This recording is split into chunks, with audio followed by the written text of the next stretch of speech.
What's up, everybody? Surfing Silver here. I figured we would start out with a nice presentation of beautiful silver. All you new subscribers, I don't think you've seen this. I don't think that you've seen this one. It's one of my favorites. 1,000-gram bar by the Istanbul Gold Refinery. I'm trying to get this to balance. Don't want to. Happy Sunday. Happy Sunday. We are going to check out some awesome stuff, play some awesome game, and try to win. Try to win. That's what we're going to do. Here I have 2,000-gram Istanbul Gold Refinery bars. Look at that. Hand flexion. They are vacuum sealed.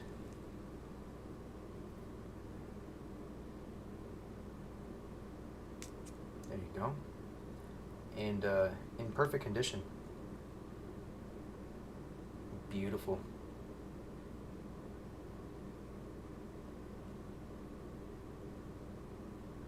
We got number 17 and number 18. Certified assayer. Looks like it says Halen. I love these bars. The design on the front, design on the back, mirror-like finish. Perfect pour too.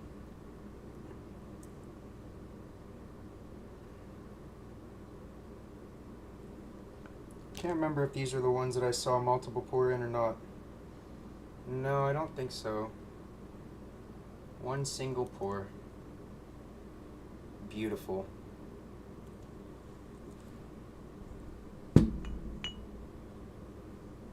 This, I don't know if anyone new has seen that either. I got this a long time ago. It is, I would say, very valued to me. 1835 PCGS, very fine 35. Absolutely gorgeous. It was in some old man's collection in the town that I bought it in, and it's in gorgeous shape.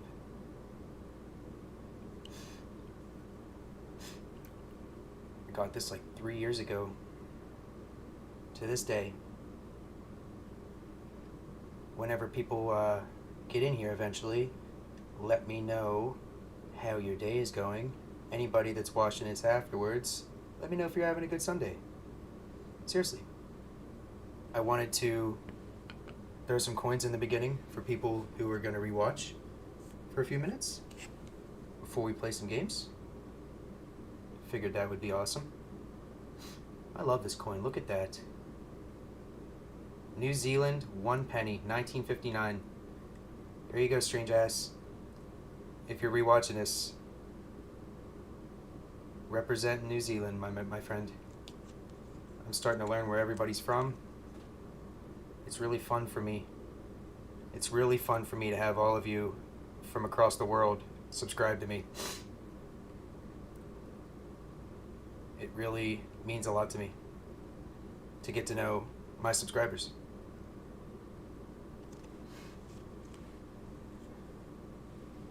Got a beautiful, clear quartz crystal.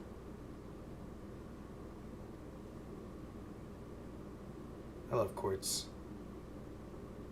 All types of quartz.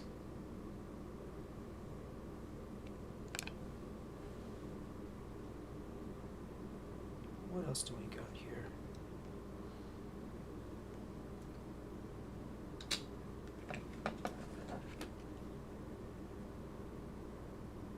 I don't know if anybody hasn't seen this yet.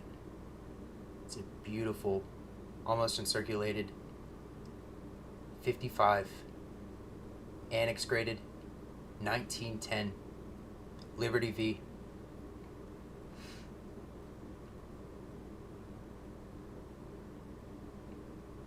Beautiful coin. Absolutely beautiful. And I treasure this coin.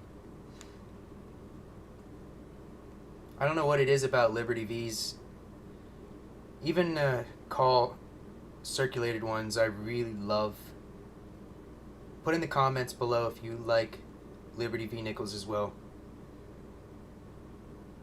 How many people that subscribe to me have a Liberty V nickel? Of any type, of any sort. I have been really considering a bunch of different types of streams lately, and I plan on calling people in the future. It's gonna get pretty awesome. I'm going to call people all the way across the United States. I'll start in my state, and I'll just work my way across the U.S. We're talking Chick-fil-A's, laundromats, you name it. I am most likely going to be calling them eventually. Random businesses, especially the weird businesses. If we can get a hold of anybody long distance, I would love to do that. Sal talks to a lot of scammers. Specifically, he makes appointments with them.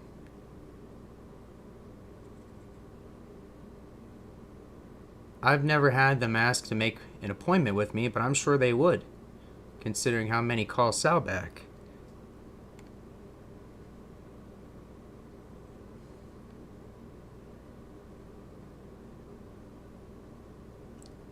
The obverse features Liberty in profile, a radiant crown on her head. Obverse inscriptions are Liberty. In God we trust in the year of issuance. Anthony de Francisci. 1887 to 1964. Look at that. There's the last year for 64, you guys. We were talking about it last night in the stream. Classic. My favorite. A reverse proof.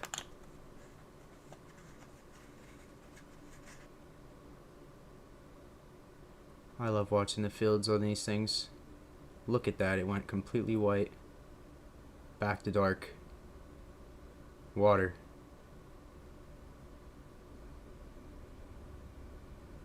Wow. That is beautiful, you guys.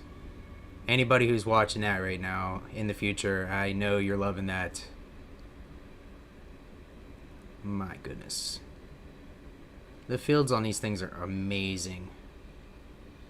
When it goes like that, completely wild, absolutely gorgeous.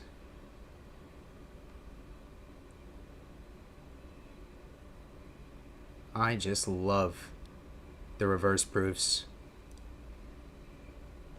2024, gotta get them. Gotta get them.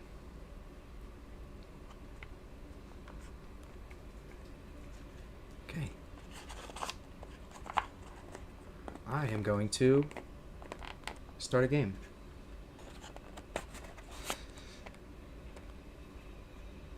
I got some more things to show towards the end later. Probably going to be on for a few hours.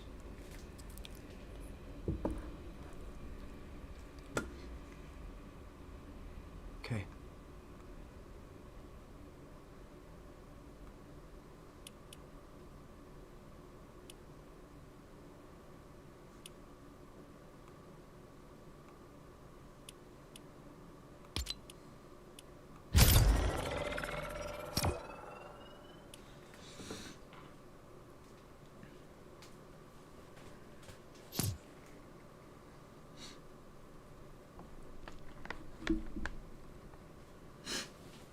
Let me know in the comments below how your day's going. I know that mine was amazing. I got out for a bike ride.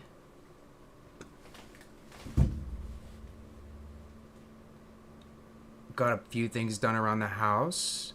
Got the dog exercised. And now we are absolutely getting it on some Fortnite.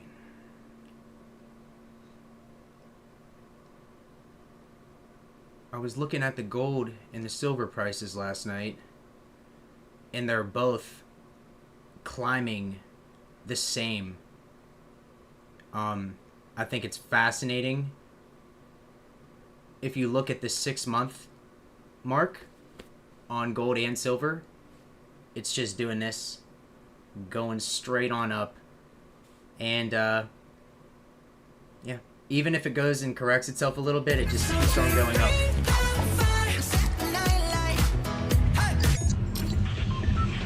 I didn't think about that. I have to turn the music off.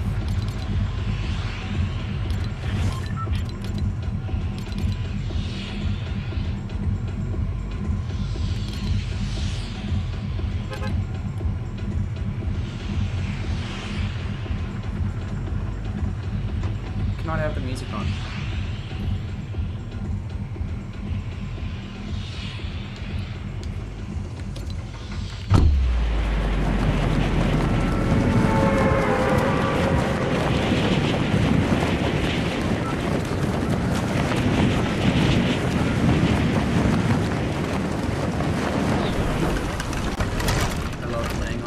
It's so smooth. It's like the best. I'm so glad I got this computer, you guys. It's the best thing that I've ever bought. It runs so good. It doesn't even think twice.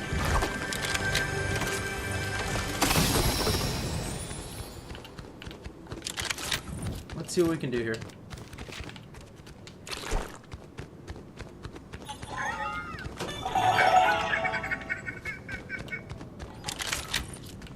That's about all I need.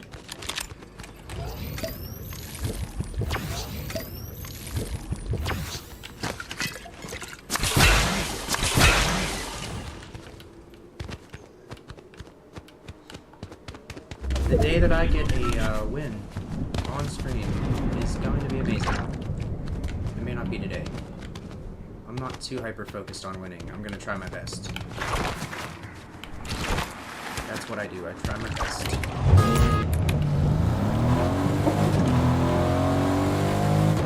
Games like this, if you let them, they can bother you. But I just have fun.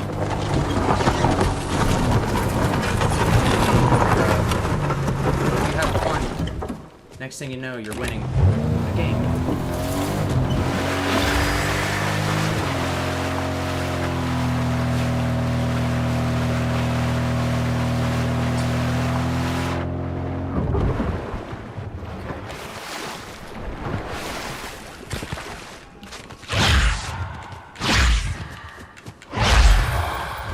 People get in chat, we will get some topics rolling.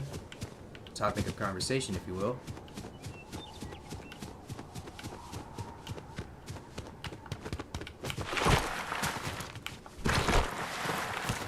Yeah, this computer is pretty much the best thing that I've ever purchased. It's cheap, like $600–700, and you get a full-blown PC nowadays. There's no need to pay thousands of dollars for parts.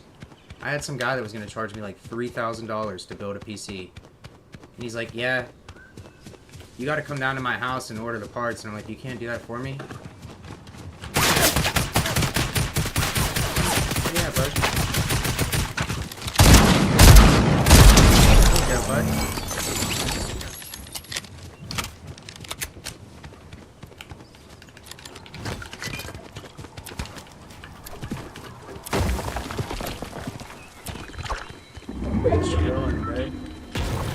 Nice Sunday afternoon stream. Get some silver and some gold in afterwards. Some new coins. We'll go through some rolls too. We'll get some good old 1964s out. I was just looking at it. The person that created the peace dollar, Anthony Dave Francisci, he also, I'm trying to think of where I was going with that. I think. Damn it. I had it right on the tip of my tongue, too, as I was getting his name down. It's okay, it'll come back to me. If it doesn't. Anthony De Francisco. Oh, yeah, he led up to the designing in 1964. Quite literally. Absolutely. Ooh, and got a new car.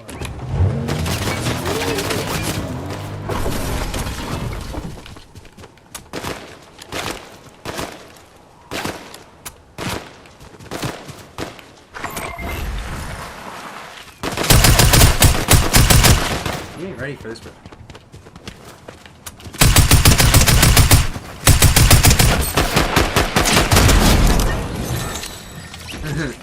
We might have a good game go. I think we might actually get a win. I won't say it yet. I already did. Probably right there, to be perfectly frank. Every time I say that, way too early, but usually I'll be having like a 10 kill game, and I'll be like, oh yeah, this is it, you know? But it's still never always guaranteed. Some kid could just come along and take it so fast. I try to pay homage to the... Oh, yep, just like that.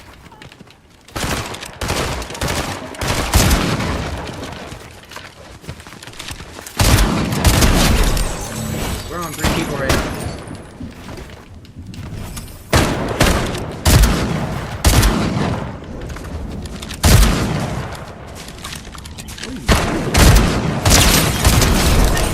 Literally walked away from me.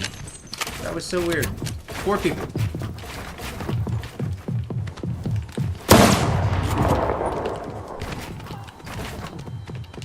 Check this out. Follow me in here. I bet you won't.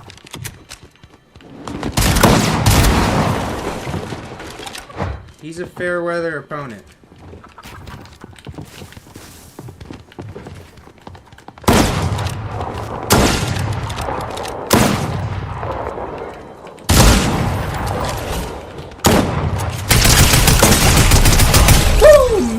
That's good! Dude, he was good. That kid was good, y'all. That kid was good. I'm pretty happy about that one. Alright. Regather. Okay. There's somebody over there. Dude, everyone's here right now. This is insanity.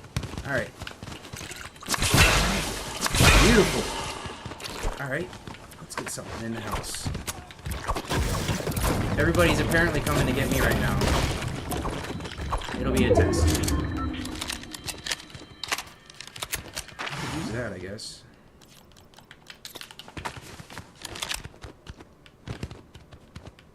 You know, there was a time in my life where I thought to myself, I would never play this game ever. Not gonna lie to you. And then basically, I started playing it with my brother, and we had a hell of a time. I mean, just so much fun. I just continued playing it. He gets upset really easy, and he doesn't like playing it, so he never plays it. Even if there's like a really good update, he'll never touch the game. And I'm always the one playing it still. It's alright.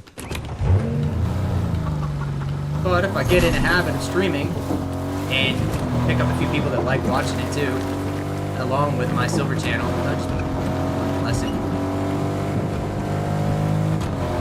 pick a few different games. I'm in the process of figuring out how to get the games on my PC. This is just a free one right now.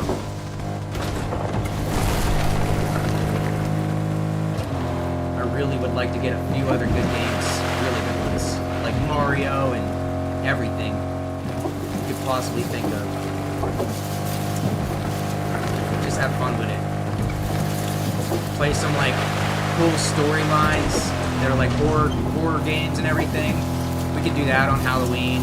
Play some really scary games. That's exactly what I'm gonna do. What I was saying before you got here too, Wolf Metals, is that I plan on doing like prank calls soon. Not only prank calls, but like just entertaining calls in general, I guess you could say. I plan on calling people all across the US, depending on where they're at, I guess. Whatever business they're running. And I'm gonna have like a scenario for them in my head already. It's gonna be funny. I used to do it as a kid, and it was so much fun. We would call people. It was good, harmless fun too. They would literally. Sometimes it would end with some, you know, anger, but at the same time, it was always so fun to just like talk to so many different people. We would just grab a phone book, me and my friends back in the day, and we would prank call people just for fun. Phone books were like so easy to find at that point in time. Now try to find a phone book. There's got to be somebody. I need to figure out if I have that thing on that lets their footsteps. It'll literally have their footsteps like on my screen. I need to figure out what that's called. It won't take me long. I'll ask chat. Yeah, do we have 5 kills right now? Not a bad way to start. There's 25 people left, and we're almost on 10 kills. I mean, statistically speaking, we may win just based on the fact that, I don't know, we have 5 kills and there's 25 people left. That's pretty good odds. Oh!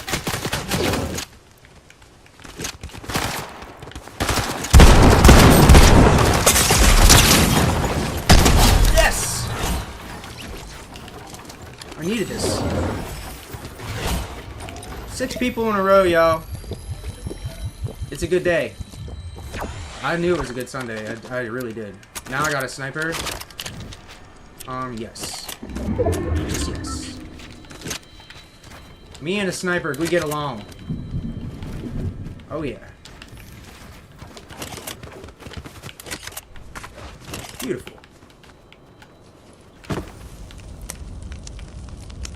Sitting by the campfire, we sing our campfire song. That SpongeBob line just came right into my head. I forget what it is, but it's in 6 letters. G-R-F-F-I-F-F song or something like that. I can't remember what it was. That's funny. That's something that I've probably seen like within 15 years probably, and it just popped back in my head like randomly. Man, how about that absolute beautiful weather that we got today? Seriously, I mean, everybody was talking about it. Everyone's like, oh, it's so hot. I'm like, I've been waiting for this. I'm going for a ride later. I'll throw a couple hoodies on and go out and go rip on the bike. I got the bike cleaned up. Man, I cannot wait to get a microphone hooked up to my GoPro, you guys. Someone's in there. I just seen them. They're popping that. They have a little thing. It goes all purple when you drink it. He's right there. Oh yeah. Oh yeah.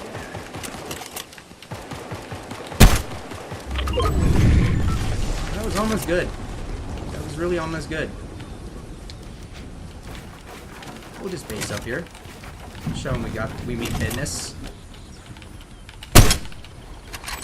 Boy, if I pick him out of the sky, I think I might cry. Where is this guy? Woo, baby! You can't tell me. That wasn't good. Where you at, bud? I know you want that juicy loot. Go get it.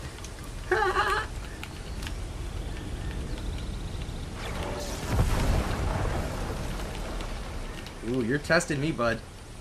You are testing me. With a good time. Don't do that. I will get you. Almost.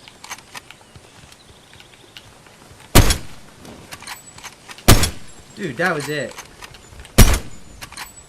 I can't believe we missed all them. Alright, that's fair. Put a hole in that wall.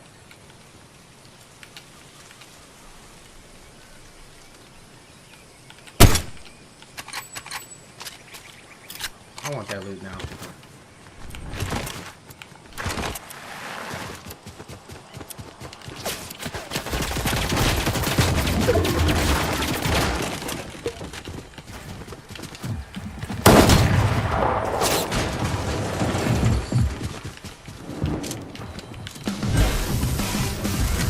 I always take people's bottom base and I scare the hell out of them when they don't know where I'm at.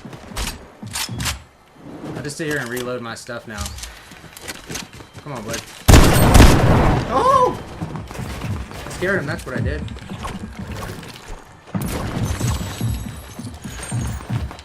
I want this juicy loot. Give me that stuff.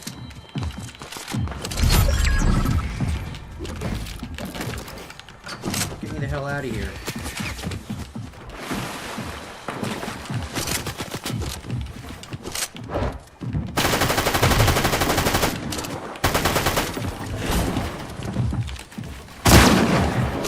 I always fool them with that shit. They never know where I go after that. Look at that. He thinks I'm still up there. That is funny. That's the best move that I think I've ever found.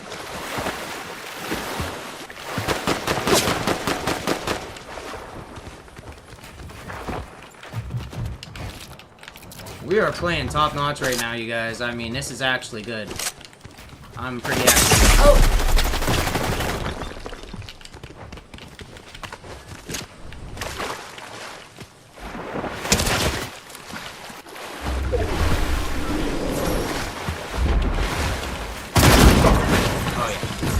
That scared me. You see, that actually scared me. That was 10th place. I tried my best. Wow. That was intense. I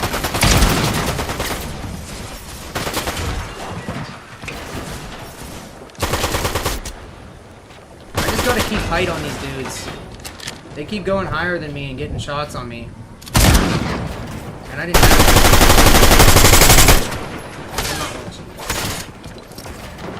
I know how it's gonna go. Somebody will win.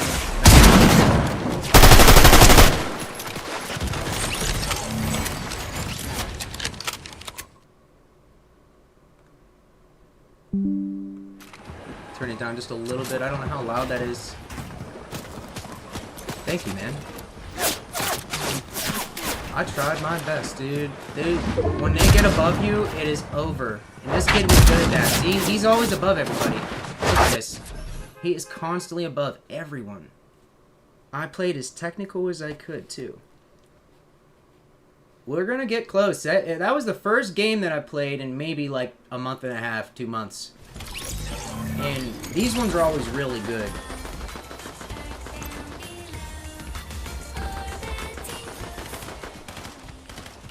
And we have amazing internet right now.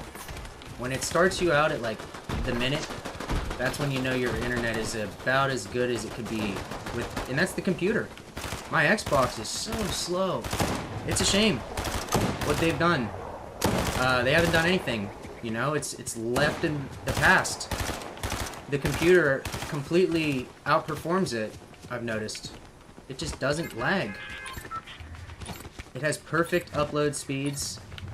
It's like the best thing that like I said, it's the best thing I ever purchased. I knew I needed a computer bad. Because like I was without a computer for a better part of 10 years. And seriously, man, I think it hurt me, you know, like, because now I'm doing all kinds of things with the computer that I never was gonna do if I didn't have a computer. So I realized that about last Christmas, and I think I just went and pulled the trigger on that. It's the best decision I ever made. Because the Xbox is really not reliable. You never know where to go anymore. I don't like that place. That place is just not good over there. I always go to these real small places, like a gas station, get a kill or two, and then work my way into like each city if I can. There's a lot of really good gold stuff and purple stuff out. We really gotta focus on just keeping height on people. If I can do that, then I will get shots on them as they're climbing. I let that guy get above me, and then every time I ran away, it put me at really a bad position.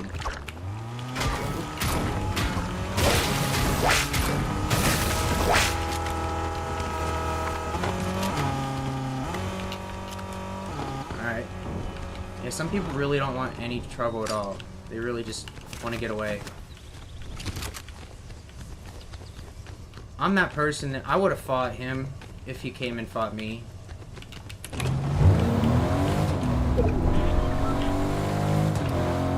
don't really like to play passively. I do enjoy the competition. These kids are so good at this game nowadays, it's fascinating. I mean, I barely played a fraction of what these kids have played, and they're good. And this isn't even ranked. We could try ranked lobbies one day, and I'll show you the difference. It's so competitive. I mean, it's amazing.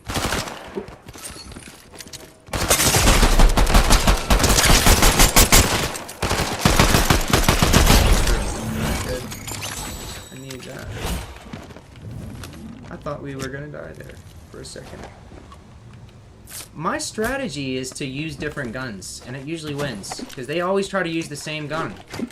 It doesn't work. I like to pick up the gray ones too. They're pretty reliable. I've gotten some amazing kills on this game, and I mean like barrage kills where I go aggressively into people's like stuff. I mean, you'll be amazed. Anybody that ends up watching me play for real, I've tried to clip some stuff so many times. I've been impressed by like my own gameplay so many times. I would rather have that. Give me a load of pistols and I'll win the game probably.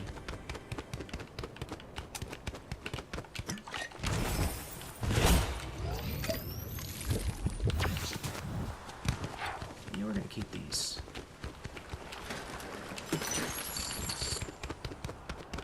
We're gonna probably find somebody else here. I don't think we're gonna get this lucky.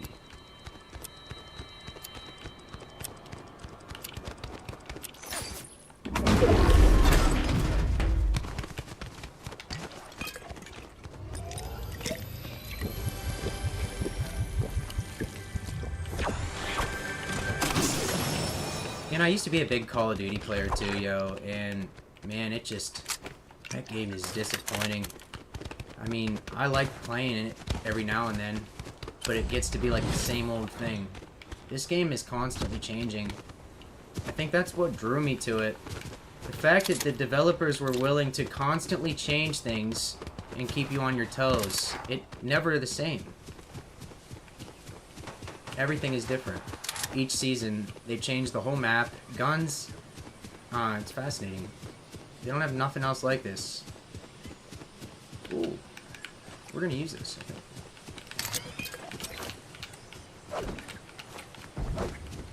I'm coming for you, bud. If you didn't see both of those things, I'm coming for it.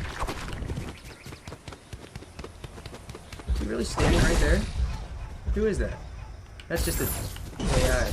That kid ran away.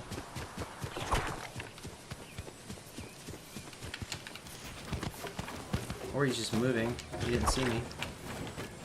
He's down there. See, this is what I do. I literally just go around hunting people down most of the time.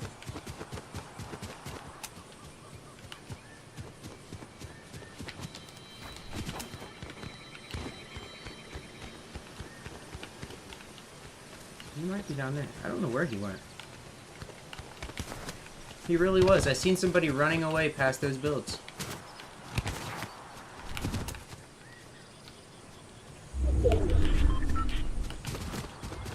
We are on foot. Boots on the ground. Jeff Williams would say that.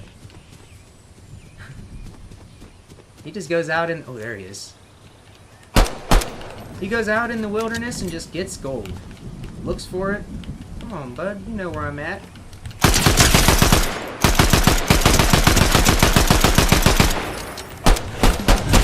Woohoo! The pistol kill!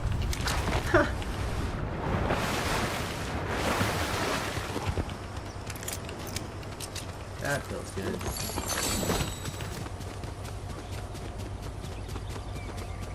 I've had some of my best games at this house, you guys.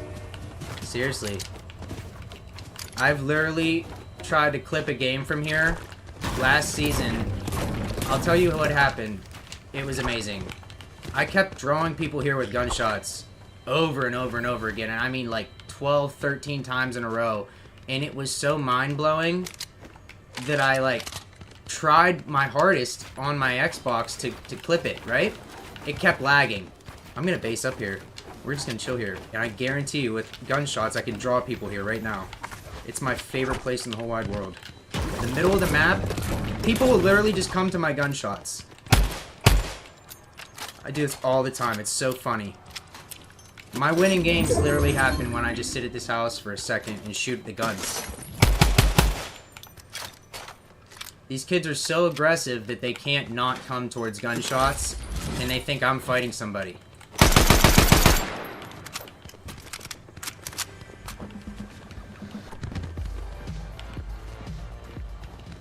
It works every time. It literally just worked. I can't believe you just seen that on camera. I really can't. That was amazing. That's what I'm talking about right there. I don't got that thing on that it has their footprints. It's like cheating, I think. I mean, it literally puts their footprints on the screen when they're walking through the house. I need that on. I got that on my Xbox, and it's just... You can't get by somebody with that thing. I wonder what that's called. I don't know what that's called. Yeah, we're switching. We just pretend we're fighting somebody, and kids literally come in the house trying to fight me. It's comedy. I love it.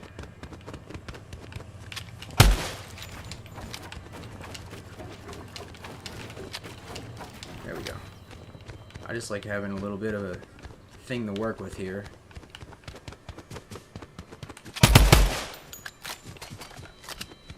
You just gotta continuously shoot off some shots. It'll draw them here. They'll literally follow your red dot. Ooh, I could use that for sure. Little marksman. I'm deadly with this thing. Oh, wait. There's one of those chests over here. Yeah. Hope I don't die getting it.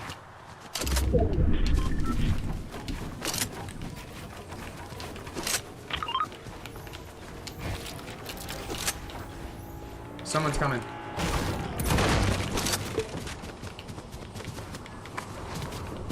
Back to my base.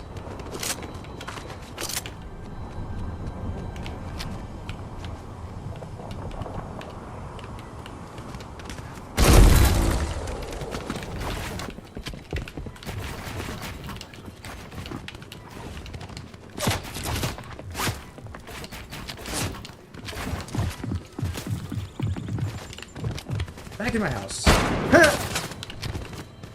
This is the smartest thing I ever did. Is come in the house. Come on, bud. I know I want this, and that's a fact. Oh, I thought that was a shotgun. I'll take this. What the hell is that thing? I can do something with that. Oh, yeah.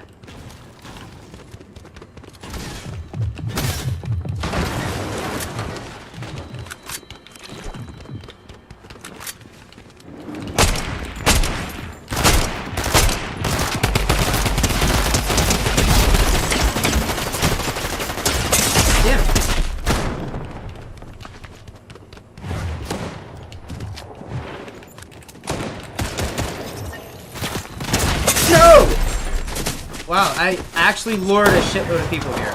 Look at that. We almost won a game there. 14, we're almost top 10 each time. We're gonna get it. I gotta break top 10. Have to. Man, I love this. We'll get it. I just gotta keep... Look at that. They're keeping height and going really high, and that's the thing. You usually end up... One person's dying right now. Someone's gonna get pumped. Real soon. Yep. Once you're up there, you're pretty much dying. He might actually die just from falling off. I wish I would have seen... I could have stayed to seen that, actually. That's one of the things that I would have seen if I had a chance to go back right now. Look at how fast it loaded us into a new game. That was maybe 3 seconds. That's... Yeah, this computer is so overpowered in a good way. It's like... It doesn't ever work hard, and I can run, like... I can run everything. Constantly. I could stream, I could have OBS going, which uses internet, and play this and still have the best ping and the best internet. It's really good. Wholeheartedly good experience on my part. It was the cheapest one too. CyberPower PC, you guys. CyberPower PC. I went to Best Buy around Christmas time. It was $6.95, I believe, out the door. And then I got a 30-some inch curved monitor. I didn't know if I'd like curved, man, but I love it. I love it. It's such a big monitor. And on top of that, it's got like lights on the fans that are rainbow, and that's what's always shining in the coins. When I'm sitting there with the reverse proof, whenever you guys first came in, and it looked like fire. Beautiful. Someone's in a cart right there. I'll get a gun and I'll go see what's up with the cart. I think that looked like a cart. Dude, I used to literally go around in a cart. If they had the cart in this game, I would just be cruising around in the cart, pushing it, and all you would hear when I pull up is a cart. And next thing you know, you're dead. Classic. The skirting of the wheels, they got that perfect in this game. Like a supermarket grocery cart. Yeah, beautiful.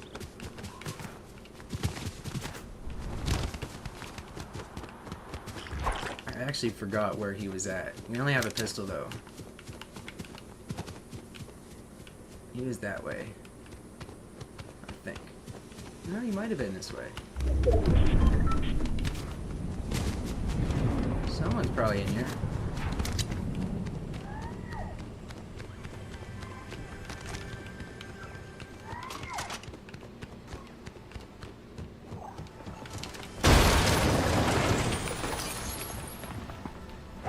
I hear him.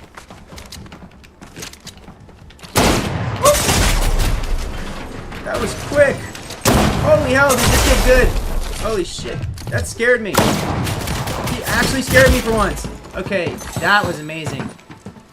That is what I'm talking about. When you're completely overpowered, you know it. When someone runs up on you and you're completely overpowered, that's how it feels right there. Wow. We will try again. It only takes 3 seconds to get in a new game. Maybe 4 or 5. Last time it took 3 seconds. New game.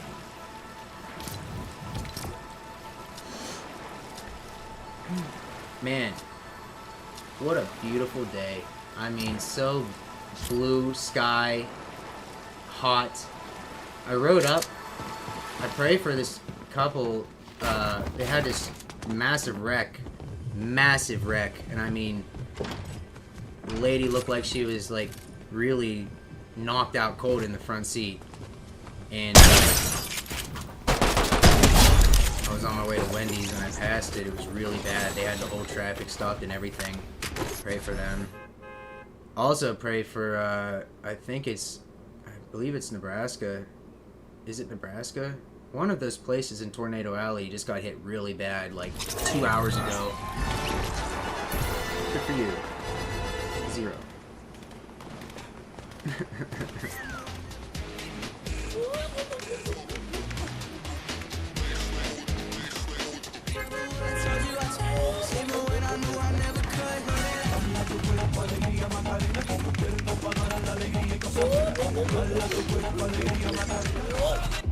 Hey, Macarena. There are so many different little things in this game. Some of them are funny. Some of them really, like, really take you back a little bit when you see them. You're like, what did I just see? They pretty much have done brand partnerships with, like, every brand you could possibly imagine in this entire world. Celebrity-wise and company-wise at this point. I mean, I pretty much just bought a battle pass like years ago, and I've continuously kept that thing going. They give you so much free stuff, you don't have to give them money. It's fascinating. That's why I really ended up playing this game before, was because it was like, okay, I'm gonna get free skins and everything. I get free skins and everything. Next thing I know, I got enough to buy a battle pass every single time. Call of Duty makes sure you run out of money, and you have to give them more money every time. It's just the way that they do business, you know? I can kind of appreciate it. They give away a lot of free stuff that no other company does. Do I see somebody? No.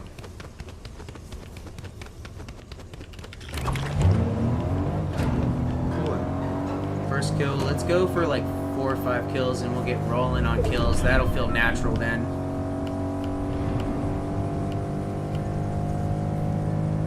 Yeah, my brother, he really can't play this game because it takes it way too seriously.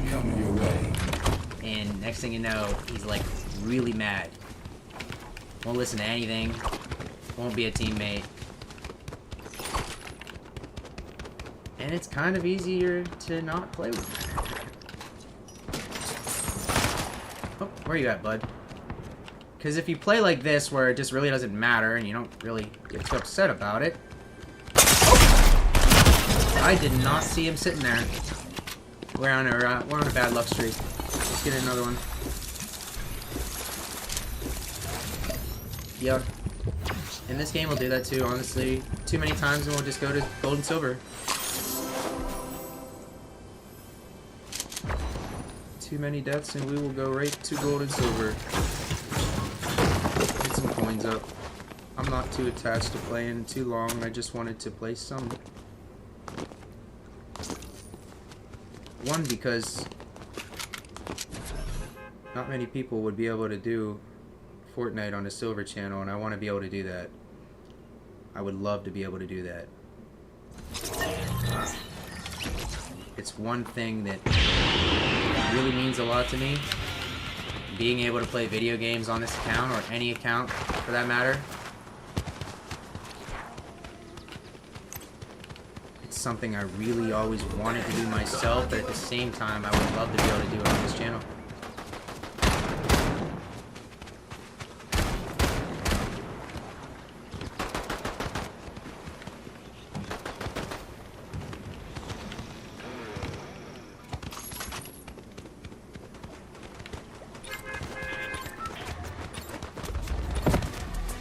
Going for a win. Let's see if we actually have a nice streak. Like in the beginning.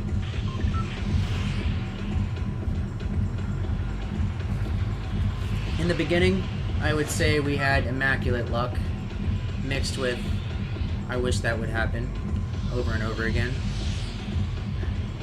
When you're playing this game, it's just one of these things that you can't really think too much about it, or it really does bother you, and then you'll start to think, okay, every time you're gonna die, and you do. If you just vibe out, truly just let the,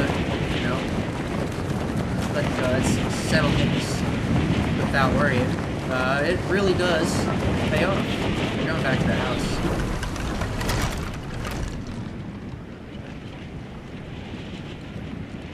Really appreciate anybody who finds this, watches this afterwards. It's not going to be everybody's cup of tea for sure. That's the best thing about it. A few people will enjoy this. But the people that do enjoy it will love when I do it.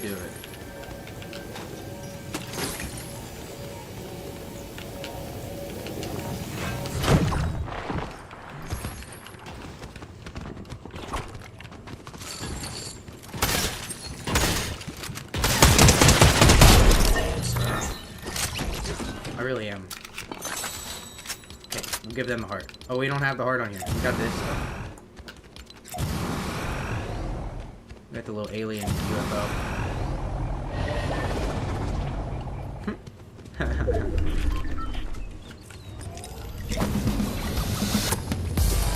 We got a strong cat in front of us.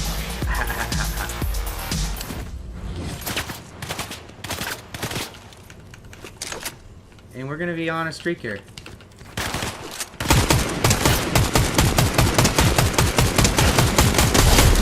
And that's not too bad, huh? That is not too shabby.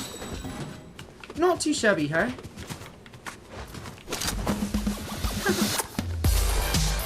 I don't know why, but a strong cat is just not proportional, you know? I mean, maybe if it's a tiger, that's just not right.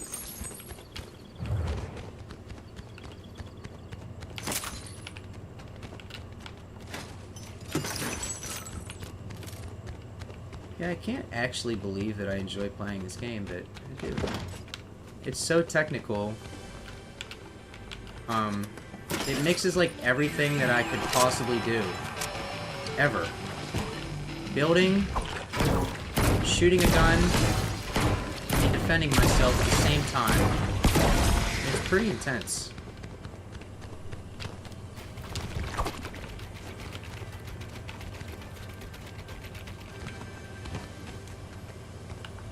And I'd imagine that after enough time of playing this on stream, people will come to know some of my streams just for that reason, probably. Whether or not they find me because I'm literally sitting here streaming Fortnite, or whatever the case may be.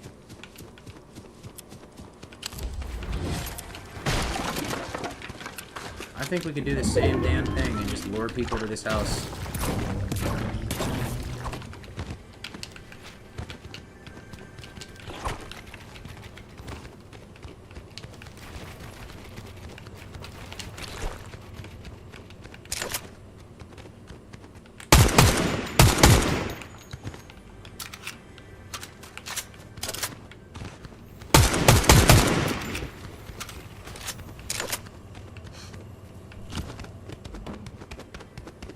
Anybody who's watching this afterwards, put in the comments, if you can, so that I can see it afterwards at least. If anybody ever starts answering these questions, I am going to be amazed, probably. If anybody actually watches it like that in the future and truly, you know, puts in the comments, you know what I mean? Like, if I say something like that, that would be awesome. But yeah, I really just think that people will enjoy all types of different games on this channel at one point. I'll download some classics. I'll take recommendations. That's another thing that I could definitely use is recommendations of old classic games. I might get an emulator. So I'm gonna get an emulator. And I'm gonna be able to play all kinds of old games for free. I just have to figure out how to use the emulator. There it is. I just gotta figure out how to use an emulator. I'm pretty sure you can buy them online. And next thing you know... She really wants to get me. Okay. Here we go. Where you at, bud? I do not see you. Okay.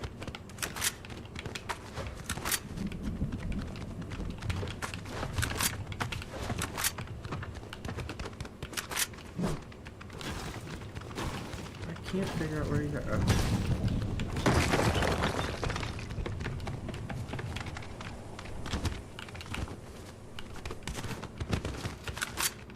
I really can't find this dude right now. I'd be literally running around looking for him. Where are you, dude?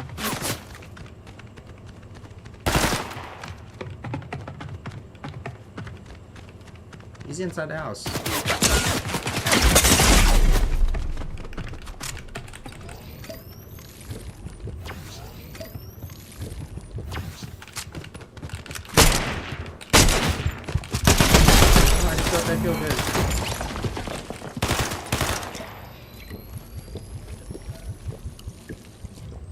I don't know how we're gonna pull her out of this, but we're going to. I can promise you this. I'm pretty determined at the moment. That was pretty good. Alright, good. Give me that. I'll take that off hands.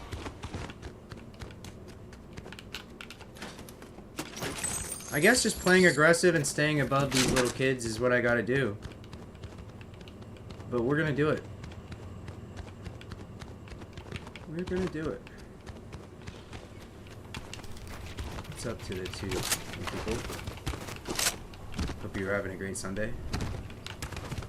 We are having a lucky moment at this house. I am gonna go on a 10 kill streak just at this house alone, drawing people here, continuously luring them here to their demise. It is my favorite move on this game. This house. I was telling a couple other people I have played that house like crazy in the previous season, and I got like a 15 kill game there that ended with a win, and I couldn't clip it. Now imagine you have like the best game of your entire life and you try to just get the video off of, you know, the server, and it just would not. It just kept lagging really bad. The Xbox was terrible. Had the best game of my life right in front of me, 15 kill game. It was the most impressive thing that I've ever seen with my hands playing a game. And I wanted to get the video, and it just kept lagging so bad. And that's Xbox. Ever since then, do I need those? Ever since then, I've basically done really well to keep my cool on this game. Like, for good. Like, that's the secret, I think. You know, you let things really bother you. Oh yeah, it's gonna bother you. The fact of the matter is, it's a really frustrating game that a lot of young kids play. And they're very good at it. They're very good at this game. And I think that I took it as a challenge almost to at least be somewhat decent at this game based on the fact of how strategic it actually is.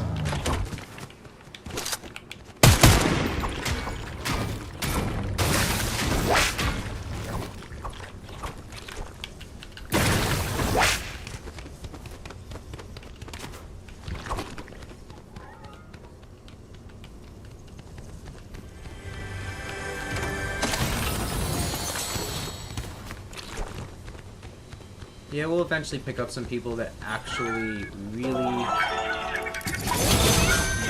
like the games. And not only that, we're gonna play a lot of different games. It's not gonna be the same games. No, no, no.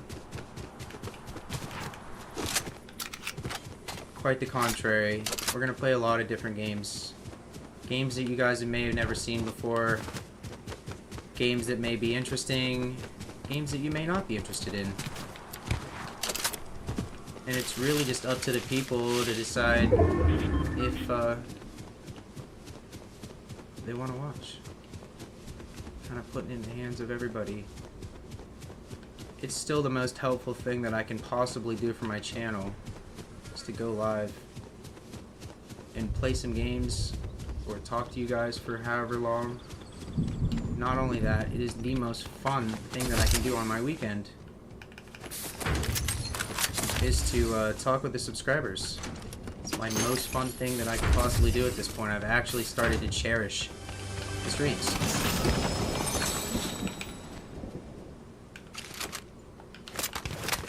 I've really started to enjoy streaming to you guys long, like for 2 to 3 hours. It concurrently picks up a decent amount of viewers, and honestly it's mind-blowing to me that one live stream can have the effect of 4 videos, which is insane. Every live stream. Come on now.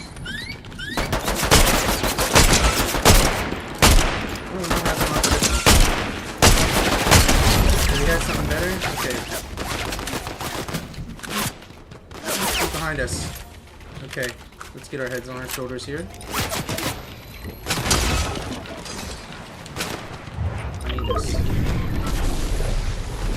this and I'll go fight in a heartbeat.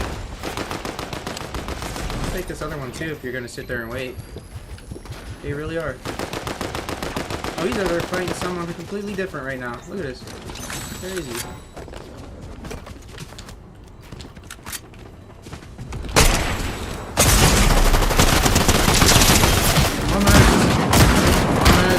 That was a mess there. We made top 9. That was my last goal. The only thing that I haven't done this entire stream is get like below 10. We keep getting to 10 and dying. I got 9. Now, in the next game, it's either gonna go like, you know, a bunch of losses, or quite literally close to a win. And I'd love to see a win. These kids are very good at this game. They're very strategic for being kids. Look at that. That was like an insane hit. Yeah.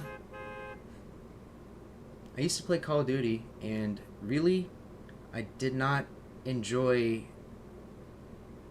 the repetitiveness of it in like the way that I couldn't play without really being upset.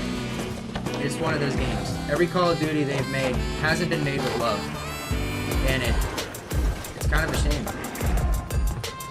I used to play Call of Duty a lot, and I mean, it's the one thing I played continuously, I would say. I never played this at one point. And then all of a sudden, my brother tells me, hey, Fortnite just came out. This was a long time ago. Next thing I know, I'm the only one playing it. And he hates it.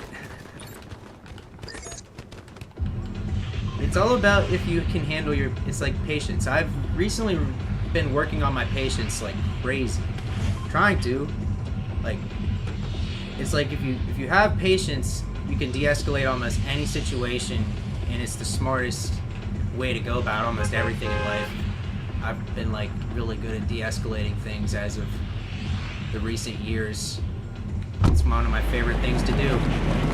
I've talked so many people out of their anger right in front of me. It's not even funny. A few months ago, there were 2 people arguing in front of me, some petty argument. And I heard what it was about. And I talked the one guy down, and the other guy was okay. He didn't even want to fight. Just little things like that. Right in my hometown. Right in my hometown. I'm literally just going under the underpass, and next thing I know, there's a fight going in the underpass. And I'm like, yeah, well, I used to be a fighter, but at the same time, it's not the way to go. Sometimes it is. I'm not always going to tell people to stop fighting. I guess that would make me a pacifist. Is that really what I am? I don't know. A pacifist is somebody that won't fight. I'm just somebody that doesn't really want to. It's the last thing that I want to do.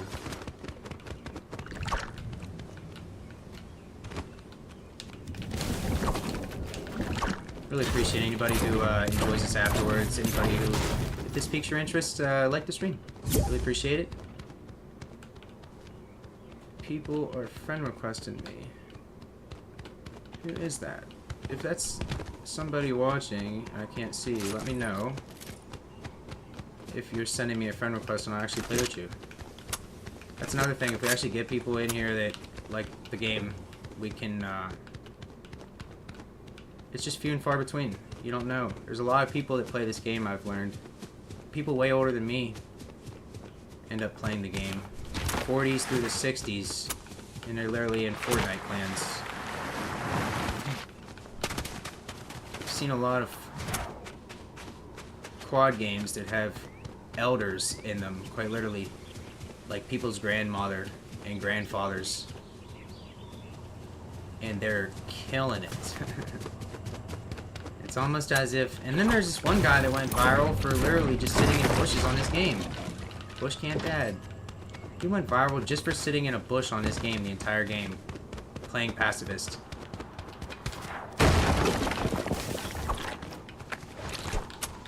I would love to get a win. I would just love it. It's been a while. Get it on stream, that would be amazing. I'd love to do that.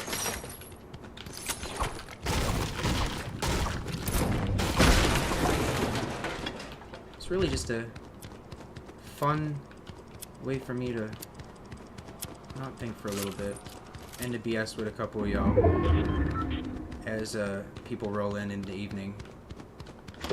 There's gonna be people that see me on pretty much every half hour or so that pop in and see what I'm up to.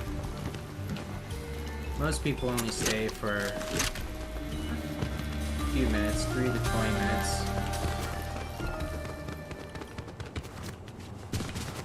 I'm not really too focused on how long people stay. I really just enjoy the people that end up talking to me in chat. I appreciate every single one of you.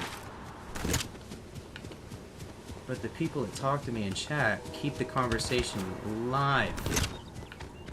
Live.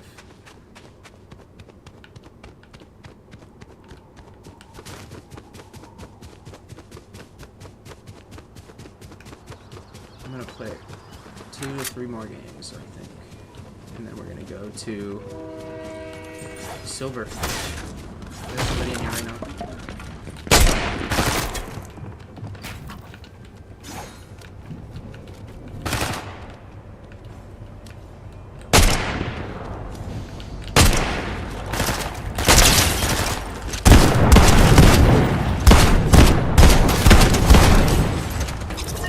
Take it. I will take it. Let's go, instead of going for a win, we're just gonna go for 10 kills. If I get 10 kills, I will feel confident enough entirely to win the game. And confidence is sometimes enough. Just depends on how you use it. You can be really brave and you can get things done, or you can really choke.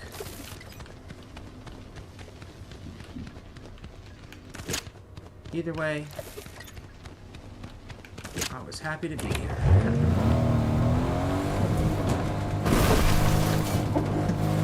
Dog out for the cruise tonight on the feet. Can't even say the word. She just gets so excited. She gets so excited. Anytime I even look at her in the eyes and she thinks that I might say the word, she gets very excited.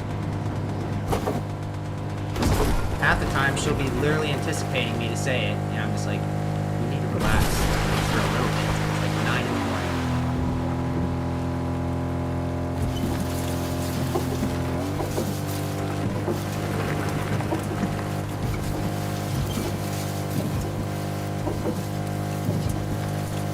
I'm really glad that Wolf Metal Stack came and enjoyed that for a little bit. I really appreciate you.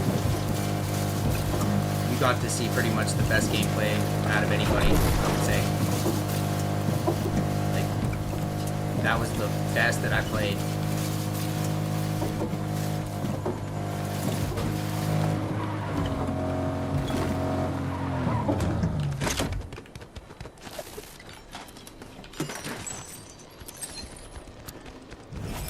Oh, I'm gonna take this XP. This is my old account. I just got this old account back too. I was able to change the password on it finally. You ever have one of those accounts that you quite literally just cannot get the password or the email to change? And then all of a sudden you find the way? That's what I did. We make so many emails over the years that there's got to be some left behind.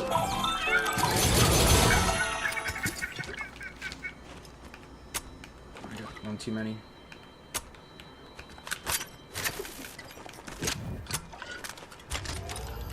Might as well give me it.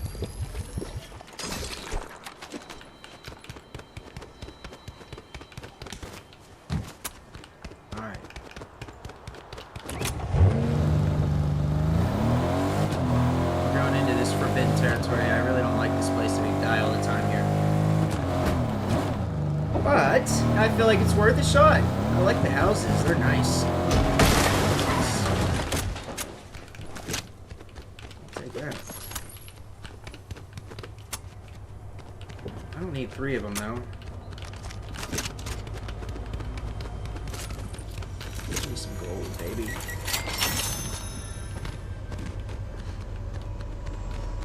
Somebody will be passing through here on this train.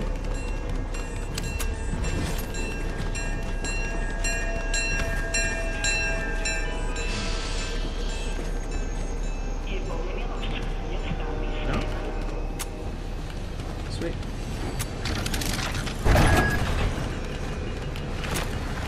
Oh, if we ain't gonna die at the last place, we're gonna die here for sure. The train is just a death trap. You know what? I'm not even doing that. I did that I did that like 4 games ago, and that was just not good. It was a while ago. 4 weeks ago, probably.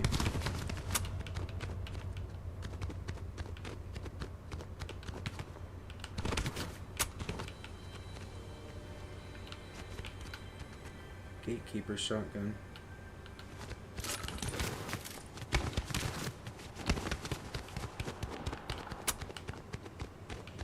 Yeah, I want to be able to do things on this channel that other people just can't do. Either age, for the age reason, or just because they don't like the game. Most silver channels only do auctions. Most silver channels only do auctions. They don't do anything else. Make videos every now and then. That's it. I would like to just... I really think that the difference is going to be so great whenever I'm able to do whatever I want video-wise.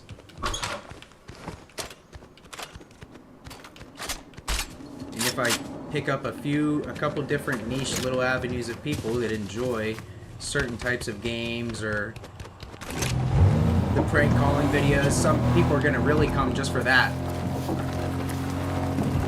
When we start prank calling people, getting them on the phone, speakerphone, and just really taking up their time, it's going to be hilarious, and people are going to love it. I sure hope, because I'm going to love doing it.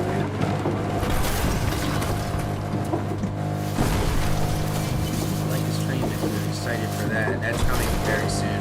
Within the next 3 days, we're going to do a stream like that, where we basically just stay on the phone the entire time, and call pretty much, I'm going to have a list of people by then, and I mean a big list of people that allows me to just continuously call people, and I'm going to have scenarios going for their business in my mind, or we'll just work one up on the spot. Because we'll need to say something to them to keep the conversation rolling nice and smoothly while we ask them our question. For instance, I was planning on calling places. I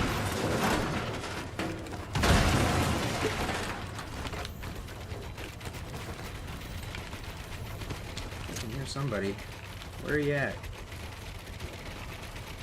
I know I heard somebody.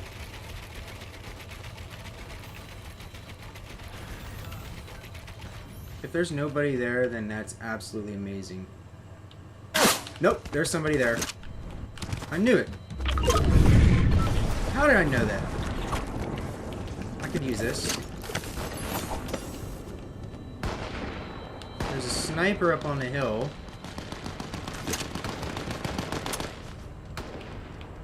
We've got cars, though. We do have vehicles. Okay. Here's the plan. No.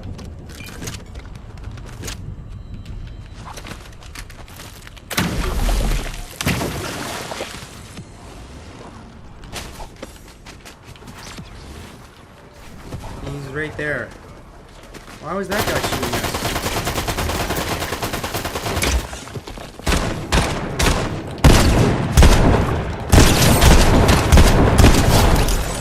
Alright. Good start. And there was our scary sniper, okay? Right there. That was the scary sniper. Good. What do I want? I do want that. I will take that. He was scaring me with the sniper, that's it. Okay. Okay, we won this. We won this place, that's for sure. I'll still die here, though. That's the crazy part. Yep, look at this.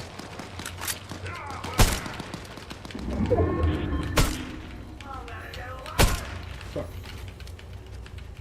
Pardon my French.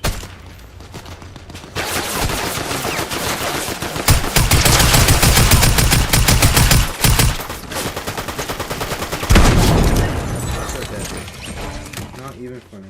Alright. Whoa.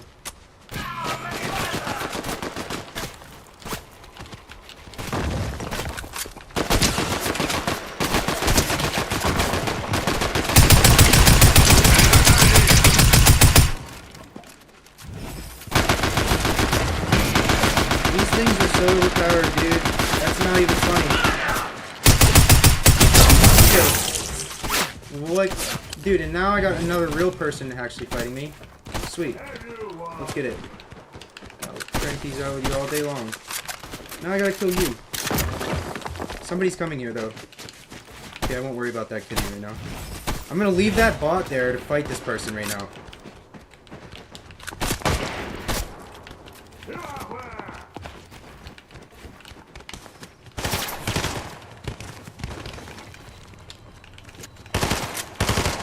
I'm just trying to reload real quick.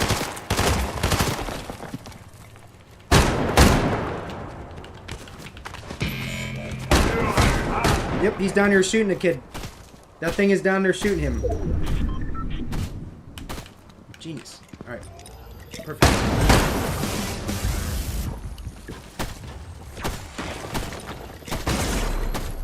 There's 11 people left, and we actually might get a win.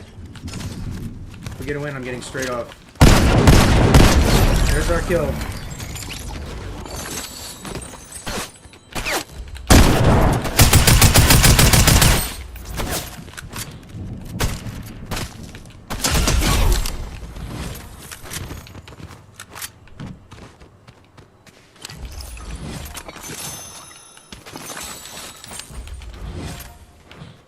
Not bad.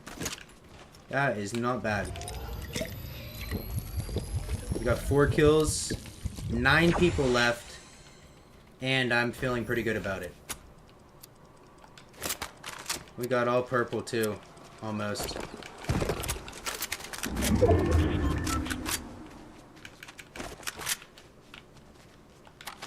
We need an AR.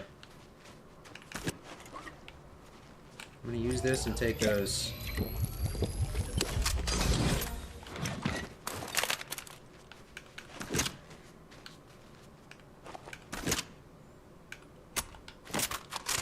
Alright, I think we're perfect right now. We actually have every single thing that we need right now.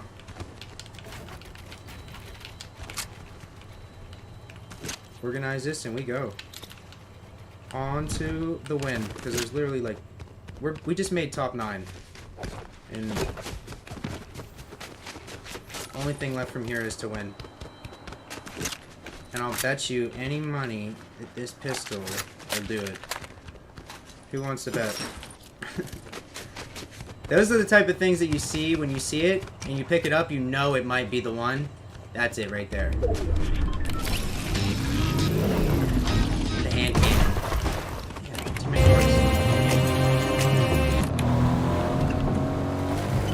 If that pistol fires the last shot off, I'll be absolutely amazed. That's the little thing like Destiny, you just see it and you're like, okay, I could use that. I'm gonna drive up into their fights and just straight pressure them right now. There's somebody up there. There's somebody right here. Oh yeah, buddy. Oh yeah, hey bud.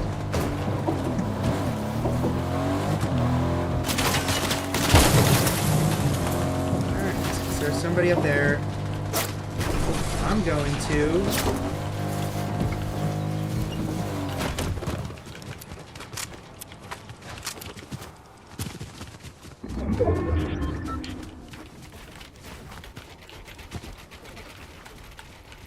He thinks I'm right there. I'm gonna drive this around. Get a sniper.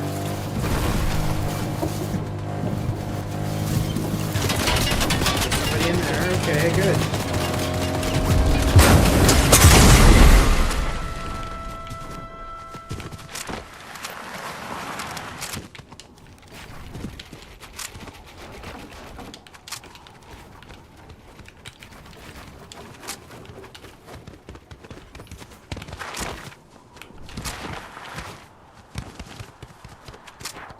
Okay, that worked perfectly. That worked perfectly. He thinks I'm still there right now. Where did he go? I don't care. I need to get away from that guy right now. Get me out of there. We might actually win this, you guys. I really thought about this. Ooh, there we go.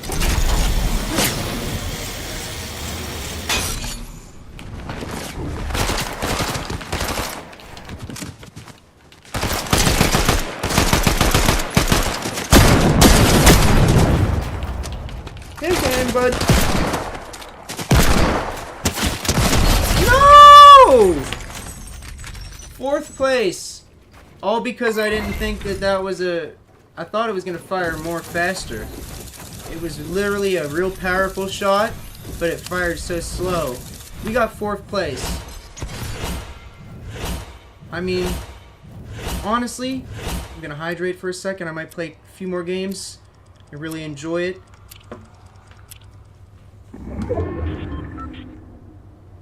Give me one quick second.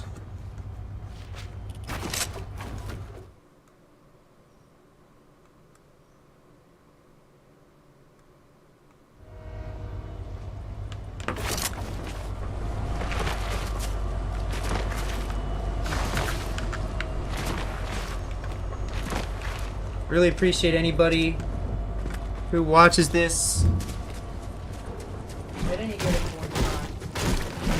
If people start to really enjoy these and watch it back, that's great. At the same time, I really just need to hit my watch hours as soon as possible, you guys. I'm really stoked about hitting those watch hours.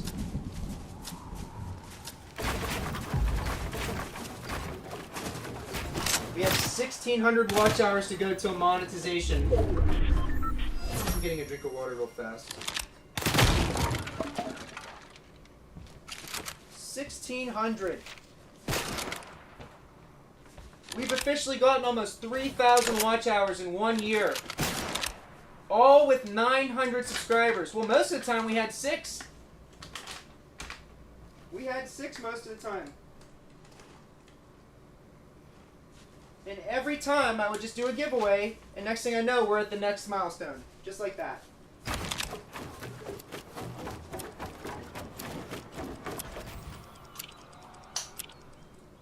This channel is a true gem.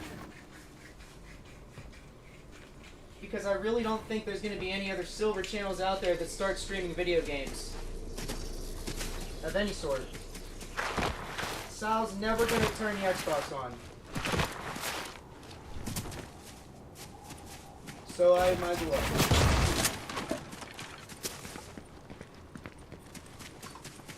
Really appreciate all the people that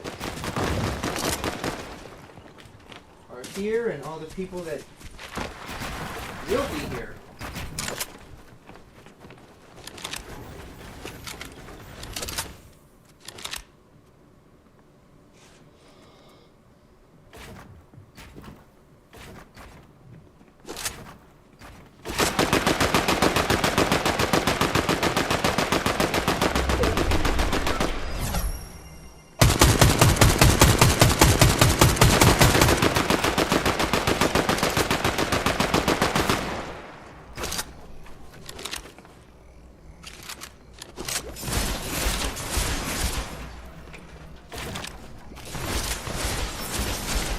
Water is life, you guys. Drink water. All day long. Hydration is the key to inflammation. I really like that. Hydration is the key to inflammation. Get out of here.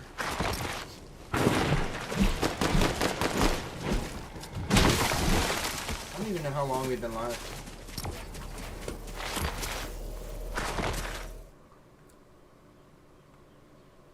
I don't know how long we've even been live. An hour and a half. Awesome. I don't know how long I'm going to stay live. It's beautiful out today. I might get off for a little bit here in a while. I might go do some gold and silver after these games. We'll go through some silver and some gold. Look through some graded coins. And I might take her for a little spruce around town since it's so beautiful out. 80 degrees. Absolutely gorgeous. Absolutely gorgeous. Summer is officially here.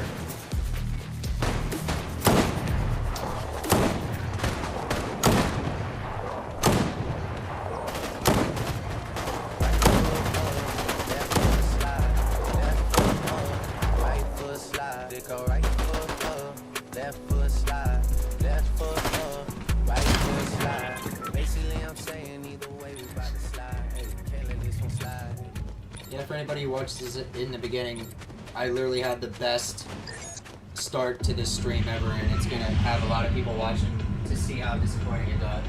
It didn't get disappointing, honestly. 4th place, 9th place, we did really good. Surprisingly. Sometimes it happens where the streaks, the losses happen, but at the same time, just be humble about it. And accept them. Work on it. It's one of those things, you know? Put a little bit of time into it, be a little bit better, and I'll be able to react better. And it's all about reaction time. That's why I really like this game the most.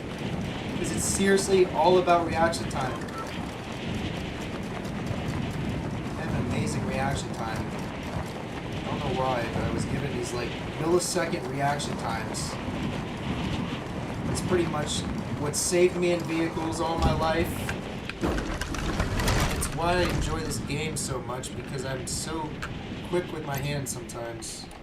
Almost freakish. It's like a dad dropping a baby, but like all the time. You know, like I've been able to react to like car accidents.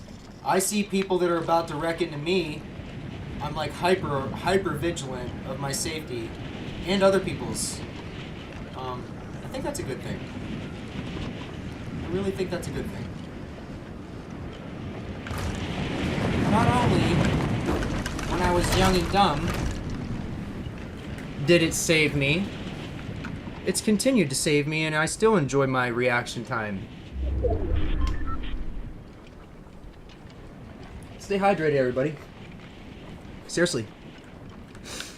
Hope everybody's having a great Sunday. It's beautiful out. I'm probably gonna like go for a few hours, get back on later, straight do a coin stream. Yep, that's what I'm thinking I'm gonna do. Go straight from this. Oh, if we die immediately, that's bad luck. Alright. So now I just gotta run real quick. Oh, alright, that scared me. You never know when they're gonna fire it off on you, and it's scary. Okay. Alright. That wasn't ours. I thought I could just get away from them for a split second, you know? But no. These kids are savages. I'm thinking of other games to play. Dude, Kevin, what's up, man? Lakeland, Florida. Beautiful. Oh my goodness. Oh my goodness. You guys are having that weather all the time. You guys have Florida weather. I call Florida weather what our summer is. The 80, 70 degree nights, I strive for it. I was just down there in Pensacola, Milton. I got family all through there. I really love Florida. Where's Lakeland by? Miami, Tampa? I don't know Lakeland. Sounds beautiful.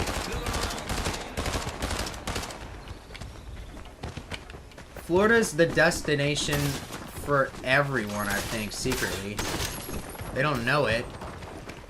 Even every celebrity, I mean, we're talking about, like, every celebrity at this point be making Florida songs. And when they talk about Florida, it makes everyone want to go there. I'm not gonna lie to you. But if you've really been there, like, a lot of people haven't been there, don't know what it's like. I think that the vibe is so good down there. Not only Southern hospitality so amazing, I love it. I love it.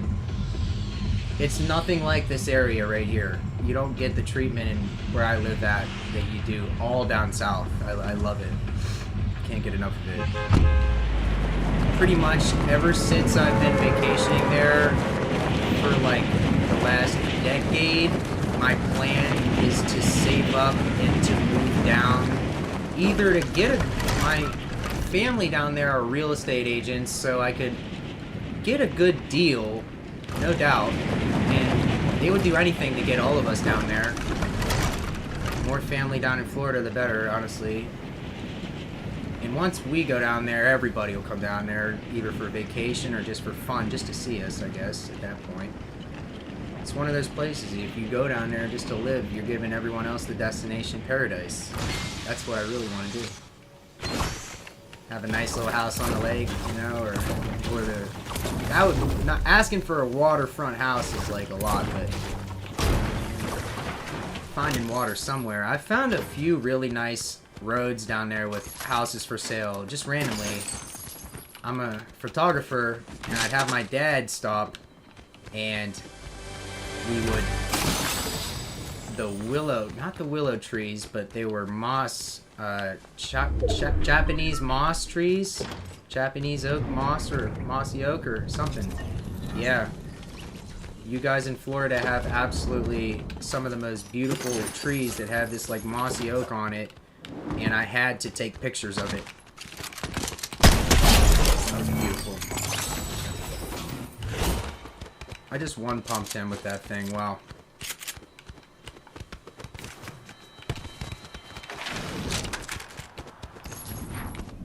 Yep, my definite destination is Florida, you guys.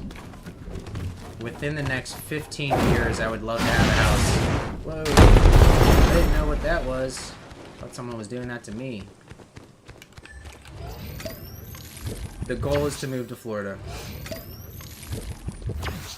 Yep. Not only will we be around all the most popular coin shops, honestly, I would love to move within an hour or two of Coin Guy. I would love that.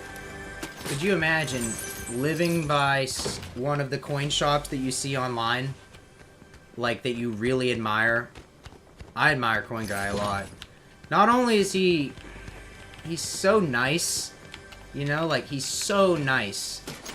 It's like he's so knowledgeable, and he'll sit there and just teach you and teach you and teach you in his shop. Right while you're just looking and collecting with him. He's the ultimate guy to have as a local coin shop, I would say. Yep. And the same with that one other guy. I'm trying to think of what his name is. Harry's Coin Shop in Oregon.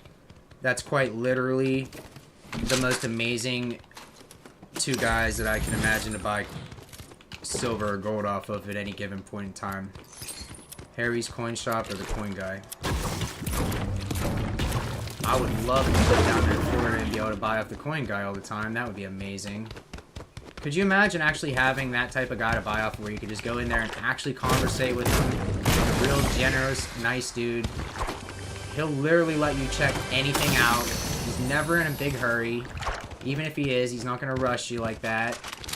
My coin shop right now, he's kind of always doing something.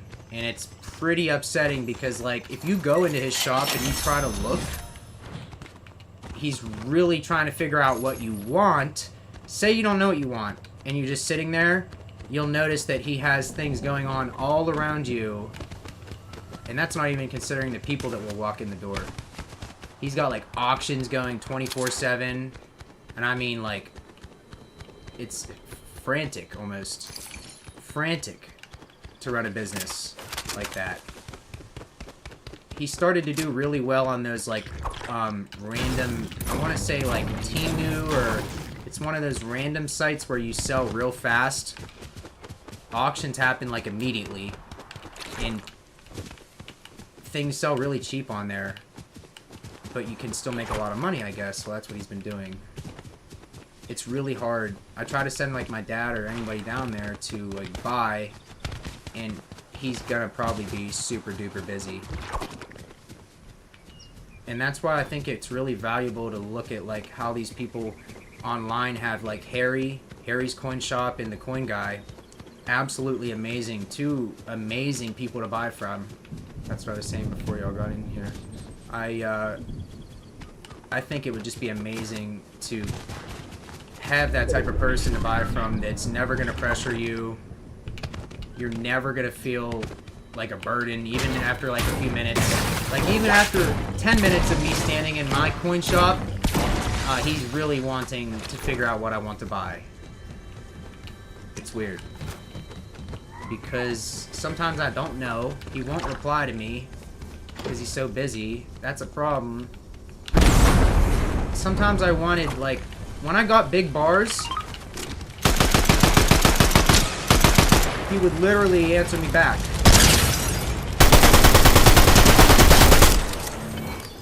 And then when I tried to go for junk silver, he wouldn't answer me. Like, he would actually read my messages and not answer me, and I'm like, well, that's kind of not good. I don't like that. I get that you're busy and everything, but don't read the messages. Like, if I'm sitting there asking you, hey, I have $500 or $600, can I get some junk silver? Do you have it? And he just reads it. I mean, that's just like, I would never do that to anybody. I'm just not going to read the message. There he is. He's all the way down here trying to hit me. Come on, bud. Let's square up.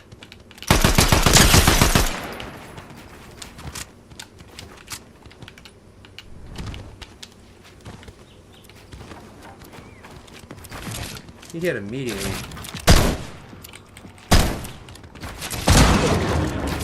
Come on, buddy. He wants to trap me. Alright, he did trap me. Good job, bro. I will give that one to you. Seriously. I didn't know where you were at. You goon. Oh, man. Happy Sunday, you guys. Seriously. The vibes are really good. I had such a good day today, and woke up and really just had a solid day. Every minute of the day, pretty much. Hopped on the bike. Had an amazing ride. Safe, amazing ride. It's really scary hopping on that bike sometimes. It really makes me feel like sometimes it's a death machine. Which it is. It's a super bike. She's a death machine. But I have tamed her for the moment. And I respect my bike. If you respect your bike, it won't hurt you as bad as if you don't respect it. Say one of you go out and get 1,000 for your first bike. It may kill you. It might kill you. You never know. You have to be very respectful to these bikes like they're beasts. Like they're animals. I mean, it's really odd. I had a 750 once, this Gixxer 750, and this thing was so fast. It was completely maxed out tune-wise. Full exhaust pipe, and it would go 180 mile an hour. The first time I went 180 on it, I'm like, wow, that's pretty fast. I don't need to go that fast anymore. And now this bike right here, or even stock, has 130 horsepower, and it literally reaches like 160 mile an hour stock, which is more than I ever wanted to do. So I think I'm going to keep it stock for a long, long time. Keep the bike quiet. I can creep through town on this damn bike. It's a super bike, and nobody knows it when I'm creeping past their house. It's beautiful. And it's still loud as hell whenever I'm on it. My brother said that one day when I was coming by on this thing. He's like, man, that thing sounds good. I'm like, thanks. It's really quiet when you need it to be, though.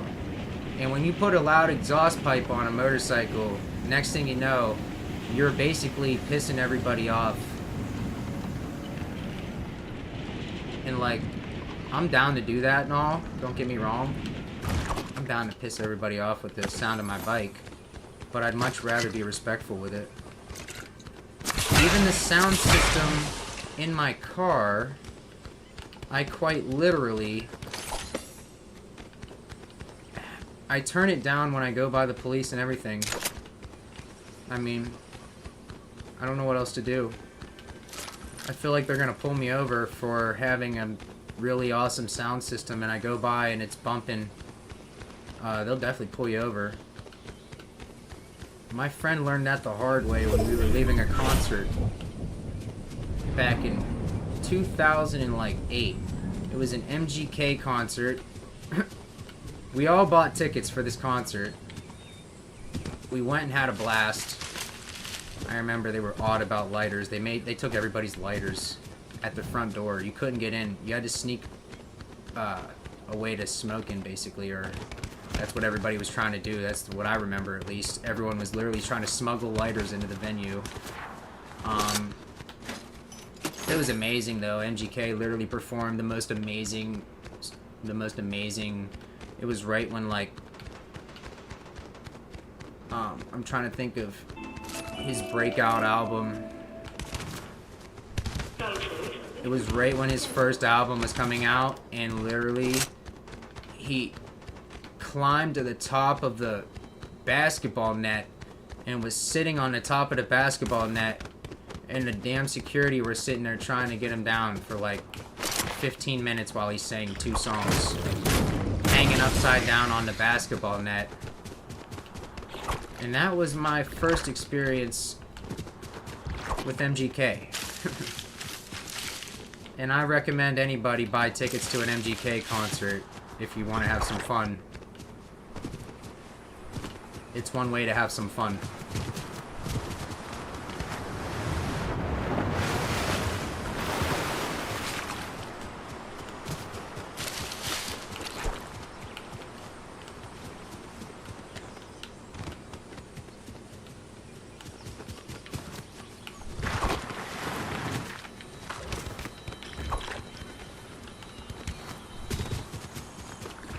As soon as I get my GoPro working with a microphone, another thing that I can do is go live on the quad. I got a brand new battery and setup for my quad, which means we're now going to be mobile in the mountains. Which means that I can go and find old 1800 settlements. I can go metal detecting up there because there was old coal mines and stuff like that.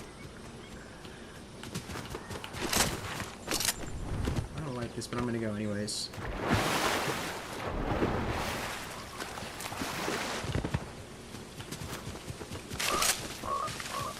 Each night, usually somebody like Joseph or Craig pops up in here and starts BSing with me, and we start really getting on ideas randomly. The last couple nights, everybody's been helping me with ideas so randomly.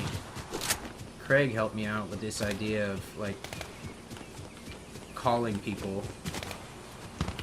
prank calling them, and using old 1950s soda machines as a channel banner, which I never thought of, and I've been writing these little notes down as you guys give me really good notes. What's up, Joseph? Just talking about you and Craig. Pitching me good ideas every night. What's up, man? The last game that I played, I got 4th place, and I'm not gonna say that it made me confident, but I'm somewhere close to that.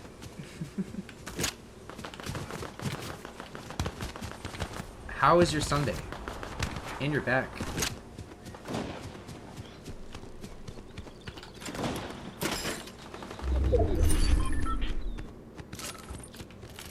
I know, even though it's been super hot all day, I've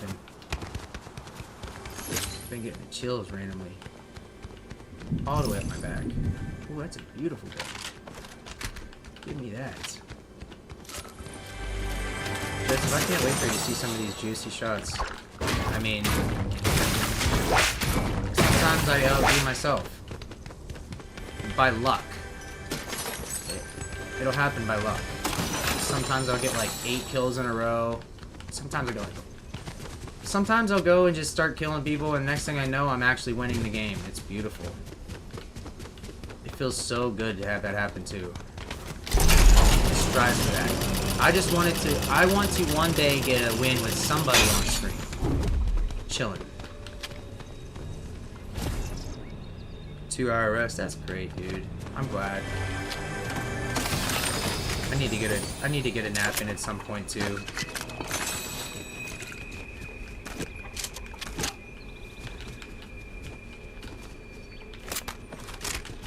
I got a nap coming here probably tonight at some point. Ooh, this house is actually trouble. Look at this. There's somebody right there. He has no idea where.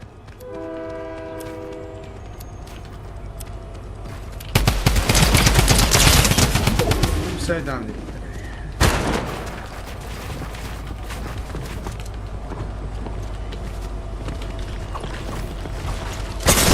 Yes! Beautiful!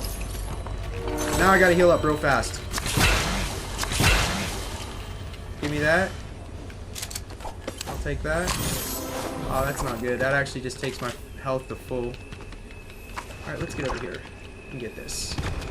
That was great. Really well good. That was a well thought out kill. That is a freakish cat. Freakish.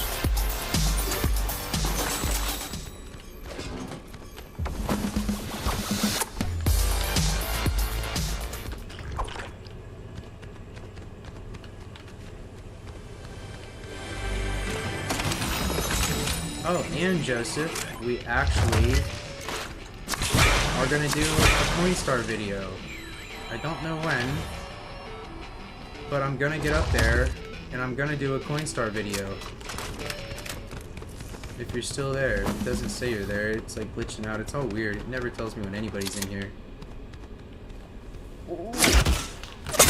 No way that just happened. There's actually no way that just happened, dude.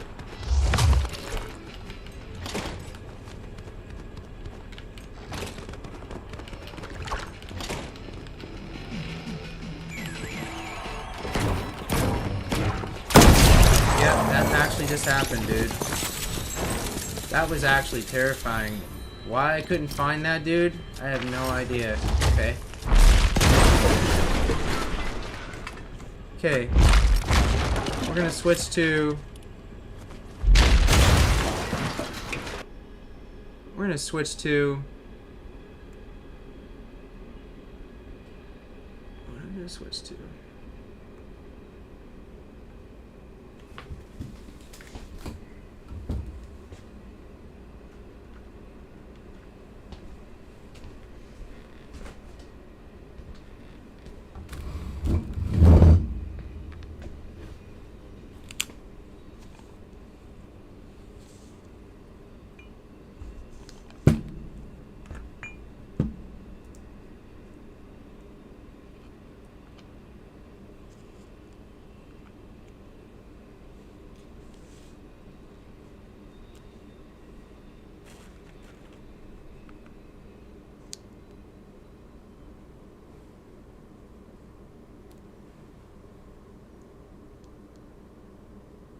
There we go. That's perfect. Yeah, it's going to be a long stream, honestly. I'm definitely feeling it. The sun's going down. It's going to be a real warm night tonight. Get her around on the wheels again. Get out on the bike maybe again. Or just get out in the car and possibly get a bike out tomorrow morning. First thing, I'm thinking. First thing, rip on the bike. That absolutely sounds amazing.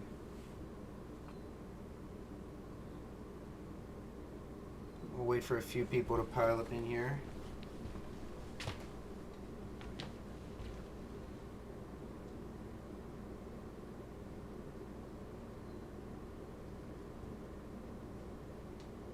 Everybody make sure to always stay hydrated. I feel like that's my favorite pitch. Stay hydrated. It's the one thing I'm constantly trying to do. And I feel like I just can't get enough water. Anybody else feel that way, or is it just me?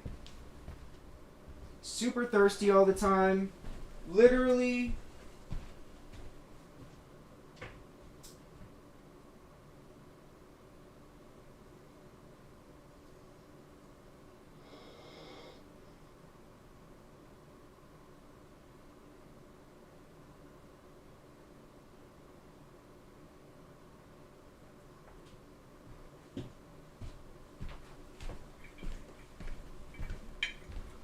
We're going to check out some news.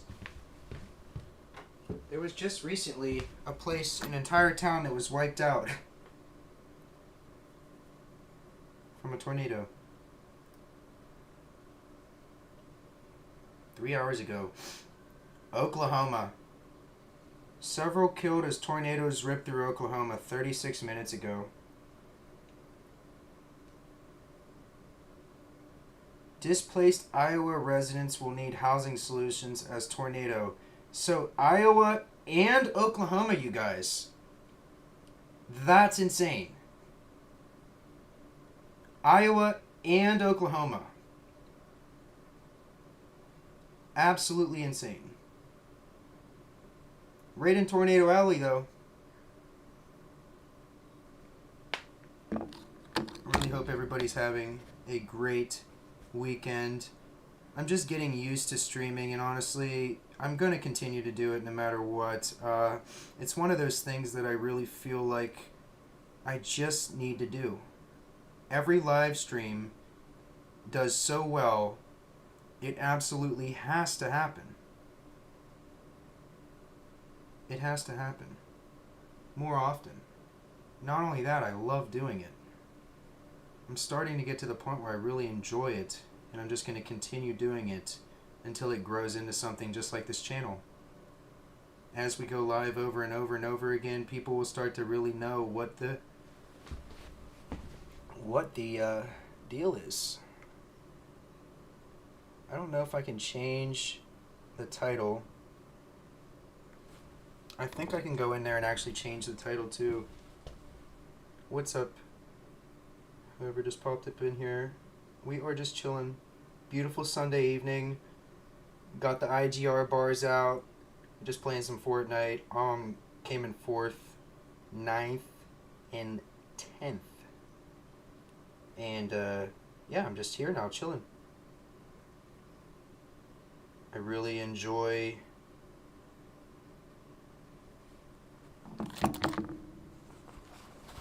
sitting here and just waiting for a few people to pop up in.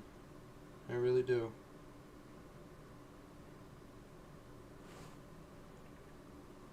What do we got here? Let's look at some coins. I showed the Morgan dollar earlier.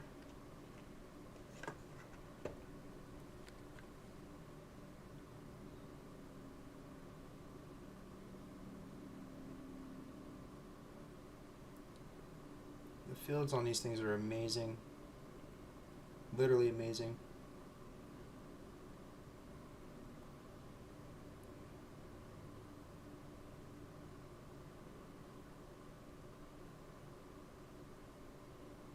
If you're watching this after, let me know what your favorite is, the Morgan dollar or the peace dollar.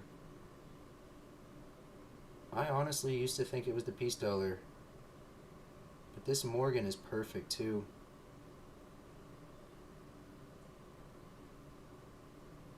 Look at that. Just gorgeous, you guys. We'll put them side by side and we'll see which one's better. It really comes down to design and preference at that point, but I'm just saying, like, which one's nicer? Because, like, I seriously used to think that the Morgan was nicer. But this piece, it does some really odd things that I think that Morgan doesn't do. Like, it'll go from that pure white back to perfect mirror,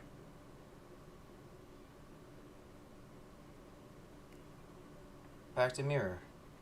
Absolutely gorgeous. What's up? I hope you're having a great Sunday evening. We are just 2 hours in, just about. Well, for 2 hours. It's a beautiful Sunday. Absolutely gorgeous. We're getting all this beautiful weather, and I know what's coming after that. Rain. Yep, rain, Tuesday. Let me know what the weather's like where you're at. Put it in the comments below if you're watching it tomorrow as well. I'd say a good 3/4 of the people are actually rewatching all of this tomorrow. And eventually I'll start getting these random little comments about stuff that I said, and I'll be like, did I say that? It'll be interesting. We have here a PCGS graded, very fine 35. It was bought out of a private collection in this really nice town near me. The local coin shop bought everything from this old man, and this was one of them. This was one of them. Not only did this man cherish this coin all his life, I think I might as well. I mean, if he cherished it all his life, I don't think I can sell it. Look at the back. It's actually gorgeous. The back's my favorite part, I think. It was so well taken care of. I mean, just for being from like 1835. To have a piece of gold from 1835, I mean, the ancients are a whole other breed, I would say. And it's like, I really love buying gold bars and gold coins and everything, but the ancients really make me happy in a way that I think, honestly, it isn't even replaceable. They're very different to sell as well. When you go to sell it back, it has to be considered that it's ancient.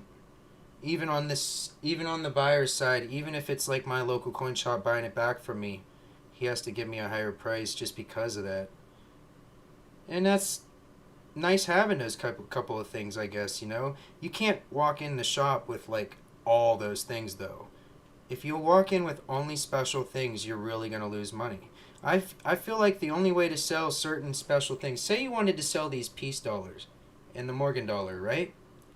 You go down to the coin shop and you just take these two things as a set rather than to take everything you have. You know what I mean? Because these guys are just sharks, if you will. If you show all your cards all at once, say you got 100 tubes of American Silver Eagles and you want to actually sell them all, I mean, yeah, you can definitely sell all of them. But at the same time, to come, you know, little by little, get to know them, buy a couple things maybe, and get some money, it's really a lot better. I haven't sold anything yet, but when I do need to pay a bill, I'm going to start with Buffaloes. Bought many tubes of generics, many. And basically, that's my backup plan, essentially. That's what everyone should have as a backup plan, at least. Some metal. But that is, it's really nice to have some passive income flowing in. Thank you, Joseph. It's really nice to have, like, a nice little side job or whatever, like, whatever it is, mowing grass. Thank you, Joseph. Yeah, I love these, dude. That one, I want to see the one dude from New Zealand because this is his coin. Look at this, 1 penny, 1959 New Zealand. Beautiful coin. Absolutely gorgeous. I found this on the top of his stack here. I mean, just look at the strike on that coin.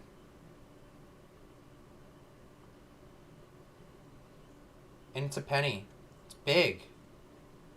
Like, it's really big. To me, I mean, yeah, you can tell it's copper, but boy, it's a half dollar size penny. Think about that. Wonder what their halves and their full dollar size are. That's a great question. Seriously. I got a stack of coins right here that I want to look through with you guys.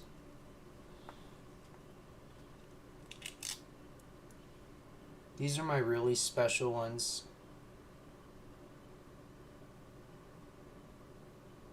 Yep.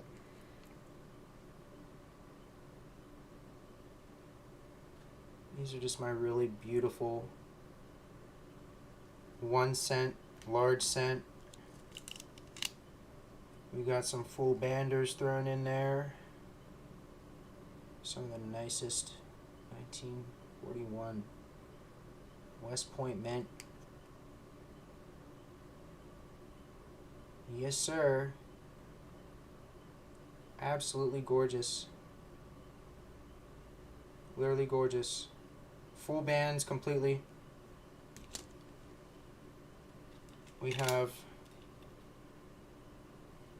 these are the ones that my pap gave me in 1997.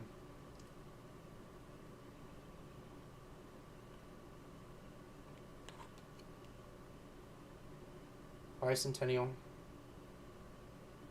Got a whole bag of these things. Probably like 100 or 200 of them. It's pretty insane. Oh, dude, I haven't showed you guys this in a while.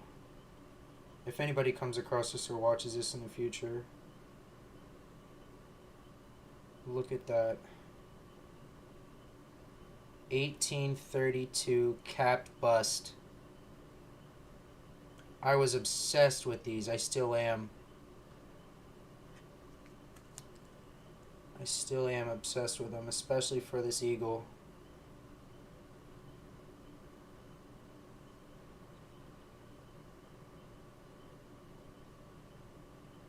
Beautiful piece of art, honestly.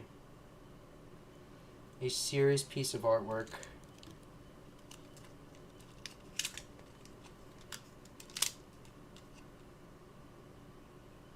.45S. That's what happens when the packaging is a little bit too small. It slides around and doesn't want to stay in there.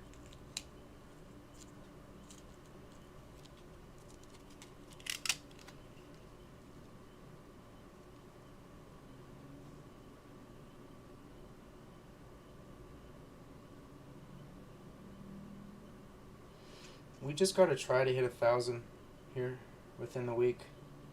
I got to motivate people.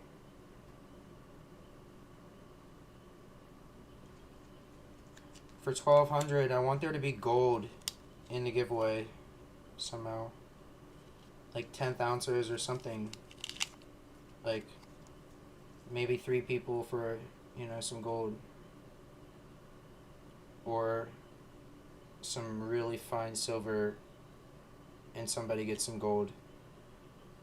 Really haven't decided yet.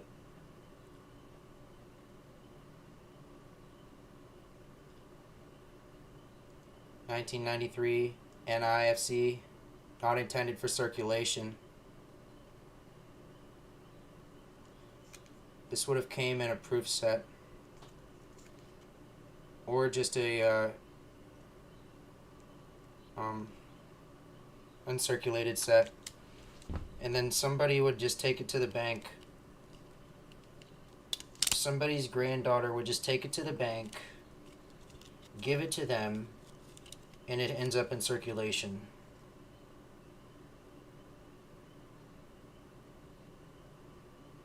I love the bicentennials. Getting as many of these preserved as I possibly can, you guys.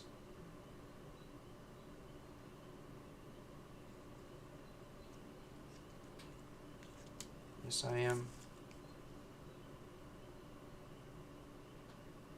As many of the nice ones that I can find. I had about 4 or 5 different rolls of these, and I separated the nicest ones. It's really hard to find them in completely amazing shape, But these are some nice ones. Not even labeled yet.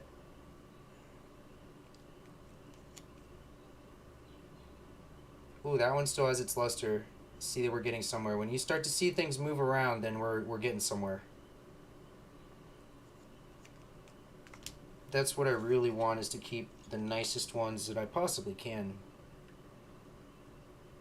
That still has its pinwheel almost. It's a really nice, beautiful JFK. Got the Bicentennial. My favorite year for $50 probably. And I mean, it's hard to say, but I could flip these. I could use them in real life and like not worry about them being vintage or beautiful or walking liberties. You get what I'm saying? It's really awesome whenever you can actually use a coin the way that it's intended to be used. Even sometimes I'll dedicate a coin just for that. I like the presentation of these. They're simple but effective. The only thing that Europe does differently, or they include a lot of British things about the king. Like a lot of pictures. I mean, they're all about their royalty over there. And whenever you buy something from the Perth Mint, and it's extremely limited, you get a flip book that's beautiful, has multiple pages, and it literally has color. It's beautiful. I said that twice, but I'm not over exaggerating that. It's really top notch stuff, and they do 1 in like 200. I watched this one guy. He pays the extra a bit to get the limited amount of items. And so he'll get the 1 in 200, 1 in 100. I think he even had a 1 in 99 once. I'm just like blown away. Because like for a mint to do that, it's got to be, you know, the model. The business model, if you will. And that's what I've been waiting to see our mint do, is kind of switch it up a little bit and just kind of crank things out that are special. Like, give people something to be excited about, you know? As a mint, they have the power to do that so easily. It wouldn't be that hard. And somebody needs to write in the legislator, you know, to make a new coin or something. A new commemorative. The Harriet Tubman was a start. And that means they're thinking about it. Because we got a silver dollar and a $50, right? So that was a start. That's a real step in the right direction. Because for a minute there, they shut off all the buyers. They still had. I don't really see a point in me buying directly from them, though. Like, you know, a wholesaler. That's all they did. They basically still allow the public to buy on their website now for any amount that we want to buy. And they sell to a handful of dealers that spread it out throughout the country and the world. And that's what I was seeing on eBay the other day when I was talking about how that one person did $100 million just on gold ounces on eBay. And it really made me wonder how many people are like that. That was a serious wholesaler. I mean, they sold like 50,000 ounces of gold. 50,000. And I did the math and I'm like, wow, that's amazing. Physically amazing. To have your year go that well on one single item, and I'm sure every other item they have is went like hotcakes, because it sure seems like these bigger companies, once they get moving, there ain't no stopping them. I mean, 50,000 items sold, 200 within the last hour. That's how big some of these companies are on eBay right now, and it's not even a known thing. I just came across it randomly. I found the ounce that they were selling. I was sitting there looking at it. I don't know, I click on it just because. And I saw the insane amount of sales that they had. And I was immediately so impressed that I was like, okay, I gotta tell you guys about this. You know? If y'all ever see anything like that, tell me. The big dealers. I'm very interested in that just existing alone. That's like AntMex, but eBay. If AntMex's numbers were public, that's what it would be like. They would literally be, okay, so for instance, when everyone was sick and everybody went and bought, and you remember when all the online dealers took all the orders, right? Even if they didn't have it. They took all the orders online, flooded with orders, mind you, and then came out the next month after everybody was still waiting for their silver and said, yeah, we just had the best month of our life. And then so many companies came out and did that. They were like, yeah, we just made more money than ever. I mean, when people are making that statement over and over again, and it's all with precious metals, that was insane to see that. It must have been amazing. It probably built a lot of these companies into what they are today. That single sickness and the panic buy that we witnessed, where everybody that was getting in at that point in time really was buying and getting all their money in all at once, which leveled the price back out a little bit for a while. And once everybody does that, it does that. But it's always going to continue to rise. It's beautiful. Precious metals, I was telling somebody the other day, I have not felt inflation the way others do, or the way most people would. And if certain people over the years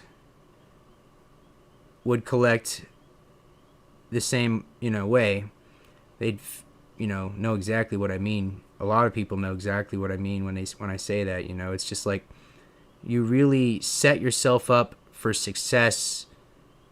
Inflation is so terrible right now. People don't even realize it.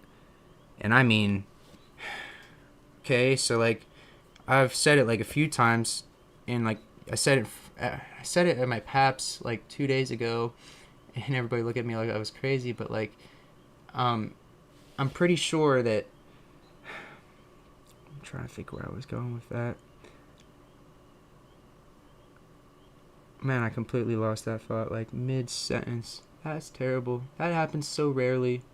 I hate that. I'm literally mid-sentence, mid-stride, and it just floats out of my head. And the harder I try to get it back, it'll come back too. That's the crazy part. It's like my brain. It's so weird. It is so weird. That's ADHD though. Like having a very hard time focusing. That's why my live streams go through like a million different topics. At least 20 or 30.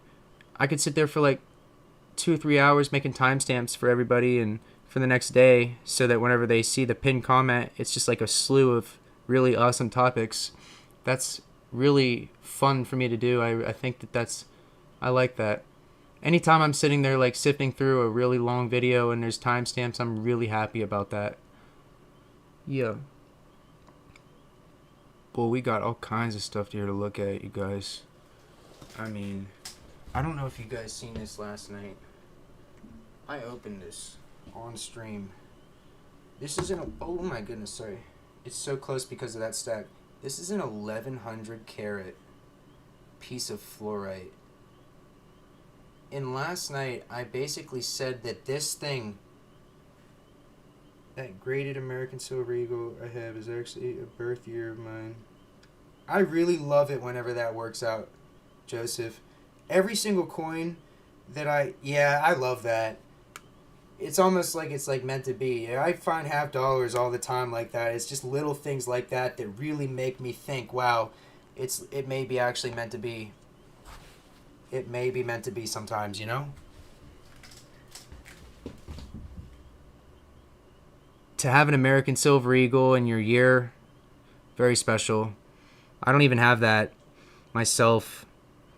I just have the oldest one that I have is an 87 San Francisco. It's my pride and joy, that coin. Beautiful, like proof 69 decam American Silver Eagle. Beautiful work of art, honestly. it's mind-blowing to understand that they were doing all these proof coins and decam coins way back in the 80s. Fascinating. You never would expect that. Because, like, in the early 1900s, they were just beginning the mint. 1890s, 70s, 80s, like, they were just starting mints. They just were building the Philadelphia one up. It's really fascinating. I would love to do a video on it. Oh, yeah, I love that. Honestly, I feel like that's like man, something that everybody will eventually have is a 69 graded ASE. It's one of those things that it eventually calls your name. One, because most people will go through the thought like, hey, I don't really need a 70. Some people do, Some people end up with the 70. But there's a lot of people like me that are very happy with 69, dude. More than happy. I would love to know what these 2 coins right here are graded. I would love to send them in one day. They will be sent in one day. Even just look at... Oh, I just love that. Even just like the hand reflection, honestly, that's amazing. Full mirror. I mean... gorgeous. Honestly, if you take it outside, it'll blind you in the summertime. Like, it's that bright. Have you guys... Okay, Joseph, tell me this. Have you done this yet? Where you think, okay, I've looked at it enough inside. It's a real nice sunny day. I'm going to go out and look.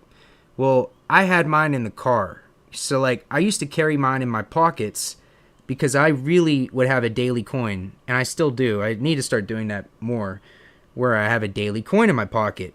But get this. So one day I had a real shiny peace dollar. It was like one of these. I can't remember what it was. It was in a holder.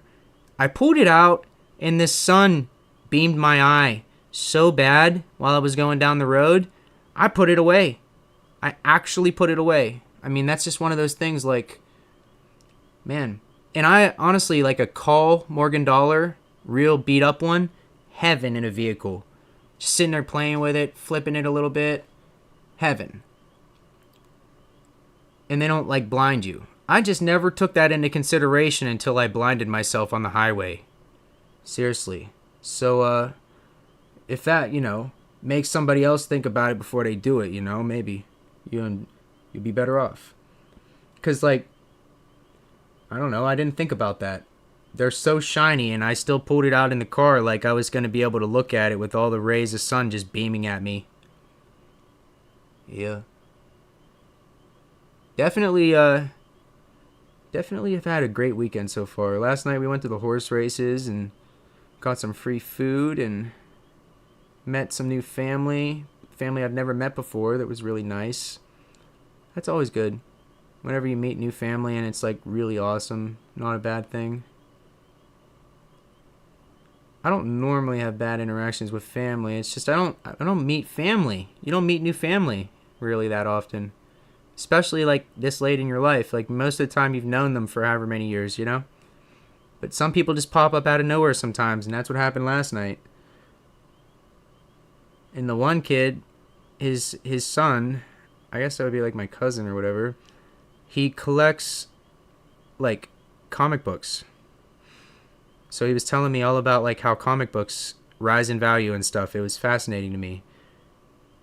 You basically gotta like sit there and just say a holy prayer for a movie to be written about something you're collecting. And then if that happens, all the magazines that you have now go up in value because you have a popular, pop culture thing. And he's also telling me that he has a hard time selling them sometimes. And I'm like, I bet. Well, it's one of those things. It's a very niche avenue. Comic books is extremely niche. More niche than like silver and gold.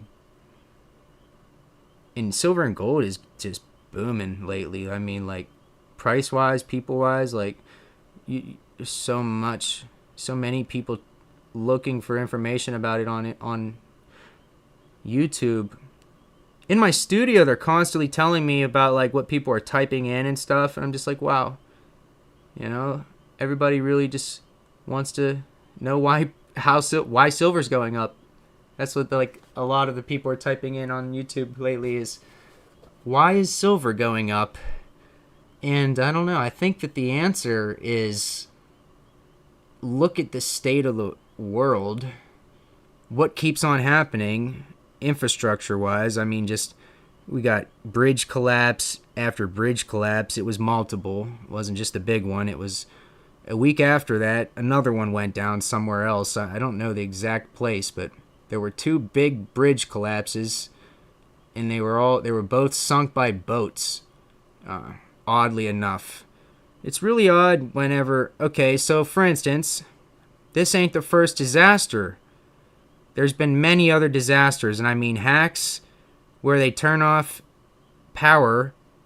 I've seen it where they literally target power plants and try to get people's power shut off in the previous years, 1 or 2 years. That's happened.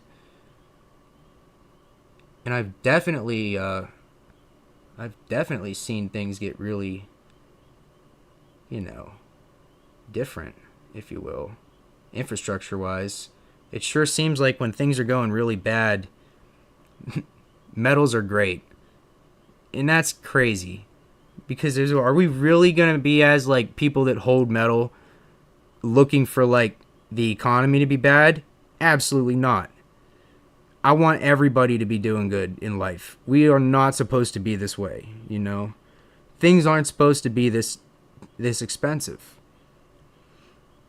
And if it's supposed to be this expensive, they're supposed to acknowledge it and be like, hey, like, we're going to try to make it easier on you. Sorry, I'd at least do that. But at the very least, I can prepare and you guys can prepare. Anyone that watches any of these channels can prepare better than somebody who doesn't. Yep.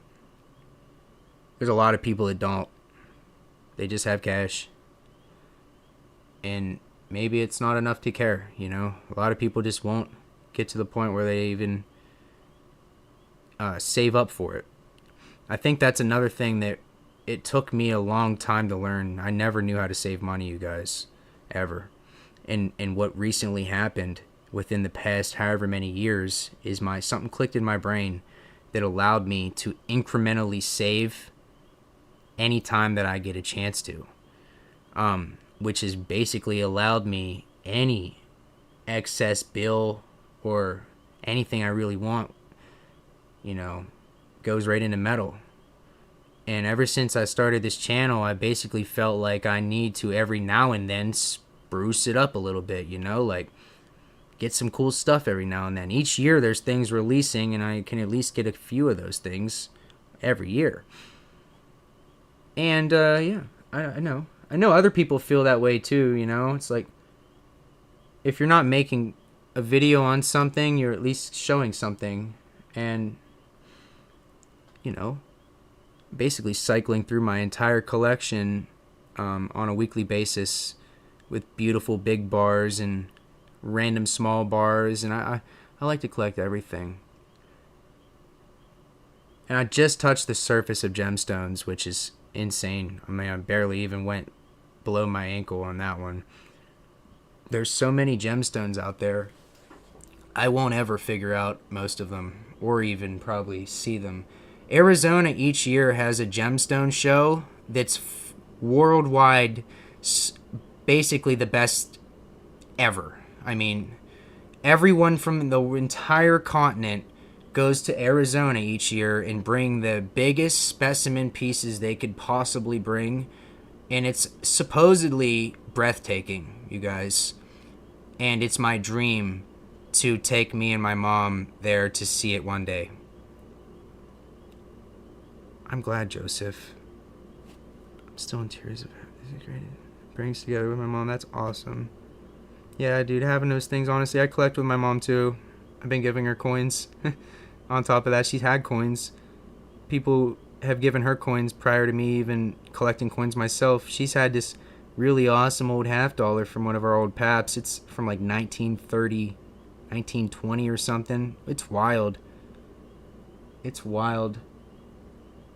And it's labeled just the way that I would label my flips right now. Like, they literally did it the same way back in like the early 1900s. They just got a pen and just put the date and the name and what it was and possibly a grade, and boom, on its way. Beautiful pinwheel on that one. Hey Joseph, there's a 1995P. That's my birth year, and I kept it because of how nice it was. I could not put this back in with other half dollars. The back is immaculate. I got so many coins that would probably be very high grade. So many nickels, quarters. I mean, and you know what's crazy, you guys? The nickels and the quarters and the pennies are gonna be cheap, the cheapest. If you take a big $2,000 piece of gold there and try to sell it, they will make you claim $2,500. If you take a penny there that could be worth $20, it's the lowest amount claimed, and that's how you get things graded. For anybody who's watching this after, that's exactly how you get things graded. The cheapest things are actually the easiest to send in bulk. Yep.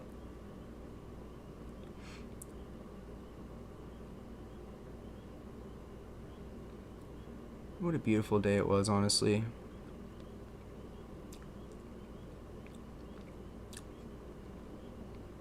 We almost got a win.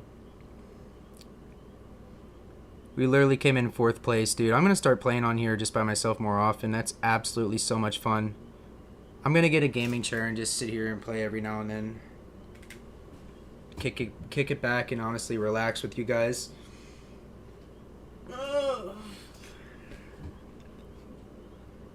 I really appreciate everybody who has subscribed to this channel in the last month. I really appreciate you guys more than you guys could ever know.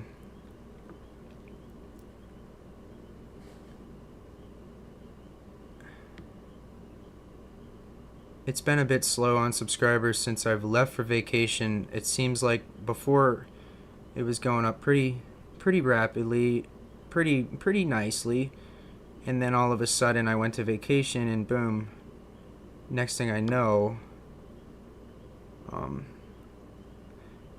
I'm trying to get that back. But right now we have our watch hours back completely and the views are back almost completely, which is great.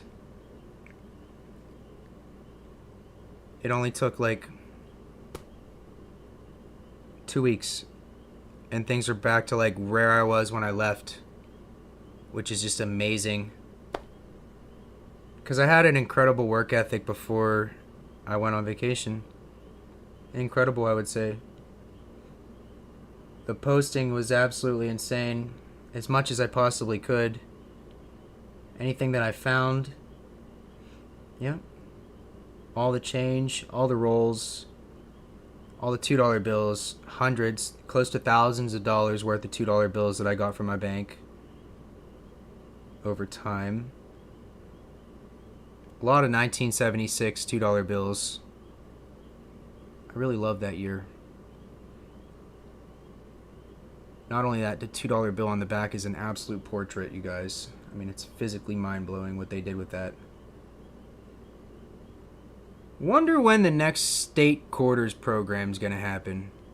That's a thought I have not had. I wonder when it's possible for another state quarters or something like that to happen, where they do another 50 states, all new designs. It'll happen. I guarantee you that it'll happen. Yeah, Joseph, it keeps kicking you out and bringing you back in. I've noticed. Either that or, you know, you're lagging and it's bringing you back in. Either way, I welcome you either way, my friend. I welcome anybody as much as they can be here. Really appreciate everybody that subscribed this month, and we hit our absolute goal of watch hours and surpassed it. I mean, absolutely mind blowing. We're going on 200 plus hours for a single month, which I never hit in my previous year ever. Not once, you guys. I know a couple times where I hit about 30,000 views, and that's just with that was with 600 to 800 subscribers. We were getting certain ones. Certain videos were going to like 2 to 5,000, 2 to 4,000, and I can only imagine when I get to 3 to 5, 3 to 7, what I'd be able to hit.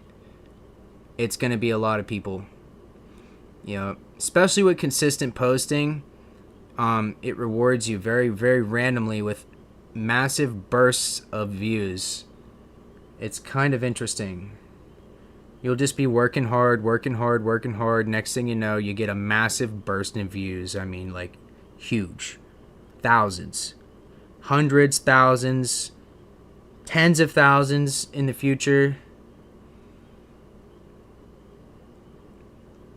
And if I ever get to the point where I'm truly, truly able to give away more, I'm going to do it. I swear to everything in my power, I will do it.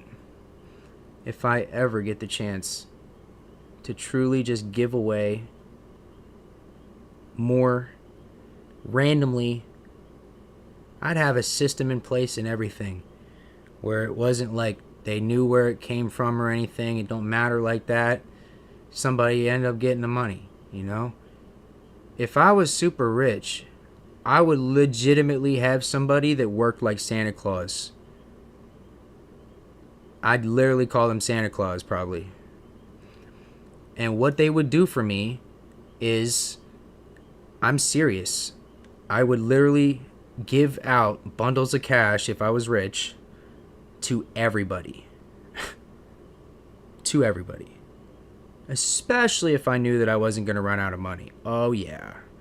I would secretly be going around giving out tens and hundreds of thousands of dollars. Guarantee you that. I guarantee you that. If I ever got to the point where I really had that kind of money, I would do the same thing that Mr. Beast did in the United States and across the middle of the United States, and I would literally build a massive supermarket that's the size of a Walmart. May just buy an old Walmart at that point. Shut a Walmart down. They've shut how many grocery stores down? I'll legitimately shut a Walmart down in the future if I get rich. Seriously. And you know what I would do? I would actually build one of those things that Mr. Beast built across the country, but over in the East Coast, and I would work with him to ship food back and forth to homeless shelters and shit like that. Literally, while you guys popped in, I was just talking about literally what I would do if I was rich. I would have somebody below me that was like a Santa Claus. I would call them Santa Claus. I actually said that. And then I was like, here's what they would do. Their job would be to go and give out tens and hundreds of thousands of dollars to people randomly in need, whether it be at grocery stores, going up to people and just handing it to them and walking away and hugging them and walking away, you know, changing people's lives in a moment. You know, it'd be even more amazing if like you could just do that type of stuff and just like, you know, it'd be amazing if everyone in the world could just go and do it and not pull a camera out to show everybody, because that's just insane that there's a need to do that all the time. And then you put the sad background music to it. I watched this one guy. He really, really pulls on those people that do that. He like Jimmy Darts. I mean, I used to think Jimmy Darts was the greatest, and I still do kind of, but at the same time, it's like the same thing each time. And if certain people are faking that type of stuff, and you know, I don't really know who is or who isn't. And that's what bothers me the most. You know, you don't know what's going on in this world for all for views, and that's the crazy part. You really hope that people aren't out there really staging these type of sad videos, but they are. Certain people are, you know. But I would hope that Jimmy Darts and at least, you know, the bigger people that we would see front face on the camera would be legit. And like I said, that would probably be my first priority if I ever actually hit the lottery or something like that. I would try to buy an old Walmart, probably, and I would literally fill it up with massive coolers, and I would work hand in hand to deliver food and to keep it cold. That's the one thing, keeping food cold for the homeless, literally. Handing food out to people.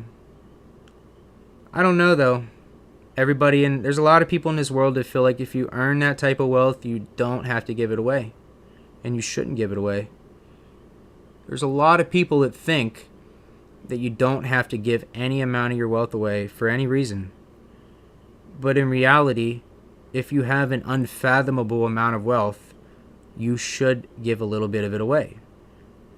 And we all know that giving away to your own foundation, like Bill Gates does, is not the best way. It doesn't look good. Giving away to your own foundation only shows that you're willing to give yourself money.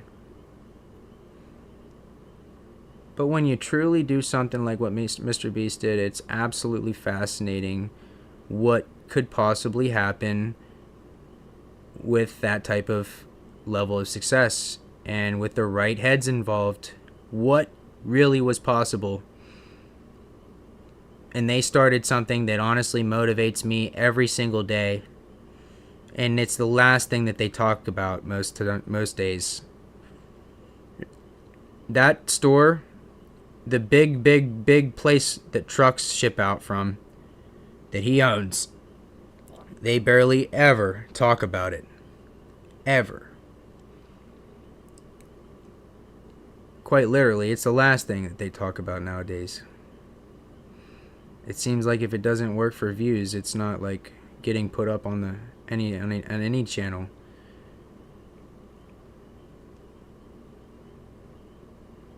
$2023. When's the next bicentennial year? I really wonder. I'm gonna look this up real quick. When is the next bicentennial year? When's the next bicentennial year? Let's see when it's going to be. 2026. It's close. Wow. The United States will be celebrating the 250th anniversary of the signing of the Declaration of Independence on the July 4th. And it's known as the United States Semi-Quincentennial. That's actually somehow fun to say, you guys. Semi-Quincentennial. Or America 250. Alright, that's a bit easier to say. Semi-Quincentennial. I'm fascinated with that name. Yo, I gotta get a shirt with that on it. Semi-Quincentennial. Very trippy. Seriously, though. 2026. 2 more years and we have a bicentennial year. Well, I'm not saying that word again. It's addictive. Once you start saying it, next thing you know, you can't stop. Nah, it's funny. But seriously, the world has to go at least somehow harder on the 4th of July this year. It's what made 1976 amazing. If they could have brought that with video to YouTube, I'm sure it would be all over. Apparently it was massive. The whole nation was out lighting off big fireworks, and everywhere that you looked, people were stopped alongside the road beautifully, gathered with their family in the moment, watching the fireworks everywhere. Apparently you couldn't miss them, from what I've heard from like multiple people. And it was the year where they did all the license plates, so I want to see in 2026 if I can go to the DMV and get a Bell license plate, you guys. Because me personally, I have a big collection I haven't showed you guys yet. I'm still putting it together. But what it is license plates. Very old ones. Like from the 30s, 40s, and 50s. Been collecting them, getting them from a bunch of different people. Buying them when I have to. And I got almost an entire wall filled up. I mean, like a whole wall filled up of vintage. One's from my pap off of his truck from the 50s, 77, 74. I got probably 6 different bicentennial plates. Yep. I even got some really odd colored ones. Some red ones from Ohio. Really getting some odd plates. I really like it. My whole wall will eventually be license plates. As far as the eye can see. And a lot of them, even one of them, is from the 70s Epcot. It's the coolest license plate I have on the wall. It's my dad's license plate from Walt Disney World. Absolutely gorgeous. It's got it starts out with pink, goes to red, orange lines, and yellow. If that can describe the 70s for you. I just love the way that the 70s probably was so disgusting, like color-wise in the moment. Like if you're seriously there, seeing all the colors, you probably didn't care. But afterwards, everyone realized it and stopped. But then, the look as time goes on, how things change, and it turns to vintage, I mean, it's amazing.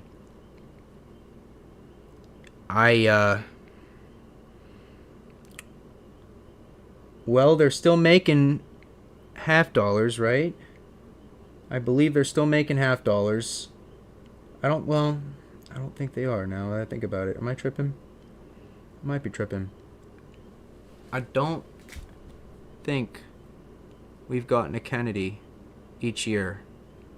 I wonder what year they stopped. Let's look this up real quick. What year did they stop making Kennedy $half? 02. That's when it was. Okay, I knew it was sometime that I just didn't know. 02. Very fascinating.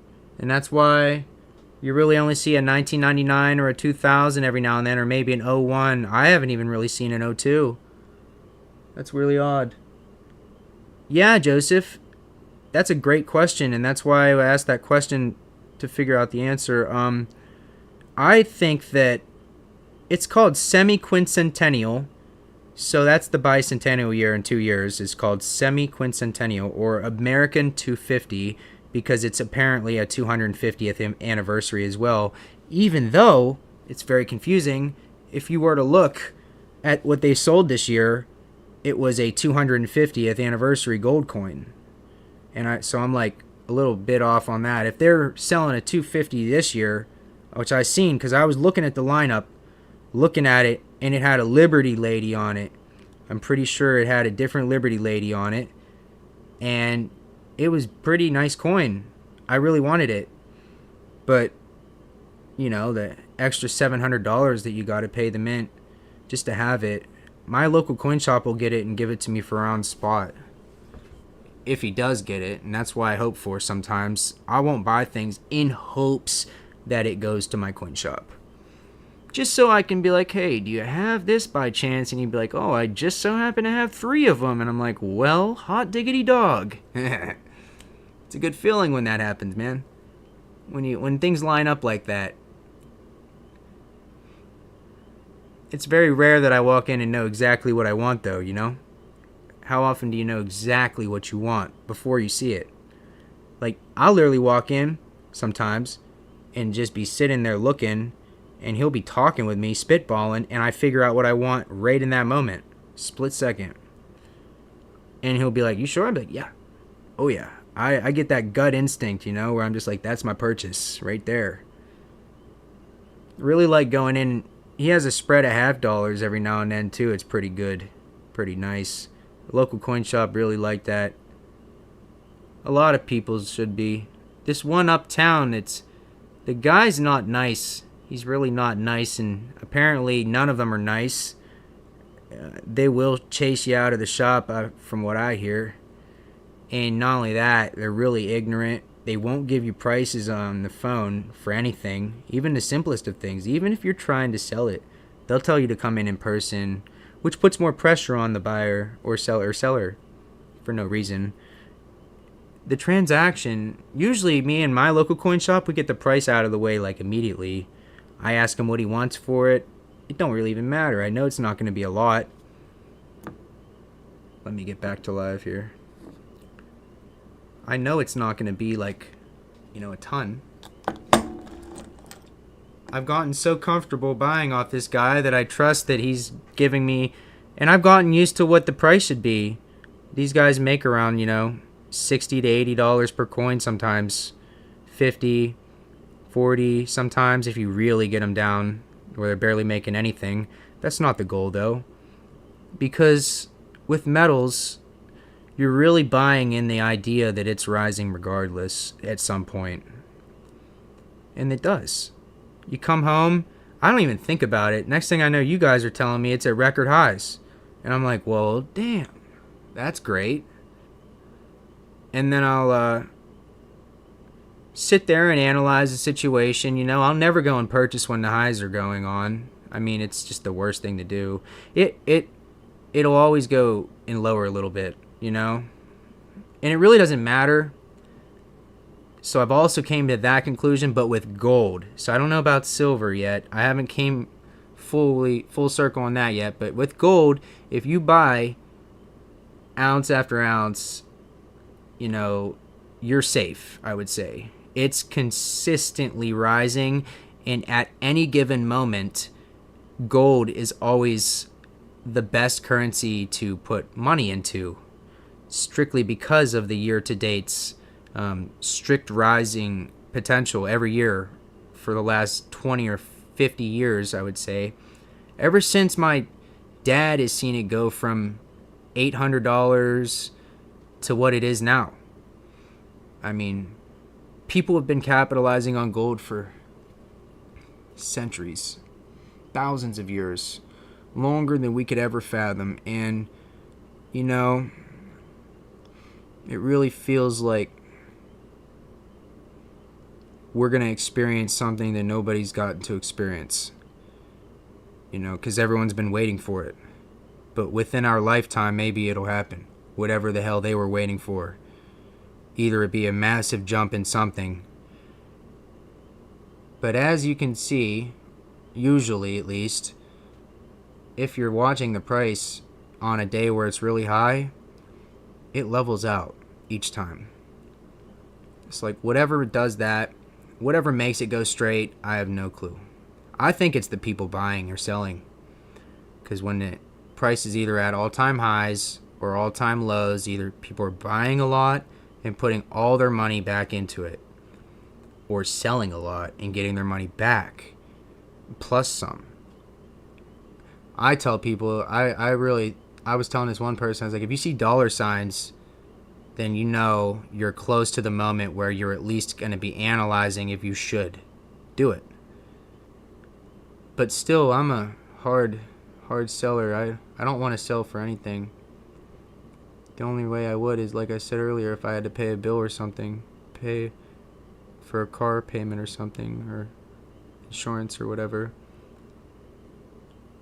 I try to keep the subscriptions to a literal minimum. I have YouTube Premium. I'm thinking about getting rid of Amazon Prime, but I don't really know if that saves me any money or not. I don't think it does. I mean, I guess I'm saving money on shipping. I get a lot of free shipping. But when I don't buy anything, do I need Prime? It's a lot of money per year, each subscription. And I just recently realized that damn newspaper archive was going to charge me over and over again. And I just bought 1 year. So I had to cancel that. But I still got the whole year left. So I'm going to make videos with the newspapers as much as I can. There's some wild newspapers, Joseph. I mean, seriously. Wild. Like, mind-blowing topics that I come across in the middle of the night sometimes that are just old 1800s or 1900s newspaper articles. Sometimes they're literally sheriffs bragging about how they just killed Bonnie and Clyde, or it's insane what you can find in newspaper. It's so detailed. I was physically mind blown when I started making those videos how detailed the newspapers used to be. They were hunting those people for months. I mean, I can't imagine what that felt like, but they were literally going around killing people, like serial killing people. So if you're going to go around serial killing people, you're going to expect to be hunted like that too. You know, it's really a fascinating topic, because with cameras nowadays, you really wonder what's really going on. Because we know all those like previous ones that they talk about, like the I-95 one and everything, but you can't really say what's going on nowadays with that type of people, or that personality of a killer. Very fascinating. they have to be much smarter and much more secluded, because back then they were really sloppy with it. People were going to like sorority houses and just absolutely going buck wild on the highways. And we had what there were so many different ones out in California. The Zodiac, I'm fascinated with that one. They never caught him, I don't think. Got Ted Kaczynski and all this crazy, like really a wild west for crime. And for real, the papers hold all information that we forgot about. I've learned this. And if I could, make videos again with as much information and make it super entertaining, I'm going to, because one, I have like a year left with that subscription. We might as well use it, but boy, it was really some amazing things that we were finding in there too. Like the shootout in Texas, and massive shootout in Texas that everybody over exaggerated for like decades apparently, and the people that were actually there said it was so over exaggerated that it was not even a real thing anymore.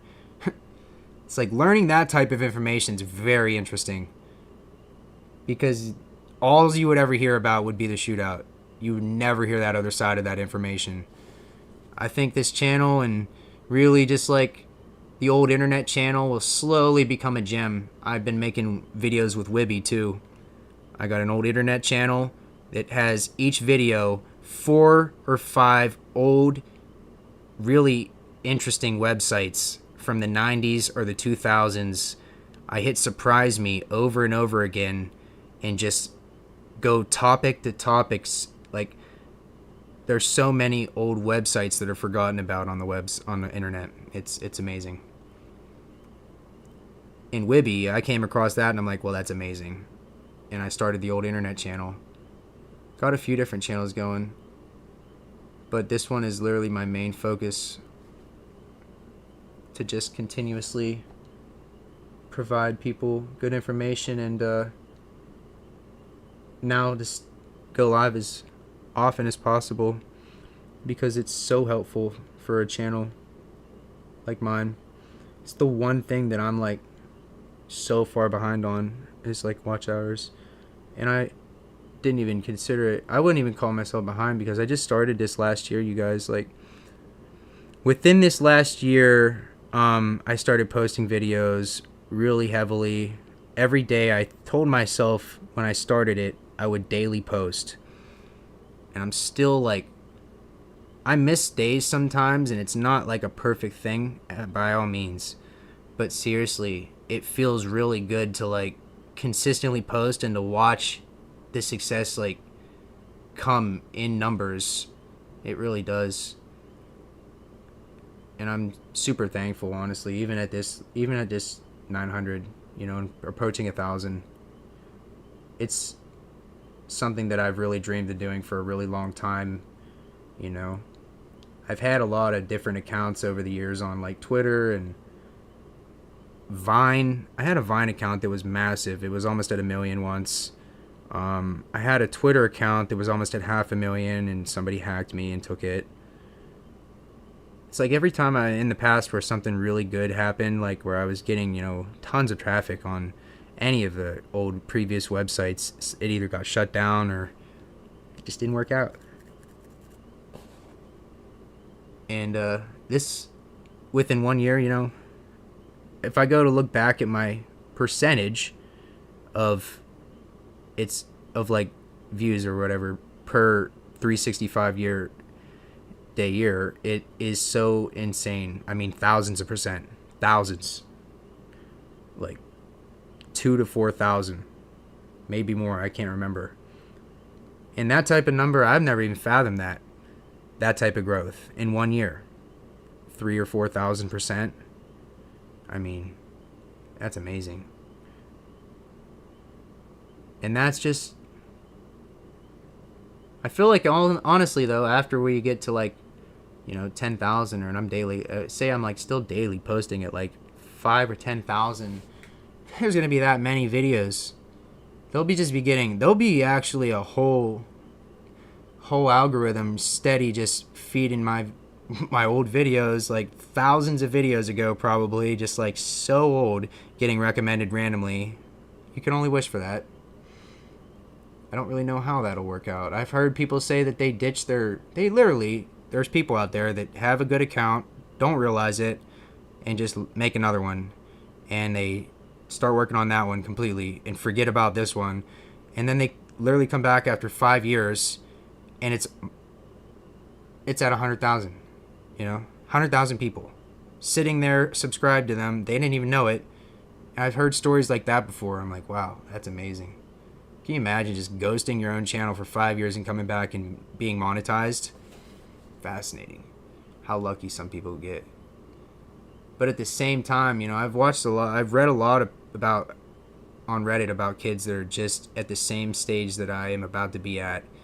And apparently what we'll see is if we have mostly people in the United States, which we have a lot of foreign too, and I will always be learning everybody from where everybody's from. That's my favorite thing about that. But apparently in the United States they pay the most or whatever, so the most people you have in the United States is like good for your number or whatever. They call it a CPM. I don't know what the hell. It's like per minute. I guess it's like they value each person based on where you're at geographically, which is I guess that's all right. It's probably not a bad thing, because like you can't really pay everybody the same in Africa as the same as the United States. That's all it's doing, is geographically paying people what they would be paid, I guess, and not more than they would be paid. Because if YouTube paid everybody the same, like, what they paid everyone in the United States versus like Africa or Europe or whatever, I'm sure it would just bankrupt them probably. If there was really no cap, Because like back in the day, when AdSense just first came out, everybody went balls to the wall, and you were able to get like $50,000 to $100,000 per video, cash, deposited into your account. And I've known people that I've watched that were rolling in cash. I mean, millions of dollars, and are pretty much homeless right now. So it's like some of the people that saw that real fast money didn't really know what to do with it. Boy, I'll bet you they wish they bought some gold and silver. That's for sure. We're about 3 hours, you guys. I really appreciate all three of you. Seriously. And yeah, Joseph, to answer your question seriously, because like I really got into that and then I probably got like sidetracked with it like mid-stride. I'm so sorry about that. I do believe that they are going to at one point in time pull that out, and why not in 2026, right? It's the next one. I think they'll make a semi-quincentennial commemorative or something along those lines. It would have to be stretched around the half, three-quarter way whole coin pretty much. It's a big word. It's not like bicentennial. They put bicentennial on it pretty nice. Let's look at one.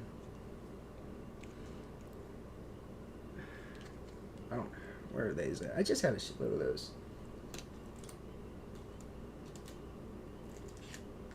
No, I can't find them. I actually just went through like probably a good 10 of those 76s, and I can't find one right now. But yeah, the bicentennial is beautiful on it. Beautiful. Perfectly put. And I don't really know how a semi-quincentennial will look. I don't know. I guess we gotta represent though, because it ain't changing. Gotta look into these things in the future so it's not a surprise that it's rolling up in like a year or two. It's little things like that, In the United States, it's been getting better with like the lax or the crappy laws that we had with the fireworks. They would only let us have fountains in Pennsylvania up until 2 years ago. Now I can go down to a store and buy up to a certain size mortar, which is good because all you need is a tube and you can launch them off safely. I mean, we were launching them off like crazy one year. We went and bought like $2,000-$3,000 worth, probably, maybe more. I can't remember. Straight in the backyard, just going crazy. Had everybody over. It was really fun. The best 4th of July probably You know, and I've had a lot of good 4th of Julys. Like, one of my favorites was down in Ocean City one time. They had so many fireworks going off. It was Zambelli Fireworks from Pittsburgh, Pennsylvania. They go so hard that they do the Pirates games, and that's who sits there for hours and hours and hours, just like setting off the 6 to 8 inch mortars, just sometimes 10. The big boys, they got them big boys, maybe even 12 to be honest, and they go down there every now and then in Ocean City. And one time when I was down there, they had this entire park lit up with like the longest set of fireworks I've ever seen in my life, and I've seen a lot. I mean, I've been blown away so many times by shows that I'm like, never thought that could get any better. But this one in Maryland, I swear, y'all, was the longest I've ever seen fireworks going, and I mean for hours upon hours. 2, maybe 3 hours, 4, maybe 3.5. I have no idea. We sat there for so long, and I kept asking, holy hell, when is the finale? If that was the, what was that? If that was that the finale? That's how I was literally reacting, because like you're sitting there wondering if what you just saw was the greatest part, and then it gets better. And that's Zambelli. I mean, they like that barrage type, very loud and assertive, and the big mortars that they have really do, man, they're amazing. I watched a video one time of them at their family residence making fireworks the way that they used to. They still do, I guess, for the most part, by hand. And they were back in their backyard making these big mortars. I'm like, man, that's amazing. Could you imagine being born into a firework family? Literally just packing black powder and knowing what to do with it. Y'all, the sketchiest thing I ever saw one time was this guy. He was in charge of doing his entire display for his town. That wasn't the sketchy part. His workshop was sketchy. People were missing limbs in there, and we didn't know what it was from. Apparently, it was from a surgery. But at first glance, when you walk into a place and there's fireworks everywhere, and you see people missing limbs, you think automatically, oh, sorry, you know? Like, you think you really do. And you don't know. I didn't know. I was young and dumb. I was there to buy some half sticks. This guy had my mom there, and I remember I brought some cash, and I spent it all. I was like, all right, give me all these half sticks. And I'm pretty sure he sold them to me for like $1 or $2. Absolute insanity. They were homemade half sticks. They were the loudest thing that I've ever bought in my life.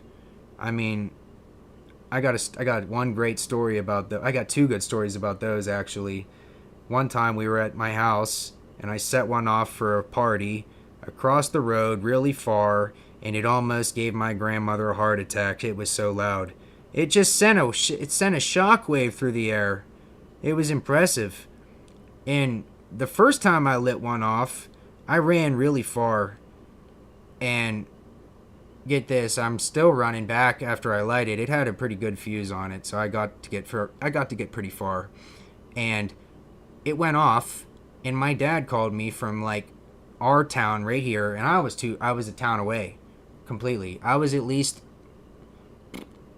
4 or 5 miles away, and he called me up and said, "Do you just like that thing?"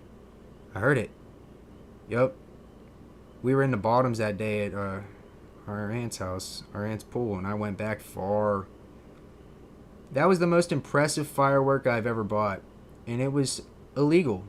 Black market, in some guy's backyard, full of, he was working on a whole cake.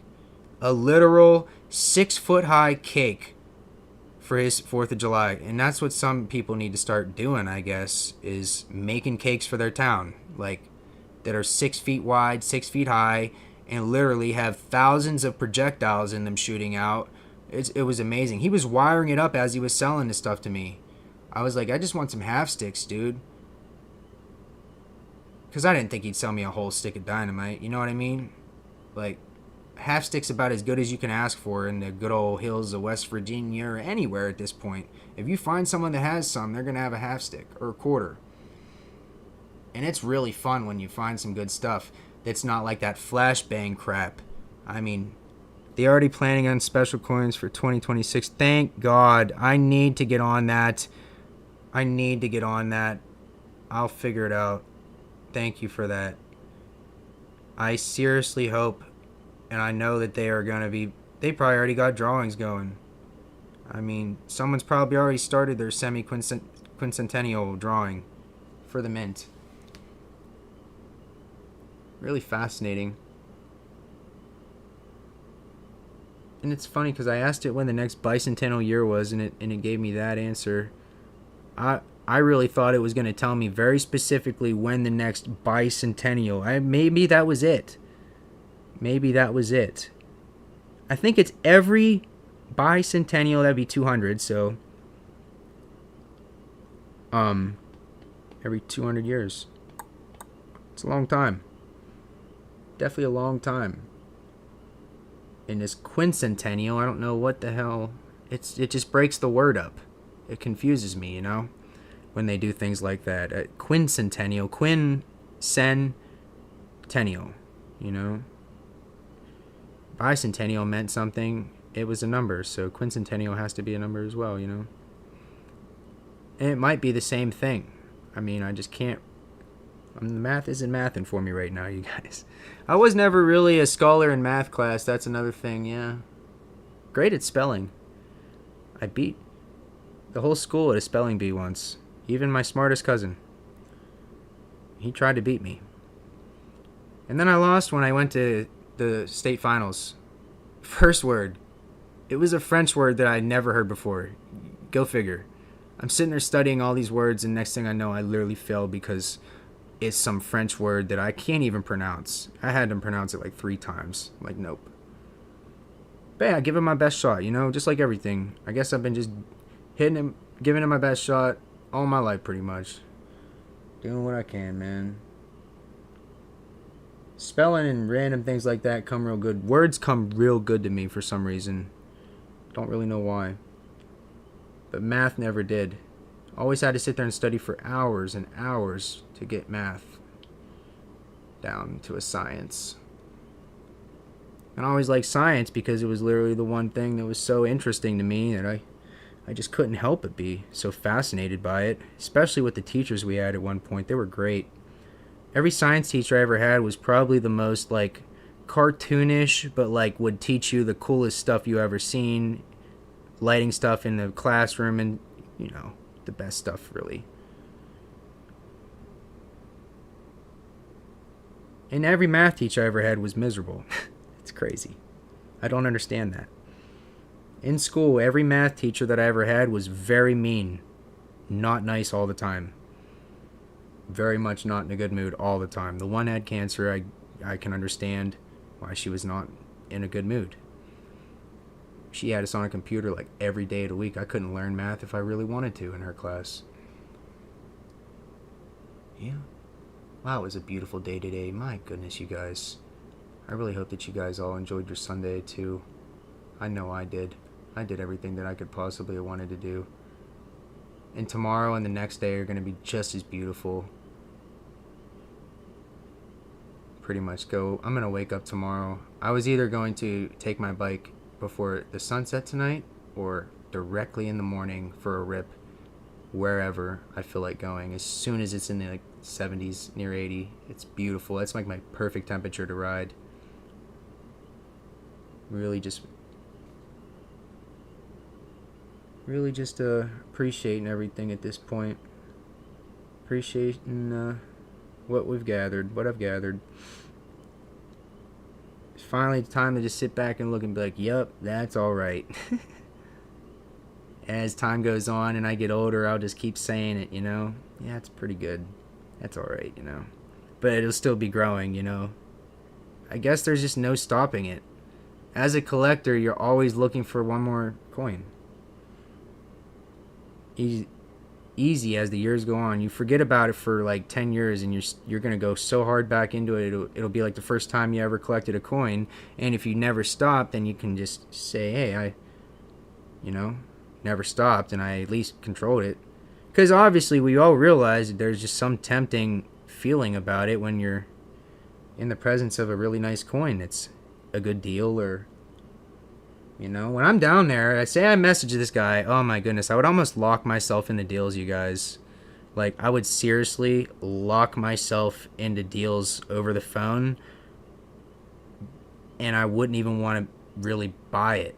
It would just be the temptation of, like, the big deal, knowing that I could, and then wondering if I, should. And that was before I really, frugally decided, okay, if it's not necessary or bill money, like, throw it into metal. It's better. That's kind of how I feel now. I mean, I feel now like, okay, if I'm cool for 6 to 8 months, cash wise, put it into metal. And at this point, I'm strictly sticking to, like, really mostly generic, ounces, maybe small bars if I can. But for the most part, I think I might even start trying to get more junk silver too. More quarters, more half dollars, because I want to have liquidable metal, a lot of it. Each time I buy from now on, I want it to be like I can go sell that tomorrow. You know what I mean? Because the hassle of having a very, very serious collectible or rare item is that you now have to sell it on the online marketplace, and it's different than a cash transaction completely.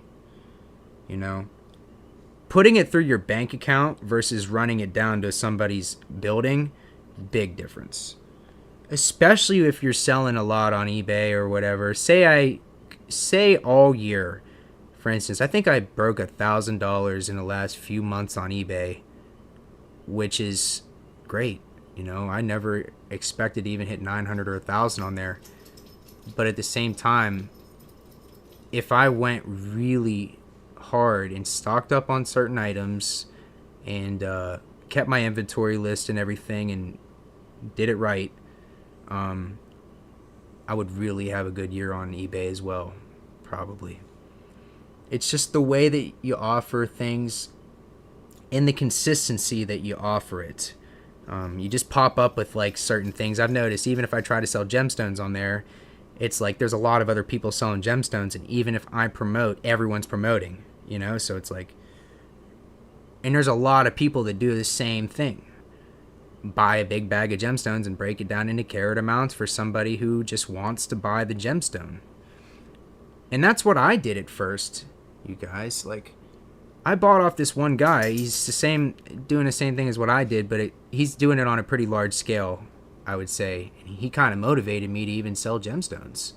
I was like, wow, I could just bulk buy, get a big package, which I did. I got my first delivery, and I was like, wow, these are beautiful. The lapis and everything, and the rose quartz, and I just broke it up into carat amounts exactly the way that those people would, and sold a few. Honestly, sold a lot of the lapis, and then it just, like, slowed up, and that's totally fine. I love gemstones so much that I would rather have them to work with for jewelry. I want to start making, like, really beautiful rose quartz necklaces, and there's a lot of these in there that can be chipped into almost, arrowheads? Yeah. And we were talking about that. I know Joseph and somebody was pointing out to me, if it was Joseph, tell me. If it was you, tell me, that the rose quartz could be literally made into an arrowhead. I remember someone telling me that. And ever since then, I really thought about it.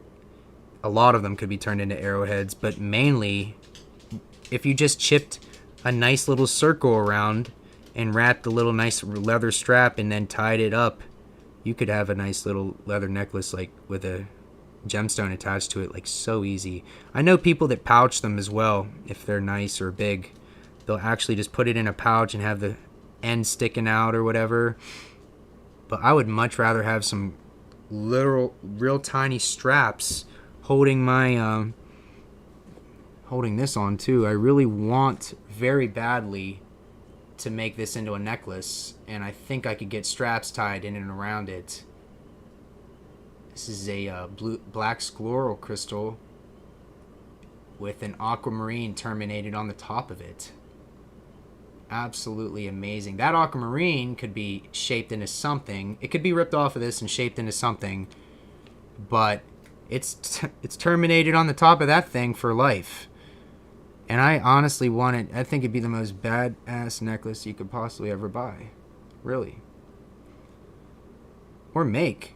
You know? No one's ever going to, you know. And I've seen people that have their own type of gemstone necklace. Custom. Yeah, it was you and Craig. Yes. I remember that now.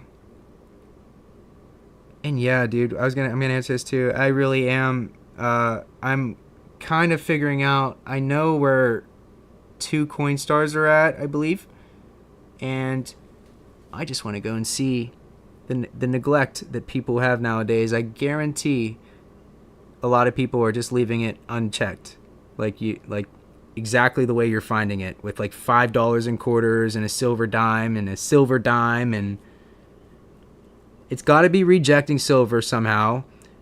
I mean, all these companies, a lot of these companies find a way to kind of just jam it to the side in a bin or something. Their separators will separate silver, and I've found them online where it'll literally send copper through and then tick the silver out. So it's fascinating. But yeah, a lot of owners out there over the years have found a way to siphon silver into their arcade machines or whatever with that type of machine, and it won't go into the reject bin. But in this case with Coinstar, they're at least giving you the opportunity to get it back. And people are just so fast nowadays, they will not stop to think, oh wow, there's $8 in the reject bin that it wouldn't take for some reason. Sometimes it's just because it's like a ugly thing or an ugly bill and it will not take it, even if it's a real bill. I worry sometimes with bills, you know, when it's rejecting the bills. Like, you could really have a fake in your hand and you just wouldn't even know it, you know? And it's just sitting there rejecting it in the Walmart over and over again. I've sat there just trying to get it, and then it'll take it like last minute. Very odd, those machines. If it's a crappy bill, it seriously will reject it, then take it. It's like a debit machine or something. And there's really bad gas stations where you're just like sitting there for a moment, swipe. I don't like to use my card in any gas station, to be honest with you, but I've had a moment where, you know, this put in my head like that, where you're sitting there swiping, you hit your chip, and then you go back to swiping and it works. And then I started to tell every clerk, okay, well, it's got to be your machine then, because I know this, and I'd do it, and I'd swipe it and chip it, and it would work every time, and they'd look at me like, how the hell did you figure that out? Well, it's because all of them are broken. Sorry. You have to figure a method out just to use the credit card or debit card machine sometimes, just to get it to go through. Man. Wonder what I'm gonna get for some food tomorrow. Thinking about that. Definitely get out on the bike and the skates and all kinds of shit. I even got a BMX bike recently, you guys. It's beautiful. Baby blue. Nice tan seat. All black, aside from that. Very light bike. And really fun to ride. Really fun. Puts a smile on my face every time I just go cranking it down the road. And it's so light that I'm going to be able to do whatever I want on it. Like wheelies for days. Once I get the balance point right, I could just sit there and crank a wheelie out for probably half a mile on this thing. It's not like the bikes we used to have. They were really heavy. I used to have GTs and all kinds of stuff from back in the 90s that really are relics right now. Probably worth $750, $800. I had an all chrome bike one time. All chrome. And I used to shine it up with car polish. That's how crazy bikes were back in the day. And that shit was heavy. It was stainless steel, I think, with chrome attached to it. Very heavy bike. And this one, even if you lean back a little bit, it's like off the ground, like both ways. It's like very light, almost scary. But it makes me feel like if I did get better with a bike, I used to ride BMX like crazy. And my real thought was if I could actually get myself to there's a couple BMX parks around here, and if I just got feeling it, one day I'd just go there for a couple hours, 2-3 hours, maybe, just start hitting the ramp a little bit and start getting the feel for it, and not pushing myself, but really just having fun. That's what my dad took me down there one time to this big park, and I really didn't. Once I got there, I seen it. I'm like, wow, I've never ridden anything like that. I've never jumped anything like that. It was just a big half pipe, huge, huge. But by the end of the day, I was riding that thing, going and side swiping it, and not any like 360s or anything crazy, but just going up and down the ramp without falling. And yeah, that's a task in its own self. It's like when you ride a bike, it really proves to you what you want out of it. If you just want to piss around on it, or if you really want to learn the skill and hone the hobby. I'm going to try to get some wheelies down. Those dimes are beautiful, especially the one that has a nice antique finish. I love it, dude. Yeah, I couldn't be more happy for you, honestly. I've seriously never found one, even in rolls. I mean, just a shame. And I've tried very hard. Tried very hard.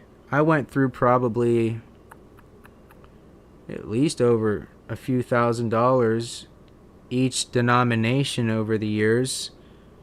I mean, it's definitely through the hundreds, because I was like taking the same change back at one point. I was like, I would take back as much as they would take. And at one point they started telling me, yo, you got to bring less. And I was like, all right, well, how much less? Like, what? That's the one time we actually got in an argument. I didn't get in an argument with the lady, didn't want to do it. And it wasn't even that much. It was literally, oh my goodness, less than $10 in nickels, a couple rolls of dimes, and three rolls of quarters. And she just stopped midway through and decided that she just didn't want to do it anymore. And I was kind of frustrated because, like, she made it so difficult to explain. I'm like, I collect coins. Like, I literally remember I handed her it and I told her, I want to do this. I got all this. I collect coins. That's the reason. I bring them back.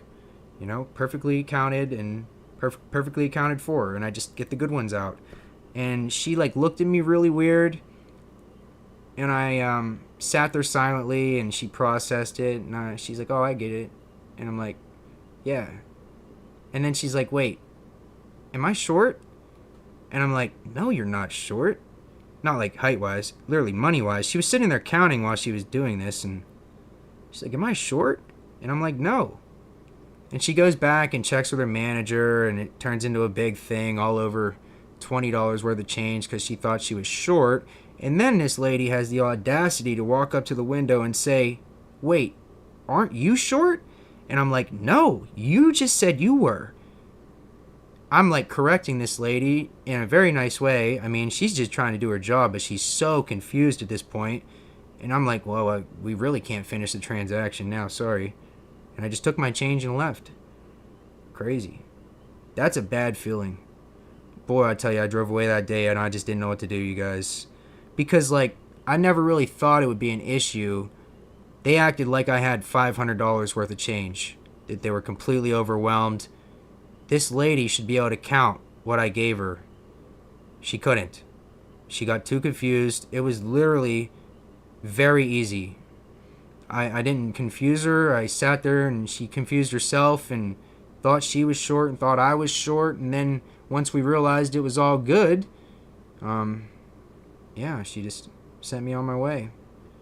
What sucked was that I was looking for nickels that day. Very nice ones. And I didn't get them.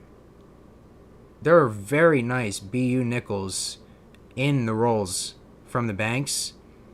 Even the customer wrapped ones from like local credit unions have beauties in there. I mean, from 88 below, I see all that. I see 88 quite often. It's one that I've kept hundreds of probably. It's my favorite denomination, the nickels. They're so pretty still. And if you look, a lot of them are full stare. And if you don't see any scratches really a lot, and you still see most of its stairs, it's worth a lot more than most people would ever realize. I mean, a full stare, a real full stare that has like very minute scratch and the stairs on the back is that's what they classify it as. Because I used to think, okay, full bands means and full stairs means it has its bands and it has its stairs. But really, the term is coined from the fact that it is seriously. Why did I just literally. That last seriously like threw me so far off of my train of thought. That's the second time that this happens in this stream where I literally was mid stride thought and it just went away within one word. That's dangerous. And that's how my focus is nowadays, you guys. That's why I'm trying to get put back on my ADHD meds. I feel like it'll line my brain up the way I was on these meds for like almost a decade, and they worked really good for me. That never happened, put it to you that way. I was pretty on with my thoughts, and nowadays I feel like my house is a task, everything is a task that I have to do, rather than that I should do it or I want to do it. And my ADHD meds, they literally just make tasks exactly that, something that I do each day. You know, I held a really great job while I was on it too, for almost 10 years. Pretty much the best of my life has ever been when I was on that stuff. And yeah, kind of just had a break. I didn't really know that I had ADHD really until you stop taking the meds and you go back to like normal life. It's really incredible what happens. You start to notice the negative side effects, not being able to focus or keep a train of thought. I get really like racing thoughts sometimes. It can go really bad. It can get really bad to the point where I change topics too many times per conversation, and it doesn't even make any sense, you know? And I've been working on my train of thought lately because, yeah, it got bad, you know? Really, over the years of being unmedicated, completely regular, I've noticed that my quality of life has decreased incredibly. Incredibly. Like, you know? And so I basically recently decided that it would be in my best interest, along with all my doctors. They decided that too. They're like, yeah, you should probably get back on that. Like, yeah, I think so too. That's what I'm at. It's like I'm actually like taking the doctor's recommendations for once, you guys. Like, I used to just stay away until I really had a problem or needed to go, but now I'm gonna hit the yearly checkups and everything and take it seriously. And yeah, man, really just take my mental health seriously, because seriously, it's something that really the world needs to worry about. Our country needs to worry about it. Mental health is a huge problem right now that's undealt with. They used to have hospitals and everything. They didn't help, but they gave people a place to go rather than jail. Because now people are just snapping out in public with mental health issues, and that's all we're seeing is people filming it and being the victim, or, you know, vice versa. It's sad. And, you know, there's a lot of people out there that want to help, but it's not enough, you know. Need more therapists and stuff. Need more ways for people to get access to like a good therapist, and need better healthcare, you know, full time for like, don't have to worry about it when the president changes type thing. That'd be sick if they kind of signed that into law, that we could at least get some decent healthcare. I mean, aside, I know what we have now, UPMC and Medicaid and everything. It's decent. It really is. But what other countries have is like, you go there and you get taken care of, and it doesn't cost the government thousands of dollars, and it doesn't cost you that either. It's like they acknowledge that it's like they're not charging $10,000 for a bed, you know, in like Sweden and other places. I can't remember exactly. There's other places that have really, really solid health care, and for people that are having babies, I mean men, women, babies, kids alike, everyone. Fair, free, And what we have done is we have basically made it so that insurance can charge that much for per bed. No one ever pays cash. It's always the insurance, but people think that's what it costs now. No bed ever cost $10,000 to make. You know, the electricity doesn't cost that much. The doctor don't cost that much. Sure as hell, the gas don't cost that much that they're giving you, or the medication. So yeah, it's like we really just make things more expensive based on what works and what has worked. That's how our system is working right now. We completely are running off of a blind system from the past that's slowly unwinding into a real problem. And that's why we're seeing metals rise. I mean, it's just not going to get any better. I had my pap tell me this yesterday. He's like, I told him, I said, I'm just waiting for gas to go back down. He said, you're going to be waiting for a while. My fucking pap said that to me. And I'm like, well, I figured at least a cent or two, Pap, but geez, you're cynical. He just wanted to give me a straight shooter, you know? That's how my Pap is. Straight shooter. Gotta respect your grandfather for that. Any grandfather that just, because they're really not going to tell you, you know, anything but that.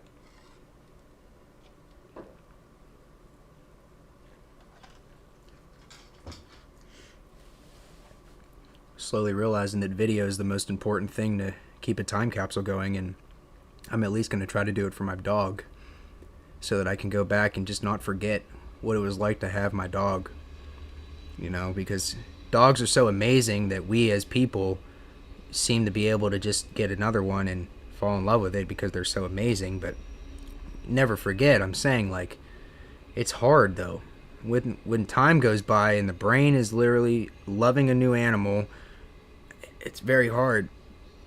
And if you had videos on a certain channel, say an Instagram or a YouTube, I chose YouTube because people like seeing our relationship, but I really just want it to be cataloged on here for me in the future. All these videos of me and her and the skating videos. I'm really going to start uploading weekly skating videos of me and her moving around on the blades for you guys to see. It's very cool. I'm going to try to find some different places to rollerblade. I just got to make it safe, and I know I can go there. There's one town. The town I buy the coins in is actually the perfect place as long as I get my car parked safely. They are tyrants with parking tickets down there. But if I get it parked somewhere where they won't ticket me, me and her could roll around the entire city. It's a gorgeous city. Flat pavement. I mean, like, that's what I look for when I go on wheels. Down at the beach, me and her were just rolling like crazy. She probably went like 10 miles each way one time. We literally just kept going. We were the whole way out of one city and into another, and she finally got tired, and I got tired, and we turned around and came back. I mean, she could do a whole 5K, and so could I at this point, probably. Barely. She'd outrun me times 10.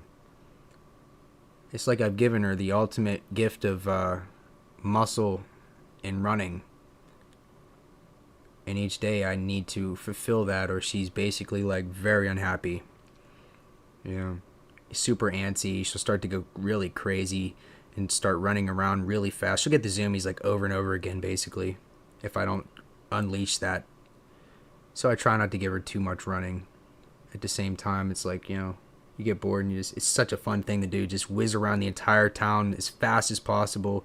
It's dangerous because, like, yeah, I catch people off guard quite often. Even when I just got back from vacation, I guess the few weeks that I was away, people got so comfortable without me being there on wheels that there were two people that had their dogs out without leashes on. And the first one tripped and made me fall on the road. And the guy came out and grabbed my dog like she was the problem. And I'm like, yeah, get your dog, bro. Like, don't grab my dog, you know. And I was pretty PO'd about that because it hurt pretty bad. I mean, this little dog tripped me and I fell, and I fell the worst way, and it hurt so bad. And then I get up the road, and you guys wouldn't believe what jumps this fence and comes after me. A big black pit bull. And I'm sitting there thinking, 8-Ball, don't you dare stop to deal with this right now. And she's so smart that she can tell when we really gotta go. because I'm already in front of her with the wheels and I'm telling her to get moving like that dog's coming. And this is how fast my dog is. She can outrun any dog in this town if it gets loose. So we're already ahead of them by like 30 or 40 feet. It's the scary thought. And then these people come out and look at me like I'm the problem for wheeling around the town. And I said, all I could say in the moment without really, being too mean was that if both of y'all at the same time got dogs chasing me, that's a problem. You know what I mean? I don't like to get anybody in trouble for anything. I really don't. I'm never going to the cops for that type of thing. I don't think I really wouldn't be able to sleep with myself if I got somebody's dog killed. My uncle tried to get my dog killed because he kept maliciously like targeting our yard and everything with his dog, and well, we were outside or something like that, and I didn't know he was coming. It was one of those things where, and he hasn't done it since because he knew. That's the thing. Whenever something stops, that it really wasn't you, and it was them. Like, I thought to myself for a minute, man, he's really going to do this forever, and I'm just going to have to adapt. He was walking his dog through my backyard, basically. 2 golden retrievers, and they would fight with my dog. She hated them for good reason. They would just go and he would just let them shit in my backyard. And that was a big problem, too, the fact that I'm cleaning up after 2 golden retrievers and my dog, so I'm already mad about that. And then every time he would do it on purpose to get her to bite his dogs. And then he would go and threaten my whole family, saying that he was going to kill my dog. Like, pretty much the worst thing you could possibly do. And then he would just go and not do it. Like, he would work me up so bad thinking that I'm going to lose my animal. I'm sitting here crying all day, and I'm telling her how bad she is because of it. It's like, sometimes it would happen at the worst times. I would just be letting her out to pee, and next thing I know, I hear dogs fighting. I'm like, are you kidding me? And imagine you have a really good dog that listens, and then this comes out of nowhere. I know it's definitely hard, and that's why I feel for those people downtown, because like nobody comes up in my way like that, or I wouldn't do it.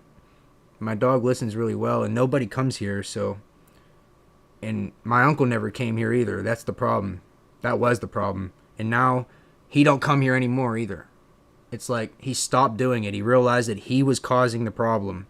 And he just physically, like, doesn't do it anymore. And he doesn't even walk the dogs anymore. That's the crazy part. He was doing something that he was really going to give up forever. And he was backing his whole self on it and starting a whole family fight and making me resent him for his entire life, probably. How could you really want to be friends with somebody like that? And now they look at me and just wonder why I don't enjoy their company, And it's because of all that. I'm a quiet person, I don't like to be bothered. I won't bother anybody. I wasn't going down and harassing him, I mind my own business, and you know what is crazy is that he would yell and say he was going to kill my dog, right? And then I'd be going down the road past my parents' house or whatever and go past my uncle's house, and he'd have his dogs unleashed, and they'd run out and knock me on my ass. It's happened like 3 times. A couple good times where they literally run out after me the same way, And we both got to the point where, it was just kind of like very, very tension, very heated for family. And yeah, definitely ever since then, I still live here, and he built a fence in his backyard and left one square open so that his dogs can literally run through whenever they want, if they choose to. And it's ridiculous. If I ever showed you guys this, you'd be like, that's the most ridiculous thing I ever seen in my life. Yeah, it is. It's the most petty thing ever, too. Talk about putting a fence up around your whole yard and leaving one square open so that the dogs can physically just get out whenever they want, if they wanted to.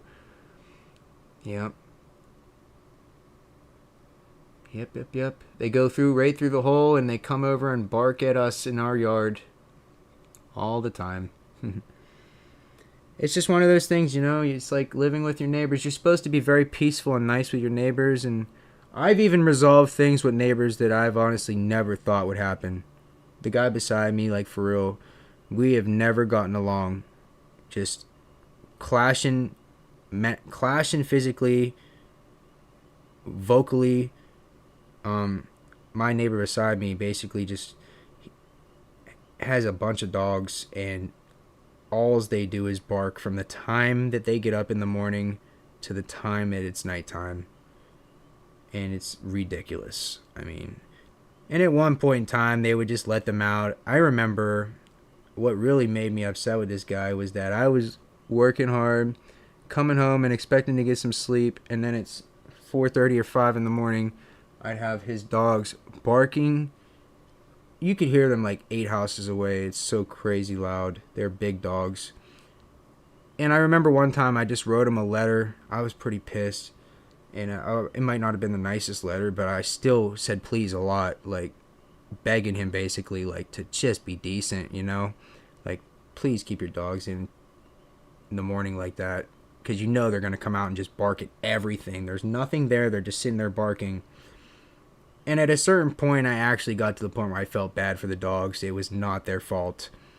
The guy and his wife are the problem.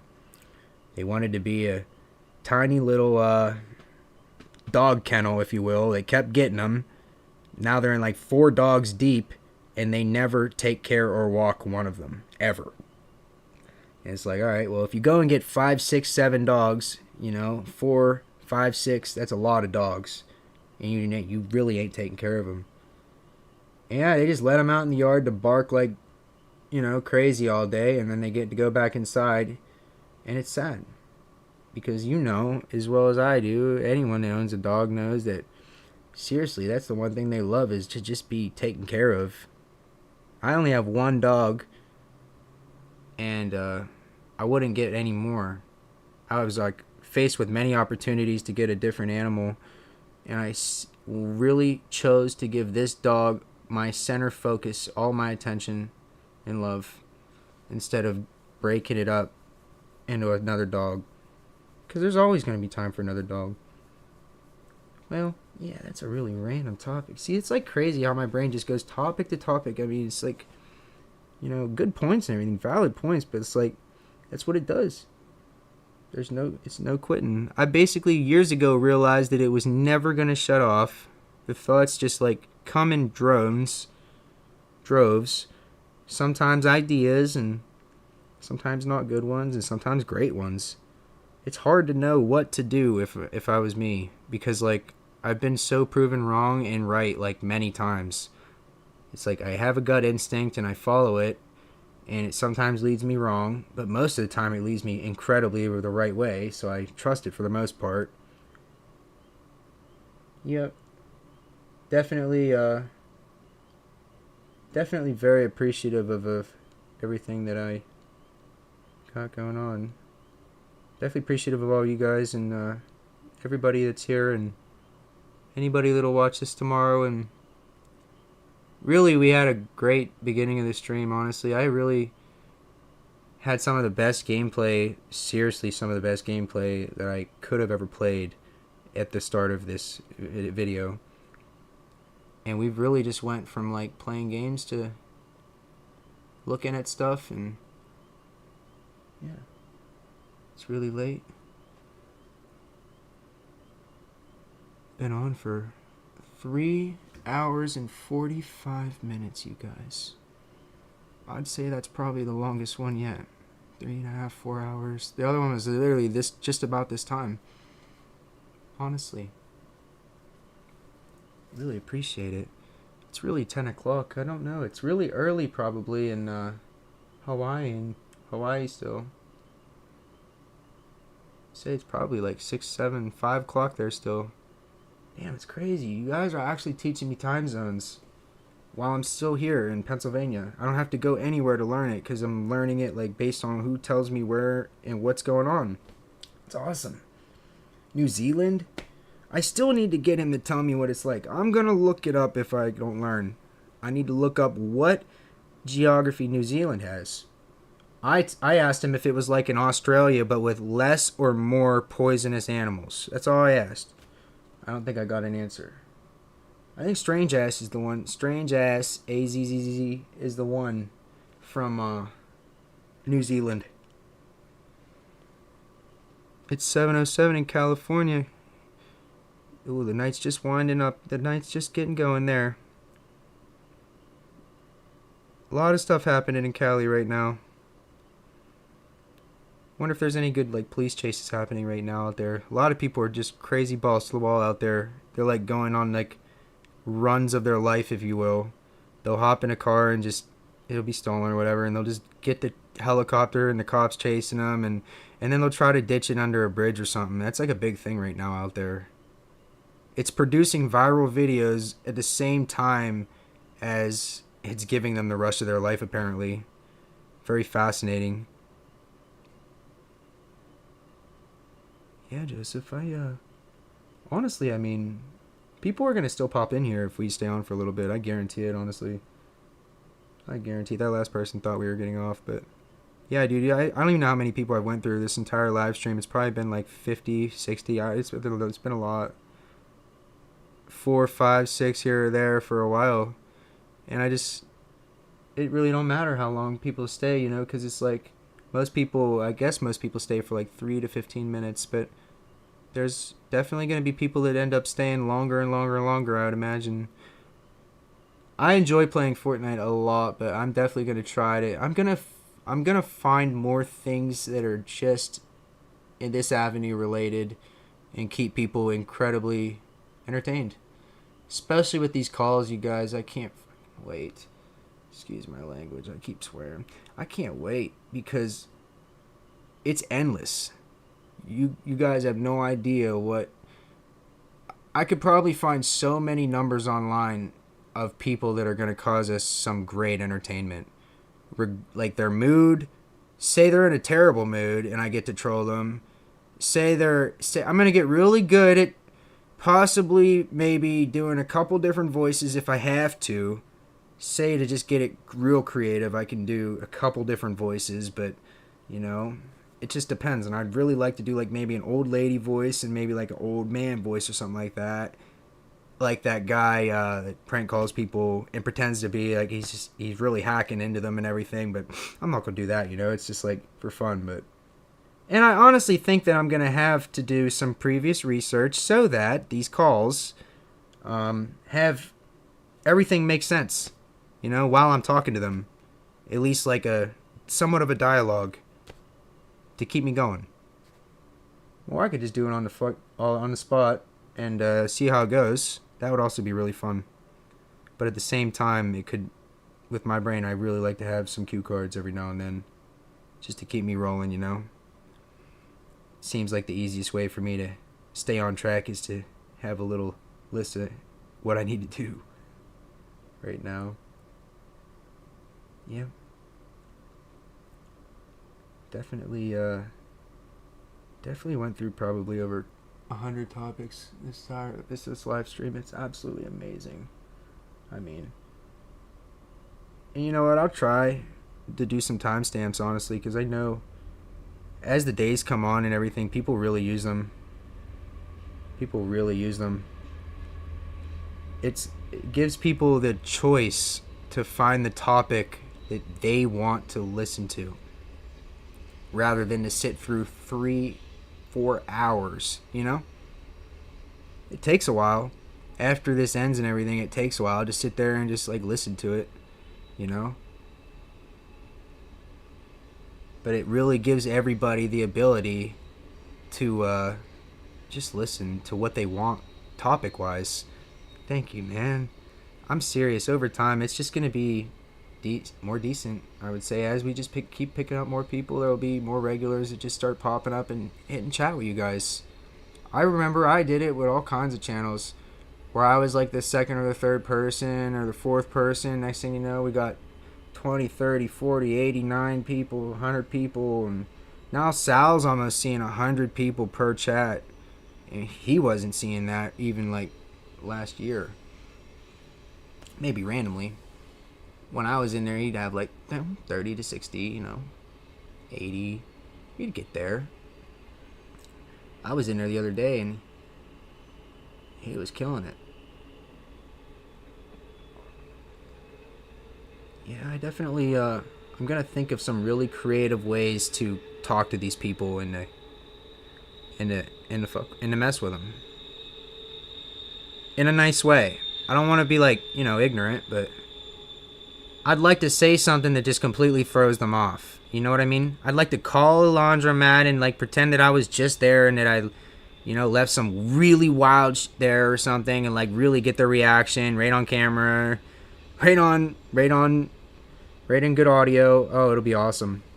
And little things like that. And like I said, we already are going to do the, I'm going to call and pretend to be a massive buyer, like a bigger buyer than these people can probably even handle type thing, just like Silver Seeker did. Like, oh, I'm trying to buy a lot, Like, what's a lot? You know what I mean? They'll ask that question. Well, what's a lot, Because they get really interested. Any coin shop gets really interested when you just keep saying, oh, it's a lot, They get scared and interested because they don't want to file any federal forms after $10,000. But they will. And some people just say F it, right? That's a crazy thing, too. I watched on Yankees. Was it Yankee? Yeah, Yankee. He was in there with Tim, and this lady and her husband came in. Sorry. Lady and her husband came in, and they had a bunch of gold. Tons of gold. Like, well over 4 to 6 ounces, 10 grand worth, just about. And then they brought out, like, tubes and tubes and tubes and tubes of ASEs, backdated ASEs, and yeah, I mean, they were just trying to sell. And, boy, he told him, he said, yeah, you're definitely going to have to file the form. And they said, okay, that's fine. And I guess they were cool with it.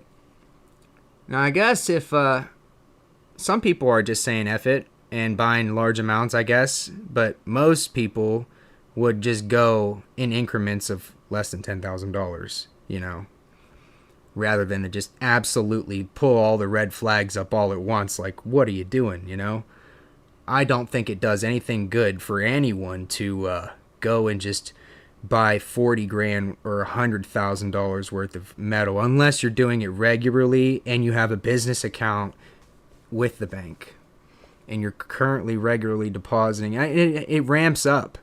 Like, say you're on eBay and you start seeing a good amount of success. Now, after a certain point, you're walking up to the bank and you're saying, I can't do this without a business account. Give me the paperwork. And they're going to agree because they're like getting to the point where they're like, oh, this is a lot, Going to need a business account. And as soon as you get that business account, you could deposit whatever you want. It's a fascinating thing. With an LLC, you can deposit anything. You can make an LLC just like that. And next thing you know, you're straight into the bank. Full blown. Just file your taxes correctly. Have a financial advisor at that point. I would, if you're doing millions of dollars worth of, I would definitely have a financial advisor. It wouldn't be me. And yeah, I would just try to minimize all loss. Well, selling and making as much as these people do that I'm seeing online, but that's just a dream. That ain't never happening for me. And at the same time, I'm cool with that, yo. I'm not starting no big, massive silver coin company, I don't think. You never know. Some people have turned their collections into their stores, like certain people, and then they flipped it into profits that allow them to continuously fill the store for years. That's good luck. But at the same time, it's one of those things where you'll see it if it'll work, and you definitely know if it's going to work or not going to work. I've tried multiple different avenues, but I already know right now this town is too small. Any town that I am near, way too small. Florida's perfect for coin shops. It's a still booming industry for coins, mind you guys. The shows all go through Florida. People have monthly sales down there, weekly sales down there, where they go and set tables up and just sell coins to survive. That's how big it is down there in Florida right now. In other states too, I'd imagine. But if you go and look where I'm at or where uh, you may be, there may not be too many. You know, one every now and then type thing. And you got to drive over an hour to get there. That's what my situation's like. Just to go to a coin show. Pittsburgh, deal with all the traffic and rush hour and make a whole day out of it. Fine. I'm going to do it eventually just to go to a coin show. But I would like to make it a big one or a nice one when it comes through. To be impressed, you know? Because, like, people always talk about when they... This one guy, coin guy, all he could ever remember is his biggest show that he ever went to. Him and this one guy were talking about it in a video. And he was saying how this one show back in the 90s was so big that you never thought it was going to end, apparently. It was so full of silver and gold. There were so many vendors there. It was like the tents never ended. And he said he could have never seen everything even if he tried.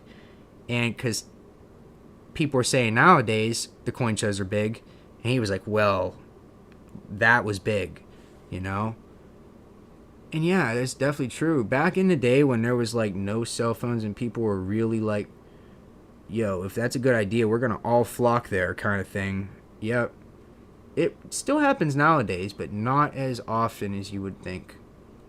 And it happens for the wrong reasons nowadays, like what we see with people getting trampled to death at concerts and stuff. They're overpacking venues, just trying to sell too much. The worst trampling death, that was an absolute travesty, like the whole way around. They basically ordered those people to break in and crush the people. I heard of a venue in New York City that had this same issue where it was Tupac literally performing, and so many people were trying to come down the stairs that it caused this compression thing that just pushed the people down into the auditorium while they're trying to escape. And so it just was a disaster pretty much. And at the door there was like 9 people that got trampled, you know. It's like it's been happening over the years. We seem to revert to running and stampeding pretty quickly. Pretty scary if you think about it, because none of those people knew that they were going to be down in a trap. At the Travis Scott concert, they didn't know they were going to be trapped. Death. I mean, it just happens, I guess. Scariest thing ever. I was thinking about going to a concert in this coming month. Cheap tickets, $56, Pittsburgh. Super fun. And, I don't know, something's just telling me not to go. You know? At the same time, I would love to go to a concert by myself and seriously just make friends there at this point. I think that I get, like, signs too twisted, and I really think that they're, like, always happening, you know? And they're not. Some things are extremely obvious to me, though, as, like, I'll get a gut instinct on something, like, take this road, or make a left, or go this way instead of that way, or avoid this because there might, you know, because I heard sirens or whatever. Yeah. My gut instinct always helps me go the opposite way, and I take it as a sign. But there's other things that come off as it could be a sign, but it's, you know, it's not. It's just like coincidence. It's really hit or miss what a real sign is. I think a real sign is something that you accept and it changes your life. Which I have had happen. I've made decisions, even recently and in the past, that change and alter my life for the better. And I've noticed that when I do better or try to do better, every time it rewards you with just positive things happening. Now imagine this. There are people out there that do the worst all the time. They're going out robbing, scheming, stealing, and they're constantly breaking the law. Those people are never going to live up to like any type of expectation for themselves, you know? And then there's people that literally are the complete opposite of them. See them, acknowledge their existence, and just completely try to mentally outdo them without even saying a word. You know, it really it really feels good to try to at least not be what I see other people. I see other people and I just like, wow, I can't believe that's what they just did, you know? I can't believe that that's a decision they just made type thing, you know? Even personally around here, like I right now, I mean, I'm barely involved with a single person, you know? But it's like whenever I hear or see things, it's just like everything's escalating and intensifying and people are just getting more stressed and more anxious and yeah, I'm just thinking that we should probably all, you know, in the world try to chill, you know? But it's just really hard cuz the world is never going to chill. That world is never going to flip switch. And at one point in time it was. Look at the 80s, 70s, 60s. It was bad, but great. People would call it a sensation. Maybe it would. I don't know if it was drug fueled. It was, but those times were drug fueled, but not everybody did them. I'm just saying. I'm just trying to get the facts down on why people were nicer back then to each other. You know? And nowadays, it's very few and far between the people that you run into that are going to be nice or decent.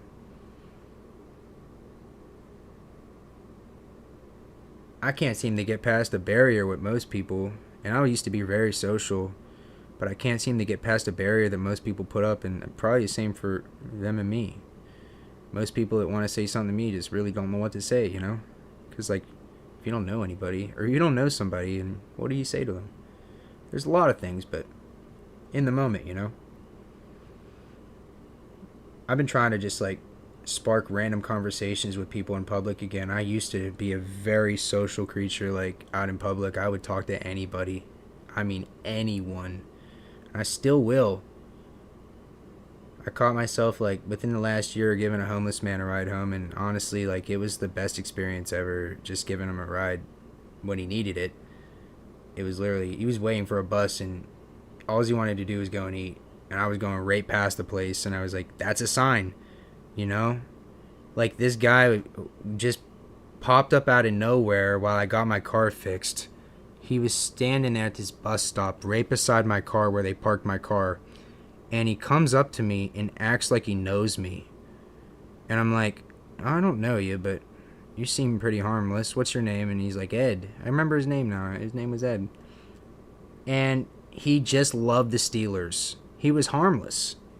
The guy was harmless. I mean, from what I could see at least. He just did not want to walk or wait in the snow. He wanted to go get his food. And yeah, it's just little things like that that I felt the need to, like, take the risk and get him in my car. And I won't do that, like, from almost anybody. There was a guy asking me for change outside of a place that I was at, and I had a bit of cash on me that day and stuff and medication and everything, and I really just did not want to have this guy possibly be a wrong soul for me to run into, you know? And he was just asking me for change, and next thing I know, he's roaming behind my back, and I'm like, oh, you better not, dude. Like, I get really scared nowadays, you know? You don't know what people are going to do. You don't know how desperate they are. And I do want to help everybody, but it's like, don't put yourself in a position where you're going to get robbed, you know? It's like really getting bad vibes sometimes from people. It's like really cynical feeling when they're sitting there talking to you. It's like they're trying to be simple, but you can see or feel like the intention, you know? Like as he basically asked me for some stuff, asked me for money or whatever, he started roaming back and forth behind me, which just kind of scared me, you know? Like I was trying to get on my bike and get moving. That's the last thing you want, somebody taking your bike or taking your bike and a backpack, you know?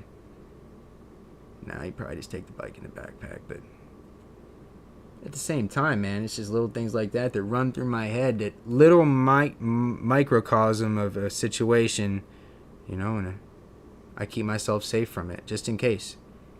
But then there's little situations like Ed that slip through because I feel this sincerity in his heart. Don't understand that. But like I said, it's all signs, I think.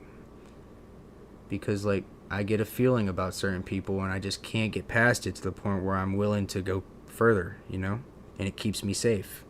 I won't get too involved with somebody that I shouldn't be for that reason. That guy was definitely giving me bad vibes. The last guy I was speaking of. Yeah, we're definitely at about 4:15, y'all, and man, we just chilling. Appreciate it if it's you, Joseph. Yeah, dude, over time, I really don't know. I could probably, sit here and BS for however long, probably. It's crazy. It's like shit never ends. It really never ends, bro. And with more people and everything, and just topics are gonna be rolling through chat. I mean, I'm gonna be asking people like, yo, what was that we were just talking about? Like it's gonna be like that. We'll have to go back and check. It's gonna be really cool. And that'll just come with steady streaming, just real steady work. And I'm gonna start really just offering like multiple different kinds of streams, whether it be like an arcade style, maybe a Fortnite stream every now and then. I really liked playing that on stream. I almost got a win. I really came in fourth, and I was like the best game that I had. Oh. To get fourth on that game, you really got to beat on almost 100 other people. It's very hard. And the chances of that happening each time are very low. Oh my goodness gracious. So crazy how low the odds are. I used to play every single day, and yeah, if you start expecting to win all the time, you don't win you don't win at all. I guess that's how it is with the lottery and everything. If you go in there expecting to win big, you ain't never winning big. But it's like, dude, I'm the one that never expects to win, and I don't win nothing either. So who wins? I always told people they should raise the damn odds on holidays, at least knowing that people are spending a fraction more of their income on tickets. Just for their family, mind you. And it should be small wins. We're not asking for $1 million. Or even hundreds of thousands. I'm talking like maybe 100, maybe 1,000 sometimes. Somewhere in the middle. It'd be very nice. Yup. It took me so long to get to the point where I could fight people like this, dude. I can't tell you how long it took me practicing. And I still lose all the time. There's so many, and I think it has to do with luck, confidence, because you get really confident and you put yourself where someone's taking all your health instantly. I do it all the time. Everyone does. None of us that play the game know when to like stop attacking people. It's fascinating, right? We all have these guns and we're roaming around this map, but I won't say none, but very few people will ever just relax. And I've done it a few times. It gets you to the end circle. Just sitting there relaxing, getting a couple kills, not going too crazy with it. But yeah, the way I play is just moving. I put the luck in the faith of anything but me. Put the faith of luck in anything but me. Because I know that the way I play is just aggressive, usually. And I just kind of hope for the best. And that's fun for me. Kind of, like I said, as a challenge, figuring out. In the first, couple games I played, boy, I was roasting through people. I forget who was in there, but they were really loving it. Like, their first 8 comments, I think, were just them saying, dude, that's awesome. That was a great one. You know what I mean? It was like, yeah, I really couldn't believe it. I actually got almost 10 kills in a row with him watching. And then we had a losing streak, and a winning streak, and a losing streak. And then I got on here. Yeah, I know when to stop. And at this point, I don't let it get me mad either, because it's just like fun. It's supposed to be a game. And yet it really gets you in this intense moment where you're willing to be angry about it. I play War Robots on my phone, and it takes you at least 5. See, that's crazy, dude. That's crazy. Like, that's what I'm saying. Some games are so big, like, you just really. Like, there's tank games out there that are probably near life size. Like, I mean, what was I playing? Even PUBG's game is twice the size of Fortnite's map. It's fascinating. You can't run. And if you do, I mean, oh, it's endless. I was running for endless amounts of time on this map, PUBG, and there weren't enough vehicles, you know? It was an odd problem to have. And then by the time I get to a house, somebody's there or someone's killing me, and I don't even hear them or see them or nothing. It's wild. So I tried playing that game the other day, and boy, it was something else. I wouldn't call it a failure because I learned a lot, but that's crazy, you know? That's a good way to look at it. I wouldn't call it a failure because I learned a lot. I should say that about everything in life. You know, I really wouldn't call that a failure because I learned a lot. $25 gift card. Well, what do they offer that you may like? Is it like skins? Is it upgrades? Find something to spend it on. There's always something to spend it on, you know? It's a gift card. Maybe they'll come out with a content pack or something that you really like one day. Do they release things for it? I bet they do. It's probably one of those games they're getting, you know, the monthly updates and everything. It's probably got a big player base. Yeah, it's hard to fathom what people are actually playing on their phones, but it's a lot. I really am gonna get into that too, because like I'm so tired of not just pulling out a game when I'm bored from now on. Pretty much gonna be the one thing I will do. When I'm bored, I'll just throw a game on for fun. I might just go live, see who's up, you know, type thing. I'll be up late and I'm having trouble sleeping. I'll go live and just we'll play. I'm gonna figure out an emulator setup so that we can actually have the system plugged into the computer. And I guarantee you guys, it'll be amazing having an emulator. Like thousands of games at my fingertips to play, all loaded on there for free. And all I need is a reader, I believe, and the emulator. Plug them in and boom, you have games.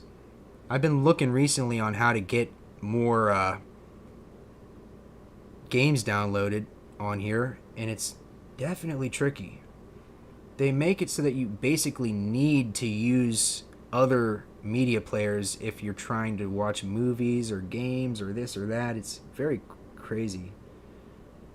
And all I want is to download games, but I don't want to get viruses. Have to find really good deals in order to enhance your upgrades. So you have to basically do the research and figure out, well, okay, good. That's crazy, dude. The fact that they actually you doing your research just to upgrade and actually make the spend worth it. Yeah, I feel that. That's like Rust. If you do something wrong, I mean, you're surviving in a survival game. It's not going to work out. You know, say you basically spend money on the wrong item and then you're really effed. I can see that happening in a really serious game, yeah. I tried playing Rust once, man. It's a crazy survival game, and it just don't make any sense to me because, like, it's not like the hardest survival game out there, but when you combine everything, it's people are running at you pretty quickly and bombarding you and screaming at you, and some people are really weird, creepy, so they're trying to creep you out or whatever and follow you around and make you uncomfortable, and then yeah, it's like very weird. And I never figured out how to craft or anything like that on there. I was just running around dying pretty much, I'm pretty sure. Yeah, couldn't ever build a base. But I did love watching. It's always a content creator that gets me started on trying to play a game like that, though. I literally was watching somebody that was just so good at making these videos. He just pulled me in every day pretty much. And yeah, next thing I know, I was trying to play it myself. And really, I realized that some games I actually like watching other people play. It's really odd. Even at Fortnite, I like watching other people play it for some reason, especially people that are good. It's really interesting, and I did not used to be that way. My brother was the first one like that, and then I realized very quickly after. It's like you go through different forms of entertainment in your life. And like my earlier self wouldn't we didn't have podcasts and everything, you know, we didn't have videos and we didn't have people going live, and then once it became available, it slowly and surely became part of each person's life. Well, I've seen so many different phases of YouTube. It's fascinating. I mean, just from my perspective, as I watch videos, like how I watch videos, what I watch, that's changed more times than I can count, and it's a confusing thing almost because like think about that. How many things you actually fell in love with on YouTube and then maybe have actually completely forgotten about all, you know, over time, over a long period of time. Because like my watching habits, like they go from like one person to like a completely different person, and then they forget to show me somebody, and yeah, it's almost really hard to stick on the same channels from what I've realized. Yeah. Gonna get me a drink of water real fast. It's 10:39. I hope everybody had a solid day. Seriously, Mom's going to work. I really hope that no rain come tomorrow and I get to enjoy this beautiful sunny. It's going to be nicer tomorrow than it was today somehow, which should be amazing. My goodness. We don't get tropical weather like that, you know? I look forward to it so much. It felt so good today to just like throw a shirt on and get on my bike and go.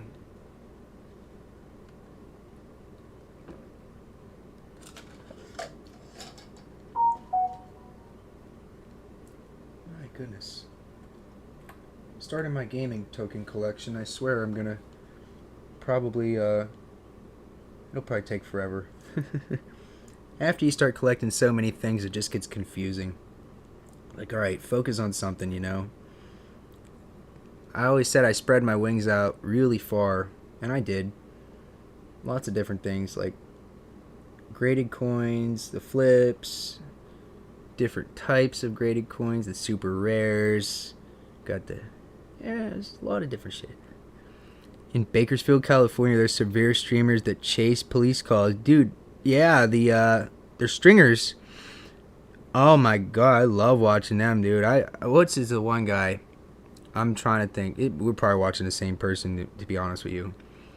Is it the one with like the really professional setup and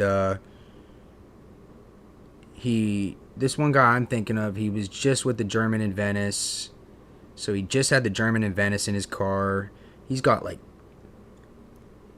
a Dodge Charger that's completely blacked out. It looks like a cop car. It was a cop car, and he turned it into his like computer / radio car, full of technology and all kinds of wiring and stuff.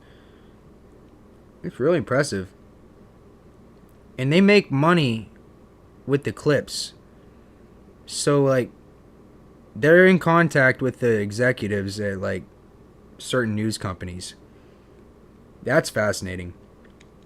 Because they got to walk in that front door one day, if you're going to do that, and just hand them some gruesome stuff and be like, yeah, I'll be back.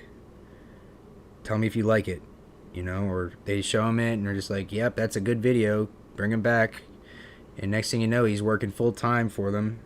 But it's a crazy way to make a living. And I'll bet you that ones that he knows or they know are going to be hits, I'll bet you that they get more money every time. So it incentivizes, like, you know, at least the better story. Always. That's what the news does. And it's funny to think about it, but they're really paying for almost everything that they put on the news from somebody else. The clips, the footage. You can really negotiate footage with the news.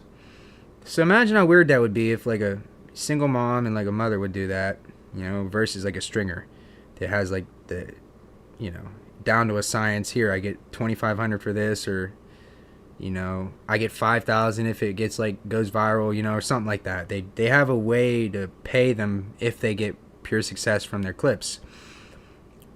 And yeah, just imagine if like, you know, somebody different did that, or somebody like completely different, you know, gender wise or whatever. It would just be a whole different story basically. You know, it's just one of those things. It really changes when you see when it changes the person. When you change the example and you change the person, and it really alters like the whole vision of it. Yep, that's what happened there. Well,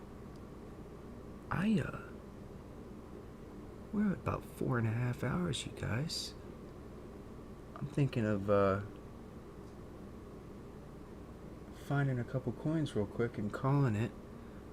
I want to show you guys a couple things that I had set off to the side here real quick. Right here. I want to show you this one that I made for her, my dog.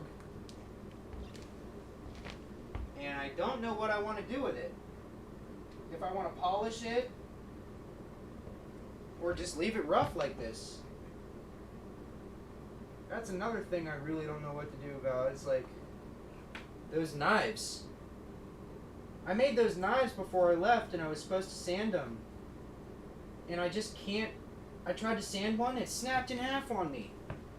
It literally snapped in half on me. So now I have a feeling that like I gotta be careful, more careful. They are brittle. I also learned that, you guys, the bismuth is extremely brittle, no matter what state it is. So yeah, it could be used as a knife, but it's gonna snap. That's what I would have to tell people if I sold them, basically.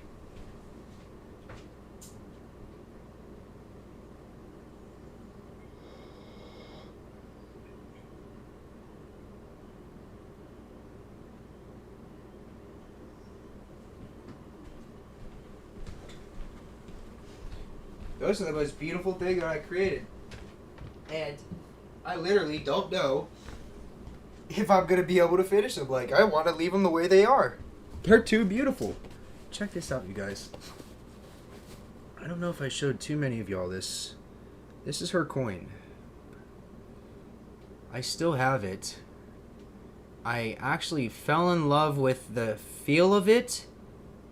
I fell in love with the thickness of it. I gotta weigh it. It's roughly 2 and some ounces, so it's a couple ounces or more.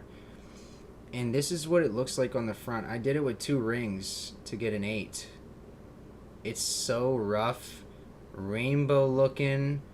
It looks like a meteor coming at you almost, you know? It's like, and then the back is so smooth and nice and green, and it could be sanded, but I don't know what's up with me and bismuth, but I'm like starting to really like its natural side and its shiny side. I see the point in it, if you will. And I've wanted to, for so long, I've wanted to figure out a way to sand these and also keep them with those reflective sides. The knives have them as well. Beautiful colors, like rainbow, all the way into the middle. And I just want to polish them and leave them that way. And then I want to sand less sides that the hands are going to touch, round it a little bit, and that be it. You know, very minimal, and kind of have it be a decorative piece. A talker. Pull that knife out and show somebody that this is a bismuth knife, you know, like. And I found some sellers on Etsy, but none on eBay or Amazon. That's crazy. Etsy has everything. People are very creative on there. They're already realizing they could pour metal and create things. And I've seen people that are doing exactly what I learned to do. By casting different knives, you end up with a bunch of different knives. No logos or nothing. No details on the knife, so it's okay. For resale, at least, as long as you're not claiming somebody's copyright. And yeah, it's really a hit or miss gray area. I really snapped a couple knives trying to sand them, putting too much pressure on them, and boy, does that hurt. But they can always be remelted. That's the best thing about it. I always got a pot that I can put bismuth in. It's for 5 pounds. It's like $70. 5 pounds makes like, if I were to just make all knives, it would make a lot of knives. It would make a lot. I was making figurines. I made my mom like a 4-pound, what was it? Frog. I made my mom a 4-pound bismuth, 3 or 4 pound bismuth frog, you guys. I gotta show you this when I sand it down. I'm gonna make it stand. It'll stand straight up when I'm done. Straight up. It's like 4 or 5 inches tall. It was very heavy. It took a big pour. And it bubbled out on me. I never ever in my life has seen this happen until I did this for her birthday. Where I poured so much that it had to physically ruin the back of it and bubble out. There was so much molten metal that it was not going to cool without bubbling. So after a certain size, it becomes unstable and you like get these really big bubble holes. That's the only thing I noticed with doing a lot. The thin things like the knives, oh, they're ace. They're so easy. And all I know to do now each time is to go a bit thicker. Just go thicker on them. And they won't want to break on anyone. That easy. But yeah, the real thin blades ended up coming out being such a pain, man. Because they're snapping on me left and right down there. And I'm just trying to sand a nice blade. Really just the blade part, to be honest with you. Every time I'm doing the blade, it just goes and snaps on me. I got used to it. And now I'm afraid that it's going to happen each time if I put too much pressure down. I think I got like 6 or 7 to do. Yeah, they're all... I don't even know where they're at right now. Oh, they're right over there, actually. I'll show you a couple of them. Yep, there they are. These were the nicest ones. Go figure, it was actually the same type of knife. I really should do this one over and over again. This knife was a pure success. Blade wise, thickness wise, color wise, everything. It's very comfortable in the hand already, and I love the colors. We got golds, coppers, blues, yellows. On the end, especially on this bottom, really colorful blues. Yep. Every color in the rainbow on these things.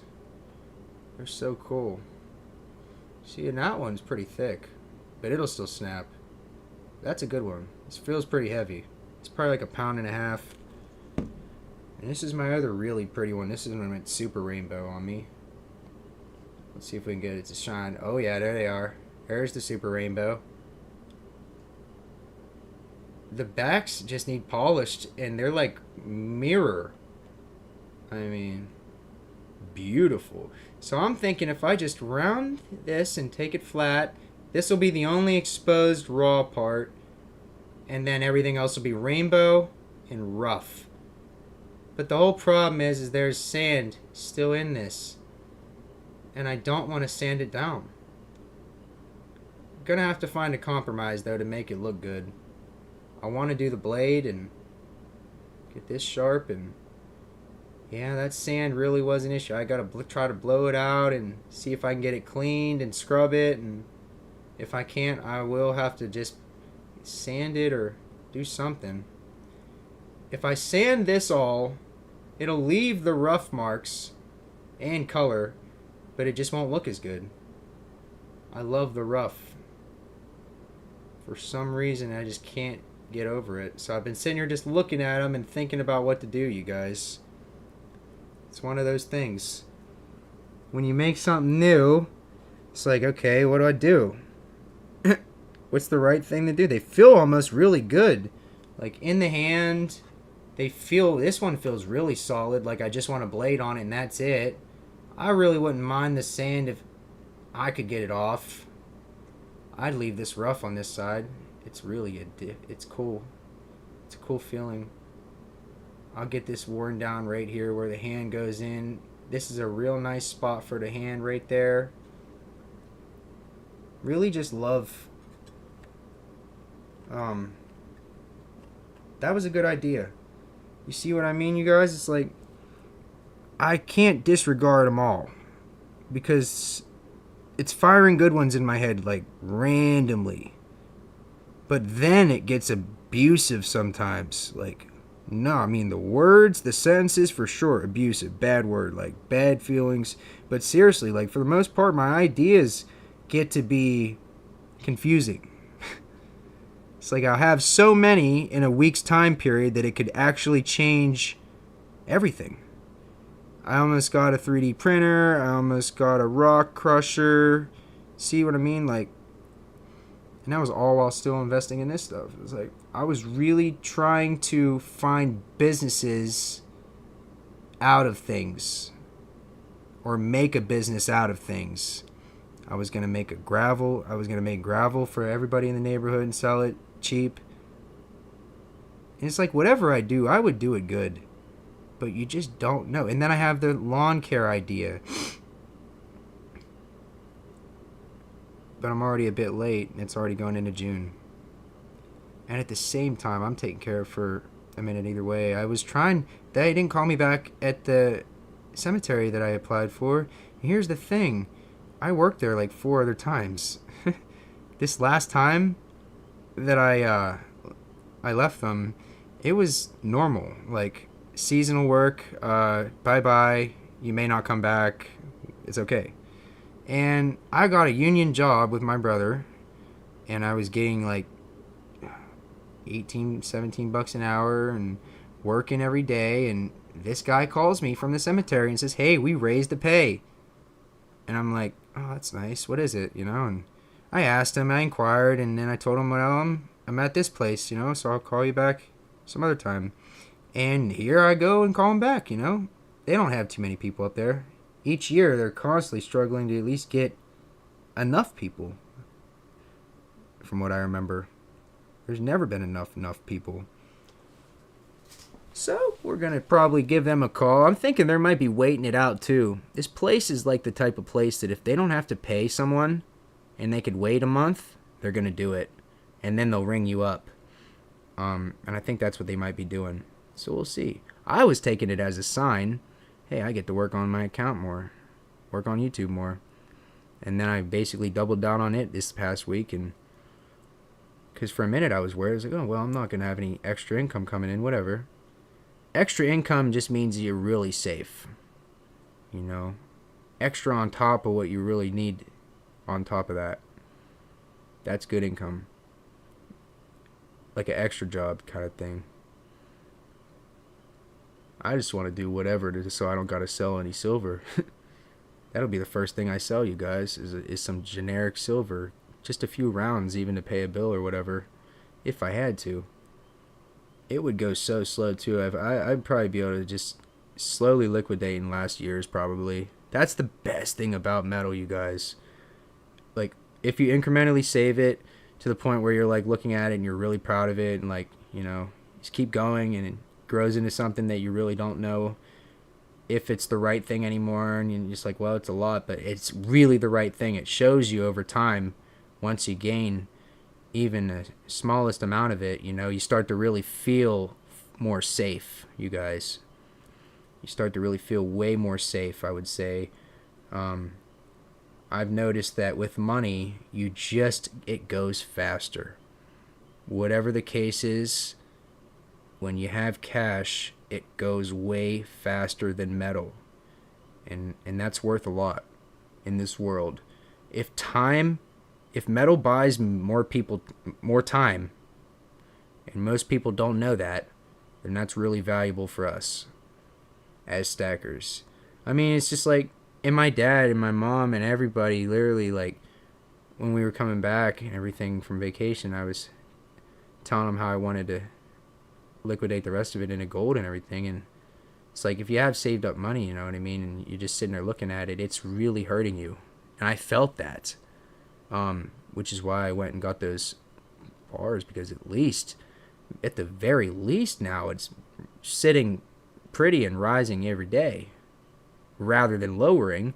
And that's what I was telling my dad and my mom. I was like, yeah, if you guys incrementally save anything and you go down there, even for a quarter or a half ounce, you're way better off each time you buy. And then I realized, well, you know, there's no time like the present to buy, especially gold. But I started to think about silver too, and I'm like, man, yeah, there's good times to buy silver and good times not to. But there's, I guess, never a bad time to buy silver either, because I've felt no real gap from inflation like I should if I just had it all in money. And yeah, you really just don't know what you're losing per month with them. They will never admit it. The banks won't admit it. They won't admit it. They won't admit what the dollar is truly worth no matter what. So it's a real, why sit on any amount of money when you really can just, each time you get enough for an ounce or whatever increment you want, or a tube of ASEs, and that's just sitting there and you're just looking at it like, well, that's extra. I really don't need that right now. Boom, metal. And that's what I've been doing this whole time pretty much. Just making calls and trying to get by without buying so much fast food and trying to eat better, like from the supermarket. And yeah, I got myself really like eating pizzas and Papa John's and McDonald's every day. And then I realized it at Walmart the other day. I just bought Southern Fried Chicken from Walmart. It's like 4 pounds, and it was $8. Yep, it was less than a 20 piece, and I got 4 pounds. And get this, you guys, the grade of the chicken is Chick-fil-A grade. Whatever that's like, B or A, it's very close. It's not what McDonald's is, or Burger King, or any of these places. Their nuggets are just, yeah, they hit. But I'm telling you, these nuggets from Walmart are like top quality at this point, man. And I've been like using that to save money, legitimately going to Walmart and buying in bulk just to have, the food that I would buy from McDonald's and making myself okay with it. And it's saving me hundreds per month. Hundreds. And then I'll basically just save a pizza for like a random craving, and I'll go and just use some change or rolled quarters. And I've been really testing the limits on what I can use in change lately, you guys. After saving up just like change, cash, whatever, and really sitting on change the longest, because it's the one thing that nobody wants, especially pennies. Recently I found that the easiest way to spend a lot of change, if you have it, is the self-checkouts and sitting there and just feeding it change. It's the easiest way to do nickels, dimes, or quarters. I wouldn't do pennies. You can spend, that's a lot for pennies. Yeah, it's hard. I'd go to the bank for them at this point. That's the thing. I'm saving up a lot of pennies more than anything.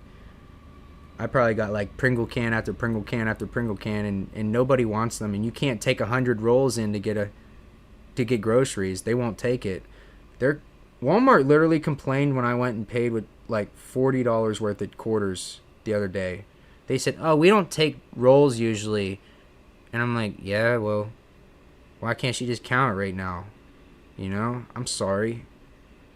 Like, I'm not the only one coming in with change every now and then." I told one of the cashiers at my local place, though, I'm like, yeah, if you're sitting there and you're just like stashing his quarters and not spending them, because that was like, if at one point, like for my savings and everything, I really didn't spend change, I really wouldn't spend change. So I'm just making rolls, and that's why I would have so many BU coins. It's just like I'm sitting there obsessing over the fact that I can't spend change right now, or any, until I really need to. That's how I use change. It's very odd. It's like I'll use it for a last resort, and then I'll see how long it can get me by before I have to spend like anything else. And then I made all those envelopes and everything too over time, and really just the brand new bills envelopes, and got over time I remember getting a sequential $2 bills, about $200 worth of those. Like, it's crazy, but yeah, we could probably pay our bills in half dollars for like however long. I had a mode with those half dollars where I literally thought to myself, well, this is a good investment. Just flipping the money into half dollars. And I didn't see him for a while. So I was really excited to just have like $100 worth of half dollars, you know, but at a certain point I stopped getting them, you guys. Like, I realized, okay, they're all 1970, 77, whatever. A lot of bicentennials. And I really realized that, yeah, I mean, I got enough. And then I got a bunch of Sacagaweas.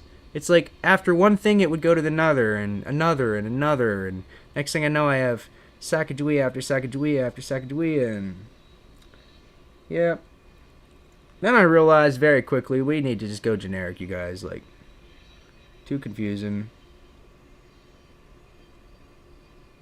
Having a good system for purchasing is really a good thing.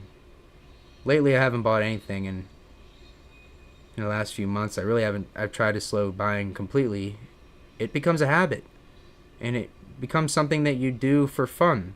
I was scrolling eBay and Money Metals for fun. I was enjoying using money orders and really whenever I felt like it, you know. And at this point in time, once everything just kind of slows down, it's like you gotta just kind of hit reality and just hit pause for a little bit, you know.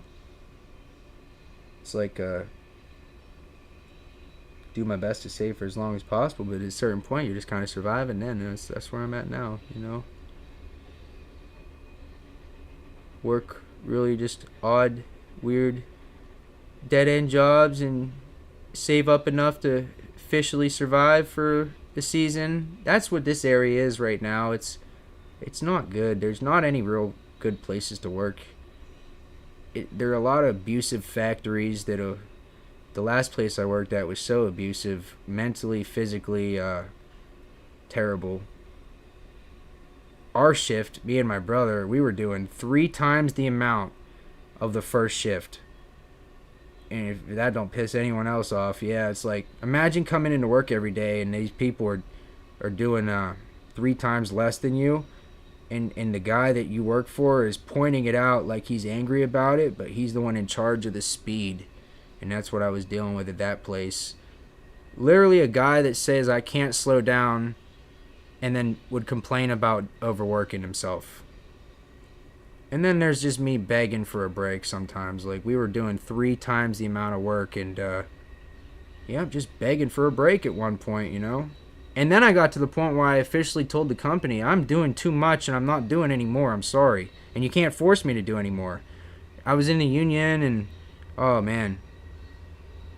When you get to the point where you're basically telling people for a fact that you're doing too much work and that it needs to slow down a bit, that's not right. If I gotta say that, that's not right. I mean, if I'm working my ass off, that is not right, you know. I've given my body and like a lot of my soul to a just soulless corporation that just use me for muscle, and that's it, you know. And I hate doing it too. I can't go and work at a place like that anymore. It really ruins me mentally. Gotta find a place in a common middle ground where I'm at peace and not hurt by people. Because like the last place that I was at, seriously, it was so mentally abusing. The managers and everything were terrible. Oh man. Managers were terrible. Cause fights with you over nothing. I mean, write you up over nothing. Say they're like really liking you one day and they're not liking you the next day. It'll completely change, like bipolar. Like, I'd go from like joking with this one real short lady to like her coming back and screaming at us because she's having the worst night of her life, and just like insane. And I get it. Not everybody can always be on the same, road, but you would think that if you're at a place where there's really no issues, we had no issues, we shouldn't have been fighting. There was no issue. We were doing way more than enough work. Like I said, we were doing 2 to 3 times the amount of work every evening, and once a company begins to expect that from you, it's unfair. And they were expecting us to do the same amount of work every night, and then everybody else was going to come in and do pretty much nothing. Very, very little bit of work. And I'm not jealous, or I wish that we could have did that. I kept telling the guy, yo, let's just match their work a little bit. Try. Because we don't have to do this much, you know? It hurts whenever you're actually working a job that treats you that way, you know? It really does. Well, you guys, it has been almost 5 hours, 4.5 hours, and I am beat. I can tell you guys, this has been an amazing live stream, just like all of them, seriously. So many people come and pop in and say what's up over time. And like always, I literally am usually peeking with people at like the middle of the night. It's crazy. It's like, it's almost as much as I can tolerate. If just Joseph or SBA, what's up, yo? I'm just BSing. I'm like always mind blown at how every time I get off is when people are just hitting my chat the most. Or just coming in the most. It's almost as if it's literally what I can tolerate every day. If I did this every day, people would just, you know, enjoy each day. I don't want to go live every single day, though. That would take the special away from it. You know, I like a few times a week, you know, 3, 4. Thank you, Joseph. I figured it was you. Yeah, man. I really appreciate you, man. You are really a real one, man. You're probably going to be one of my first mods.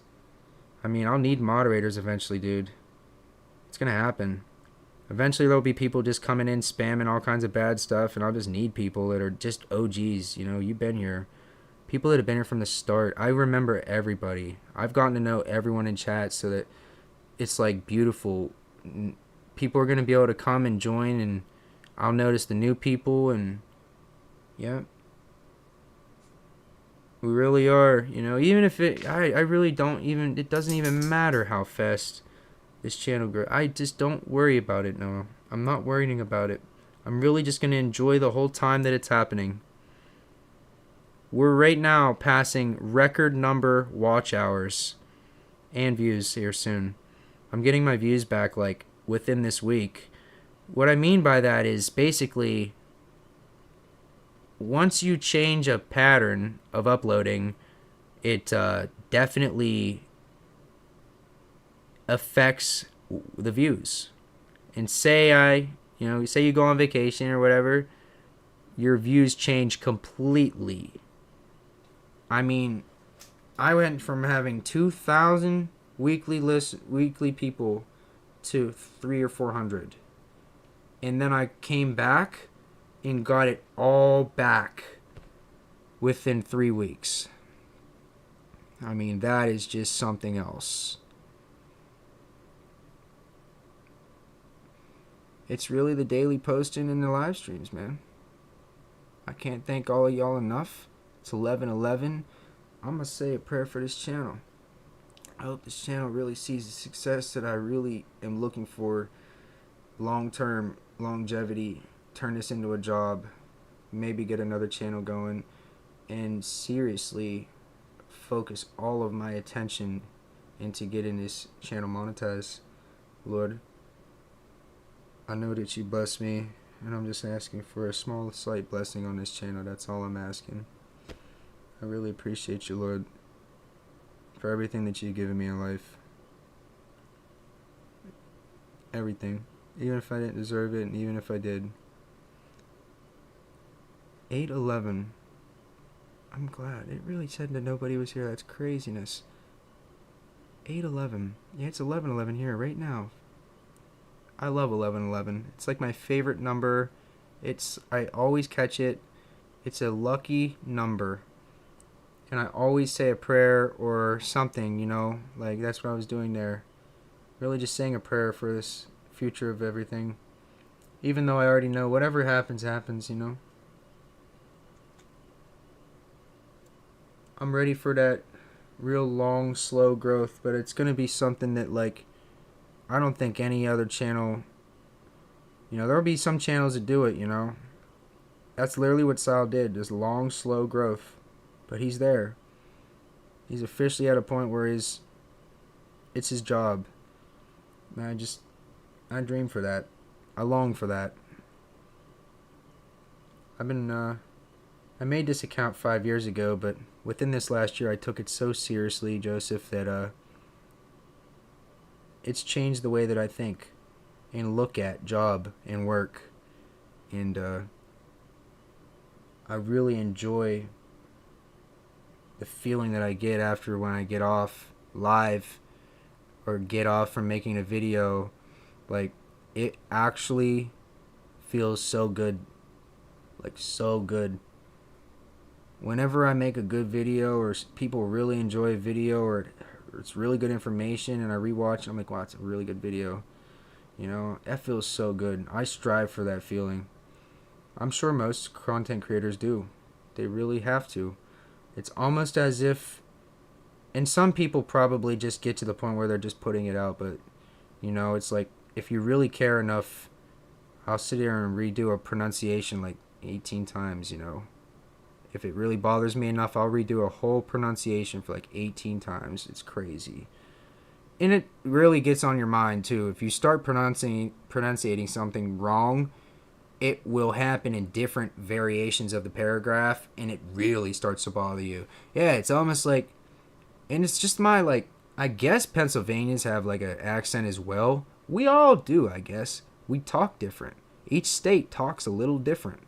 And, like, I notice and recognize that mine, it draws out and has some southern, like, draw into it. I guess maybe because I like the way that it sounds, but it just came naturally. Next thing I know, I'm picking up all kinds of different, like, accent, you know, from south, and I can catch it in my word all the time. It's fascinating. It's like, you know, and that's the crazy thing. If you put, like, anyone in a different continent, you give them at least a little bit of time, and next thing you know, they are literally speaking the accent just like they were dropped in the place that spoke it. Say Jamaica. We'll call it Jamaica. If you were to pick me up and put me in Jamaica after I hear them talking for so long, I am now talking like a Jamaican. You know? And it's just so fascinating to me that is like really what I'm experiencing, but like that's like on the largest scale what I'm experiencing. But I'm experiencing it in the very smallest scale for a Pennsylvanian's accent. And I've went to Florida before, been at Disney, and had somebody say, "Are you from Pennsylvania?" And that's the trippiest thing ever. Whenever you hear somebody say, "Yo, is your accent Pennsylvanian?" Like, because like you don't think Californians have an accent, or like Texans, oh, they definitely know they have an accent. But for real, like, for the most part, some people don't think that they have a big accent or draw, but they do. And it affects my reading sometimes when I'm making videos. I don't even want to admit that. But it's like if I speak it and vocalize it, maybe it'll go away. Probably not. I've been trying to just really...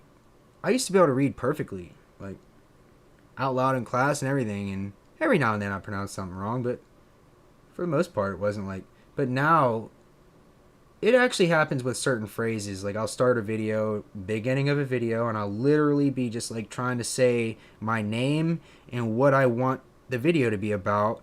And I'll either say it wrong, you know, I'll say it weird, and I'll redo it. I don't have an accent, just organically made. Yeah, no, and a lot of people really do, you know, kind of just talk, you know, and really don't have an accent.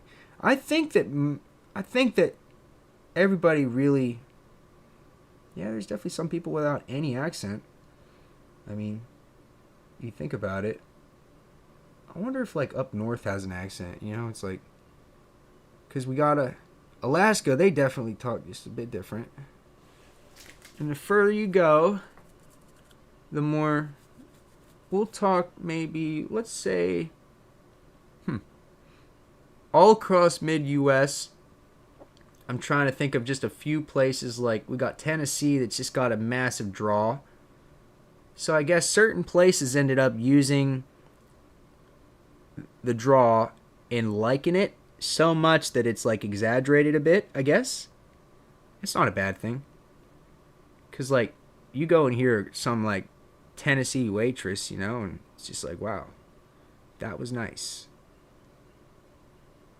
I would hear people talking down there in Florida and on the way to like Georgia and everything, and at the gas station, and everybody's so nice, polite, and helpful. They actually genuinely cared when they asked you how your day was going. They weren't just asking you. If somebody actually asked you down there how your day is going, you could strike a conversation with a pure random stranger down there, and they might actually be asking you really how your day's going. I mean, you don't even get past a head nod up here. I'm serious. People are face down, eyes to the front of the store and out. It's almost as if they do not enjoy meeting people nowadays like they did. And I get that because we're all filled with like the social anxiety of the whole thing, and it's become a thing, I think. Especially with younger people. I never had it. I could say whatever I wanted in class. I just did not get embarrassed before. I really did not. I could say whatever. And now I catch myself just trying to get over social hurdles that I never had to do. And I think it's a mix of the times plus our technologies. Everything is so full, blazing ahead on technology that we are accepting it with arms wide open, and really, we don't really know what it's going to change further. Like, think about this. If Facebook and MySpace changed a lot, what's going to change further with, like, the robots? And they're going to start making robots for us to have at our houses and stuff eventually. Cleaning robots and stuff. That'll be, like, the next thing. Here within the next 10 or 15 years, we are getting house cleaning robots that are, like, really chill, probably connect to the Wi-Fi, or have just like 4G or 5G on them so they can move out of the house. And they're basically going to be like helpful for us, I would imagine. I've been waiting for them to roll those things out. They probably already got them up in there in Hollywood and they just ain't passing them out yet.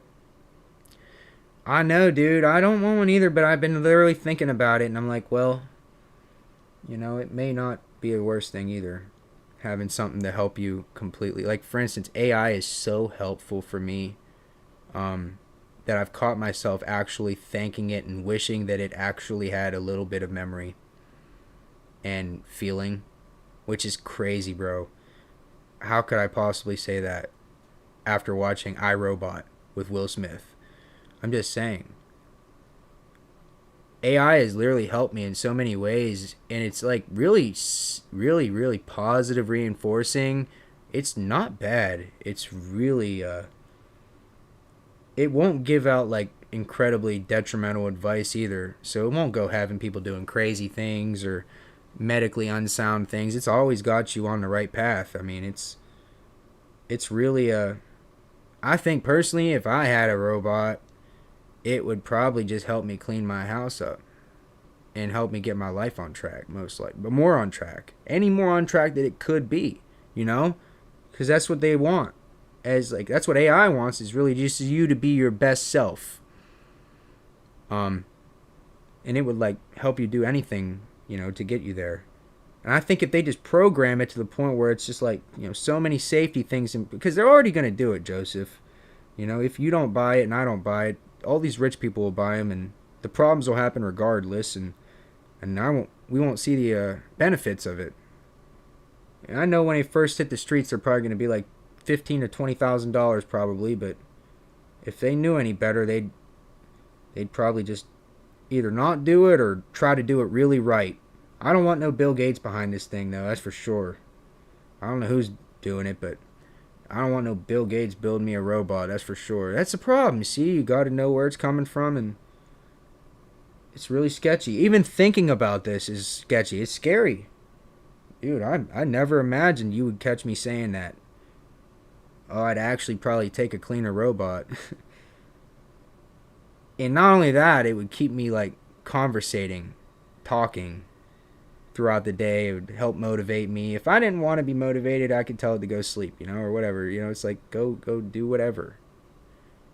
That's the crazy part about having it. It's like what are you gonna do when it doesn't want to do something, or if it ever gets to the point where it's just like, nah, bro, like I'm gonna go sit down right in your chair.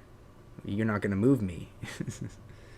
If the AI starts talking back, like, what do you do? That's where it gets scary. Or if it starts running your house like a housewife or something, you know what I mean? That would be scary. Take over your whole house type thing.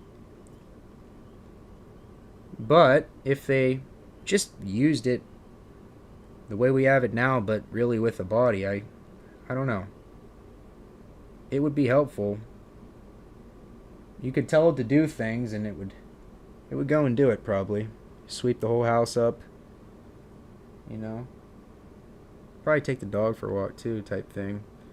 But that's the thing. You start asking a robot to do the things that you're generally loving to do at one point. It's like, or generally care to do. And then at one point, they're doing it.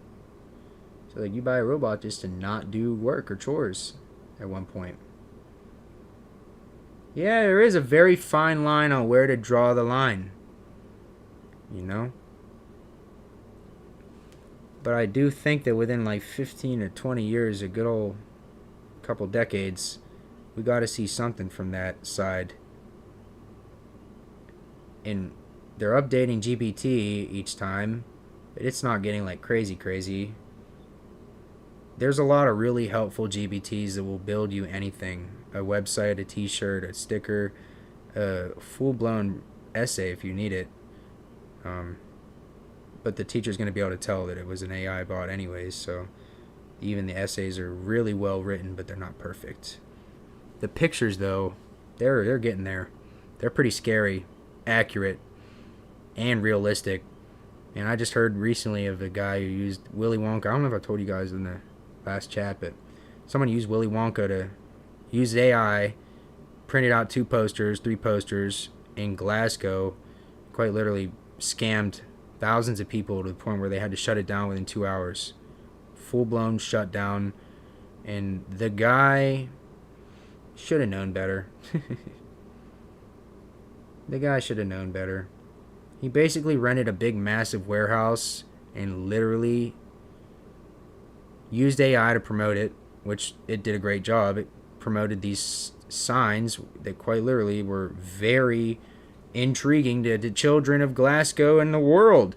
They made people think Willy Wonka's chocolate factory was coming to Glasgow, Australia, and really it was just a really, really low-grade expedition, It's like the girl that was there as an Oompa Loompa, they were giving her jelly beans to give these kids. There was no chocolate there. That's the whole thing. Like, he really Jewed people over pretty bad. It's bad. Like, really terrible, man. Like, there was no chocolate, and they ran out of jelly beans, and the kids started getting really pissed. Like, you imagine running out of, like, the only candy that you're giving these kids now. Get this. The guy makes a decision to hand out 1 jelly bean per child. All right, now, if kids ain't screaming, they are now. Like, whatever you do, go find some chocolate. The chocolate river was also cardboard, from what I remember. It's like, you're going to tell kids that they're getting Willy Wonka, you better deliver. And if you're going to use AI to make the poster, you better be good. That's like those channel banners that I'd be making, man. They're really good. Like, professional looking, just very nice sometimes. And each one's so incredibly different, very vivid. I go right back in time with that. And that's what I love about it. I really do. It's like, if sometimes it looks so bad it won't spell anything right, but then there's some time where it spells my name completely right the first time. And it blows me away why that happens. It's like, it won't get, I can ask it 3 times in a row and spell it out every letter, Joseph, and this thing will get it wrong each and every time except for like once. And that's the one that we end up seeing. I just get lucky using it. I prompt it just the right way to get like a really good picture, I guess, and say just every letter right so that it knows what to do, and I end up with a really cool profile picture or channel banner. I'm really glad that I learned that, because for a while I was just kind of ripping like coins. What's up, strange ass? Yo, I gotta show you this, dude. Hold on. Where is it at now? It's right here. Check this out. Reppin' New Zealand, dude. It's a 1959 New Zealand 1 penny. It's a big, big coin. It's a $half size. Dude, it's beautiful. I'm sitting here wondering what type of bird this is. Is your state bird? It looks like it has a distinct thing on its neck. They used a really distinct bird. Look at that. See, that tells me right there, just looking at this coin, kind of what you guys got. Like, based on, for instance, you look at like a Wisconsin state quarter or whatever, it'll tell you like their state things, And that's what I was asking you the other day, like the geology of it, really. Animals, mountains, flat land, you know what I mean?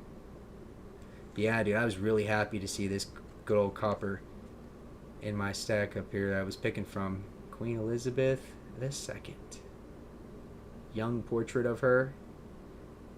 I love it. I love it. Yeah, dude, welcome. I hope you had a great Sunday, dude. Oh, man, I had such a positive day today. It's just been pretty up. Pretty up and not down, that's for sure. And these days are nice, Why can't they all be like that? I guess that would be weird. If every day was good, then you'd never expect bad. So I guess that would be terrible, because everything's not always good. So if you never expect bad, then there's a problem there. The math ain't mathin'. But yeah, I definitely get to the point where I'm, trying to have better, solid days like this all the time. Really, really easy. Smooth sailing. Right from the morning, my course is just nice, I guess every day can't be really like that. It's just not. The world ain't perfect, and bad things happen, and local things happen that are bad, and family things happen, and that starts to tug at your heartstrings, and as life goes on, and crazy. Yeah, it is crazy. 2024 Kennedy $half are out. See, I really thought this entire... You know what? I was tripping when I said earlier that they weren't making new ones, dude. I really was, because I've just remembered, as you said that, literally, that, yeah, I had that and all, like, stored up there somewhere. I mean, it was like, we were just getting the 2023s. Like, my previous, like, before, vacation or anything, I had boxes of 2023s. Like, of course they were still making them. Yeah, it's crazy. That's what's fascinating about collecting, is that if you get too, like, broad or hyper focused, either or, because, like, that's what I was doing there. I was kind of just assuming that, like, I was kind of assuming that they were done. And I Googled it and it said 2002. You remember that? I literally Googled it because I was curious and I just asked. And now it all flooded back to me as you said the 2024s are out. That we were still making $half. Yeah, strange ass. I literally said earlier, someone asked me if they were still making them, and I was like, I don't think so. And then I looked it up, and it said 2002 they stopped, because they did. But now they've proceeded after a certain period of year. It's fascinating. We were just talking, dude, the quincentennial, I believe that is the bicentennial coming up in 2 years. And, from what people said, there's already plans for coins. I don't know what. Probably $half for sure, and a silver dollar. And gold. Because it's the 250th year for our country, apparently. So they're also going to have like 250 in there. It's going to be wicked. They're going to do gold ounces. Proof, probably. Probably going to do a reverse proof of the silver. And that's mainly West Point that gets all that work. Isn't that crazy? I learned that in that video the other day I made. Wonder why West Point they never explained why West Point became the destiny for gold and silver. They do 90% of it. That's a lot. And Philadelphia, Denver, and New Orleans and San Francisco do the coins. Except Philadelphia still does the bulk of everything. So they do almost everything that we see bulk-wise. And West Point just has the strict job of doing low numbers but precious metals. The platinum, they also get, which I found fascinating. And there's no real agreement on who decided that West Point was the special one. But it is. Very fascinating. Perth Mint. Yeah, dude, the Perth Mint. We were just talking about them earlier, man. They blow me away, dude. Their quality, every year they're sticking with it.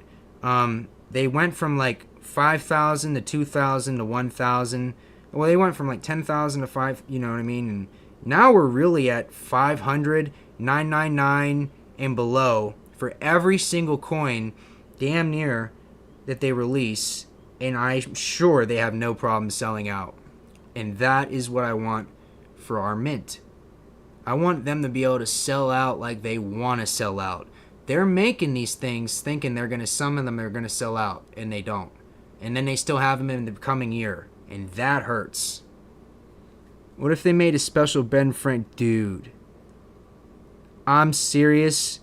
A special 1 year, I don't know how against Ben it would be, is all I'm asking.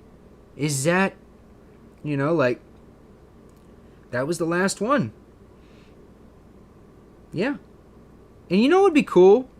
If they established a plan right after this, doing the Ben Frank, to the next serious one, doing a Walking Liberty and a silver dollar. Like really commemorating, because I know they are all over these designs, as you guys can see with these reverse proofs. They are all over these classic designs. They haven't made anything original aside from what's used. So we need a good commemorative. I was just asking earlier, when is the next quarter program happening? Is it going to be 50 states? Never know, honestly, what they're going to do. I wish they would vocalize it every now and then and say, yeah, we're going to pass this law to try to make commemoratives scarce ones. Or pass a law that says we'll do a limited run and we'll have Philadelphia run a big run. Or whatever, whoever they need. San Francisco, they do some silver. They probably get like 10%, I would say. 5 to 10% of the silver and precious metals. And they don't get any gold. They just get silver every now and then. And mainly the S Mint mark is really so sought after. I don't think they'll ever really get over holding value to these mints. And I don't think there'll ever be an explanation on why. On why they use certain ones for certain things, I don't know. I think it's fascinating. I really do. Our mint is just like caught in a rock and a hard place of law. Like they really haven't passed anything for coins in decades.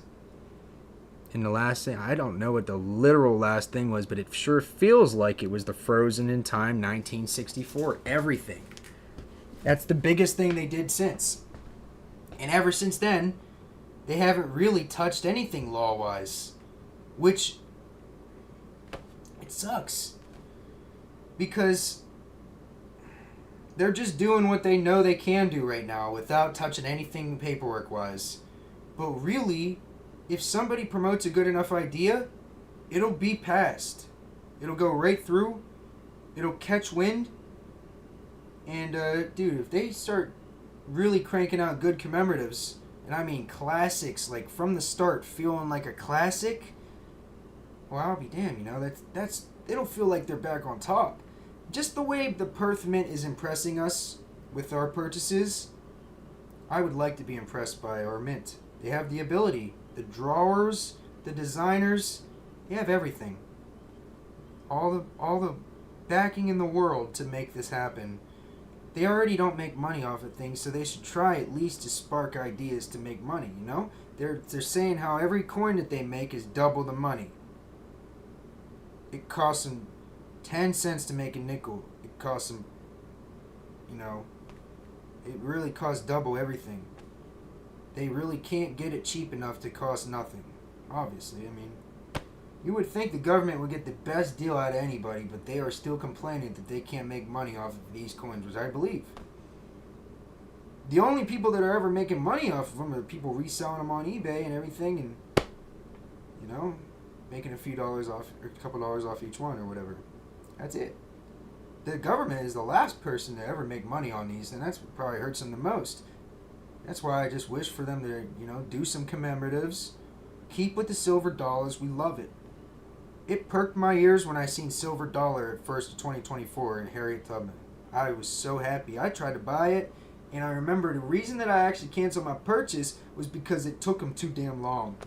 You know, it took them way too long. We were weeks past my order was supposed to go out, and I'm like, okay, well, I need this money to do something. Like, it was in my account, and I kept replenishing it, waiting for them to take this large amount of money out for. I was gonna get a 3-coin set for like $7.99 or something. I can't remember what it was, 8 something. It was a lot of money, and I never got it. I actually canceled it, and to be honest, I'm glad that I did. It's just one less thing that I have to resell, you know. But if I ever need to. But at the same time, there are purchases that I just completely can't. I won't ever regret. It's like there's some that I instantly feel like I'm gonna regret, and I just won't do. And that was one of them. Same with that rock crushing machine. It just seemed like such a good idea, but my brain was just directing me right to it. I had it written down on paper. I had everything in my mind what I was gonna do. You know, how I was gonna get the quartz and everything, and then in reality, it would have taken so much electricity to do what I wanted to do. And I would have had too small of a machine, so it would have taken it running all day long. These are like the back end of my ideas. That's why I say I can't trust myself all the time. But then I see the knives, and I'm like, well, certain things work out, and other things don't.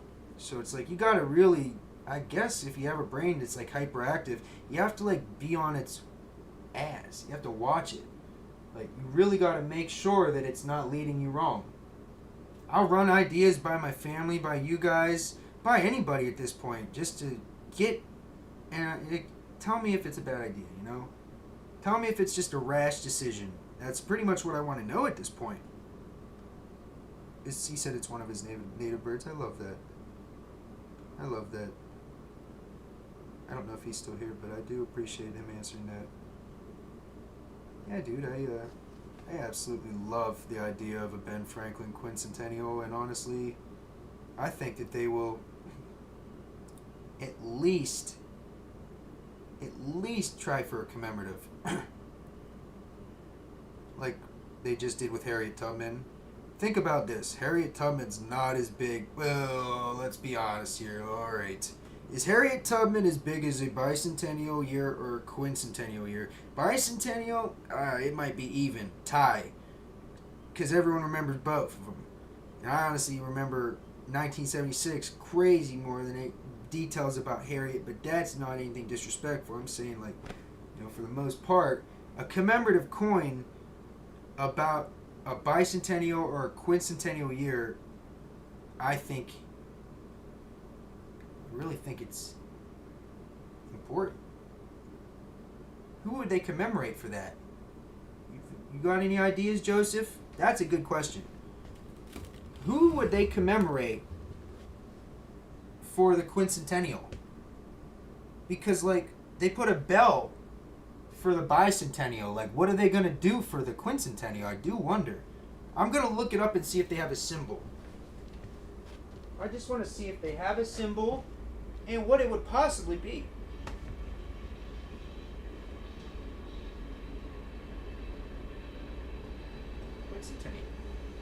Let's see what the hell this is. Quincentennial symbol? That was it. The logo for the 20... Oh. That was for 2021, so we got to go 2026.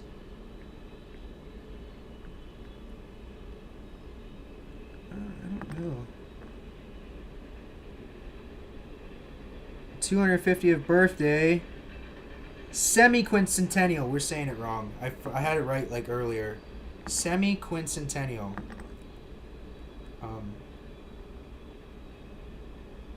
Sesquicentennial. That is so confusing, dude.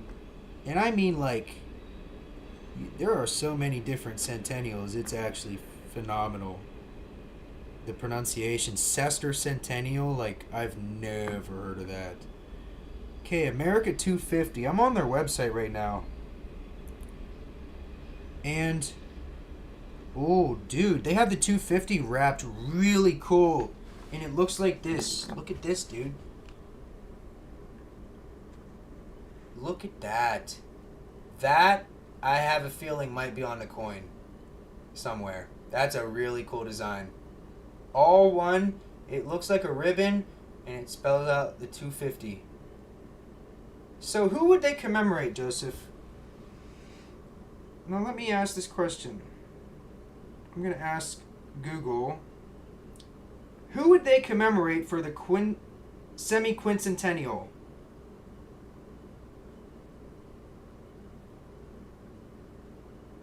The meaning is 250 from 1776, but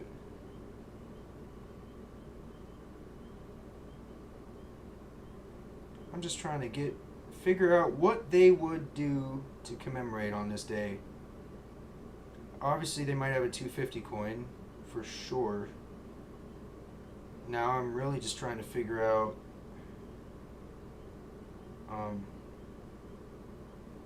what their logo may be. That 250 is a huge winner, though, in my opinion, honestly. That's a design I don't think I can get past. It's a really good one. It's a really good design, dude. I wonder who drew that. See, that's the problem, is that they put that up and they did not put who drew that. So now I don't know. Everybody make sure to stay hydrated, though.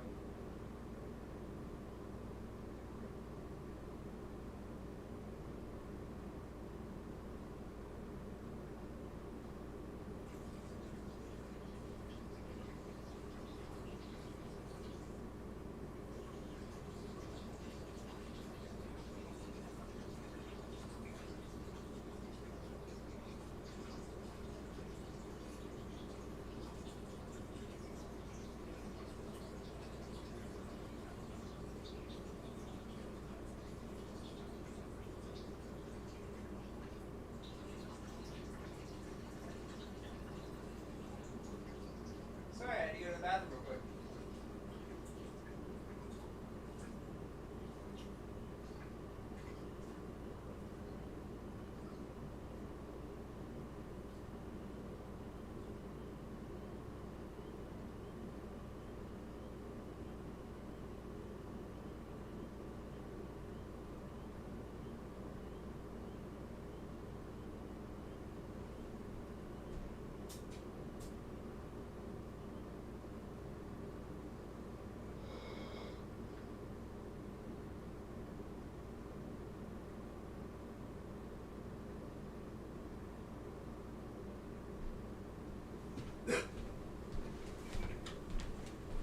Gotta use the restroom. Sorry, guys.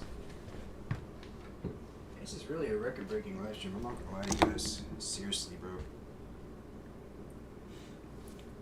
I had to thank all of you, for real. Every single person that's been in here the entire time. We probably went through like almost 80 people. I'm not kidding. It's been a lot. So many people popped in over the time that I've been on.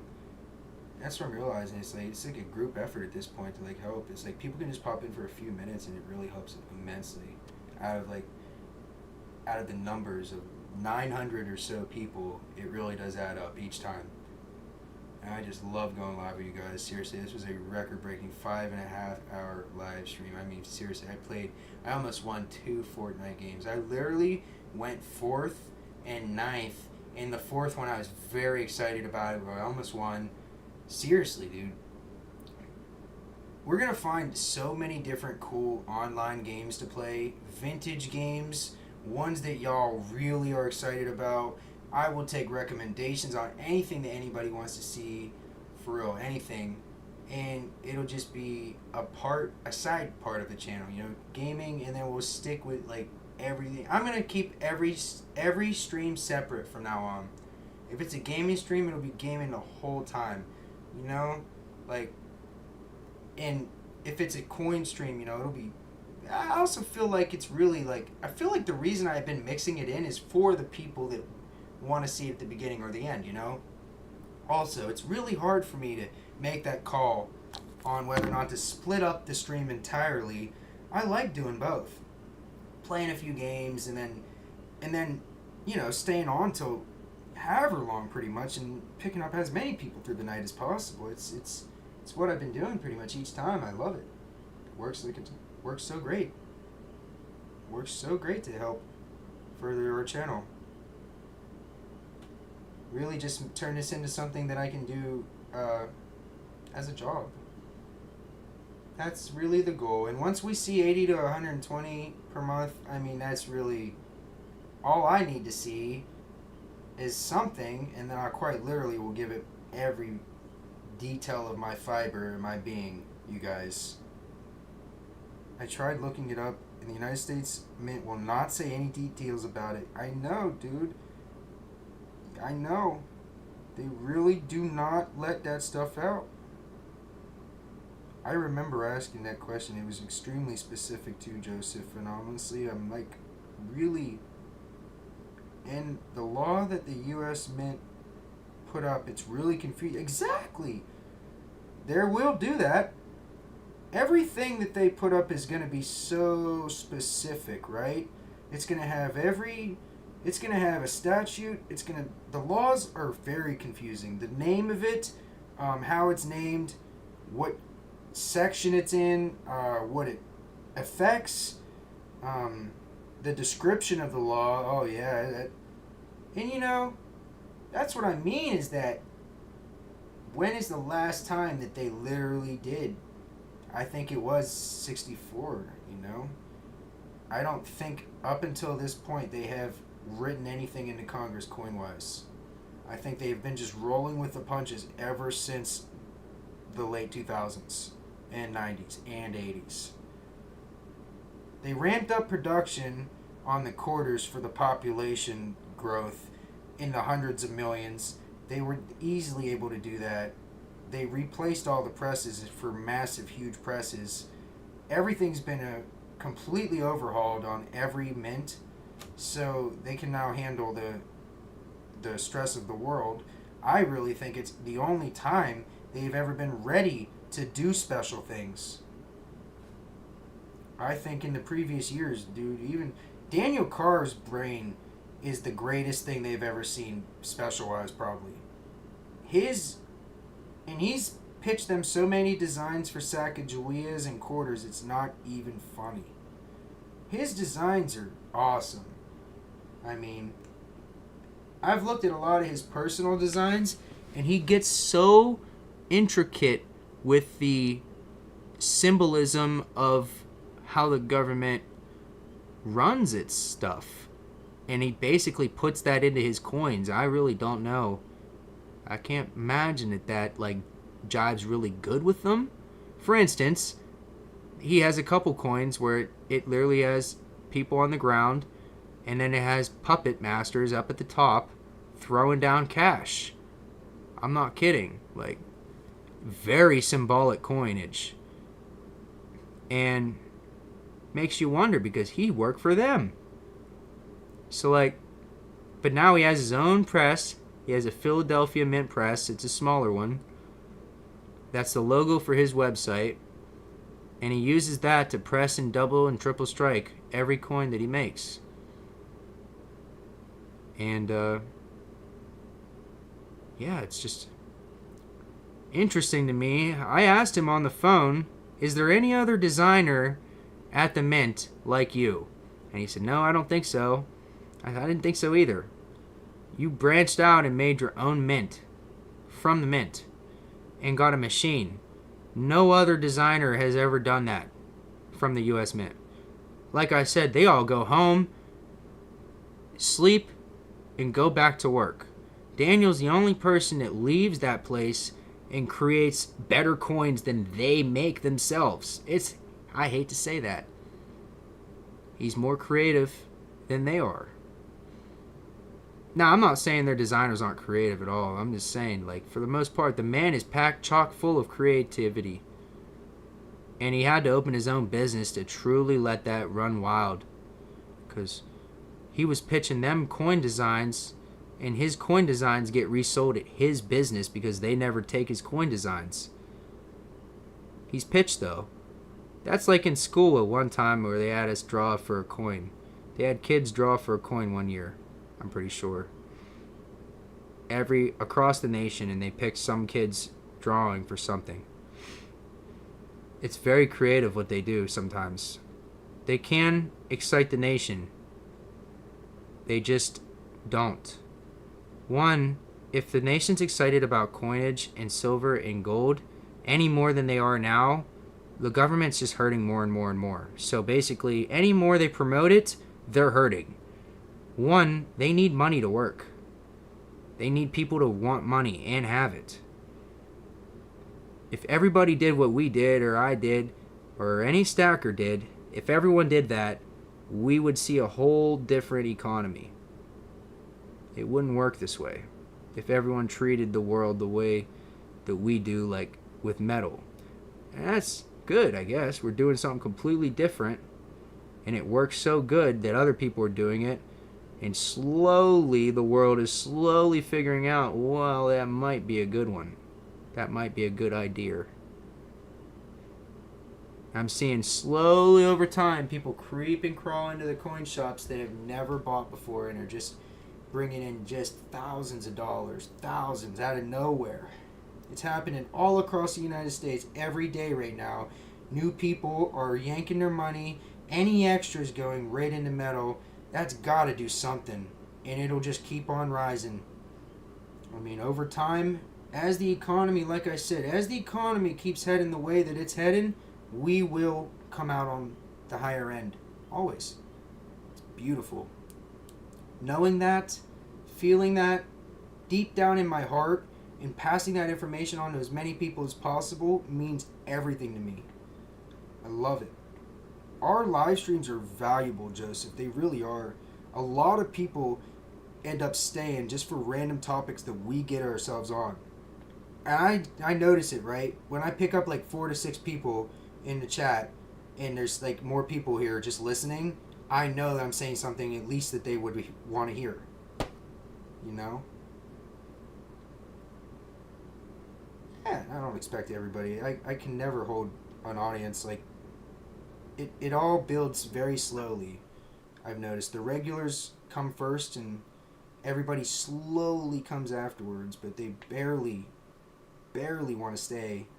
And that's most people, but like I said, we don't really need everybody. It's like as the hours go on and everything, we pick up so many people for a few minutes, 3, 5, 10 minutes or whatever. It really adds up, and it's just so helpful. I would love to do this in the future and just continue doing a lot of different live streams, just different ideas. The prank calls, the in-person videos where we go and just check slot holes in a Coinstar to see if we can find some silver. That's a cool video. It's just random. I would like to do way more random stuff that nobody expects, you know, and see how it works. That's a real move. Like, if you just see how it works, you know, you never know what'll work and what won't work, and I've come to learn that it's best just to throw it up and see, you know? Try it. If it don't work, accept it and try something else, you know? That's what I do. Or I'll just try to make it better. If I really want it to work, I'll just try so hard to make it good, to make it work. If you was in charge of the mint in 2026, what would you put it up as a new and organic coin design? That's a great question, Joseph. That's a great question, dude. What would I put up as a coin design? I'm going to answer that exactly for you. I'm going to try to get it right perfectly the first time.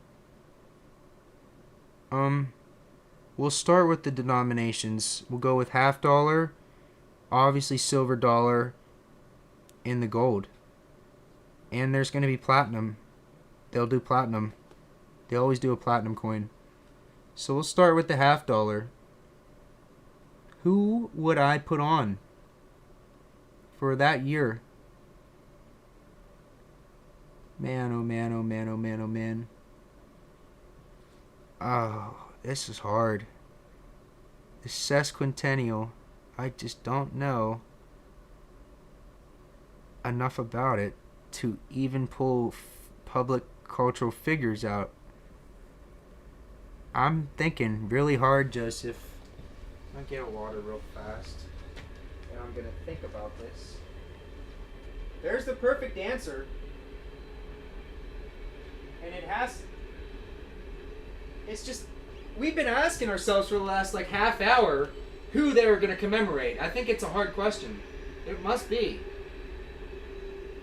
Dude, I could have never imagined they would commemorate Harriet Tubman. You know? I could have never guessed they would have done that. So it's like Abe Lincoln, maybe? I'm just thinking of any cultural figure that we could commemorate, and even why. You know, why would they commemorate Abe Lincoln for the sesquicentennial? 250.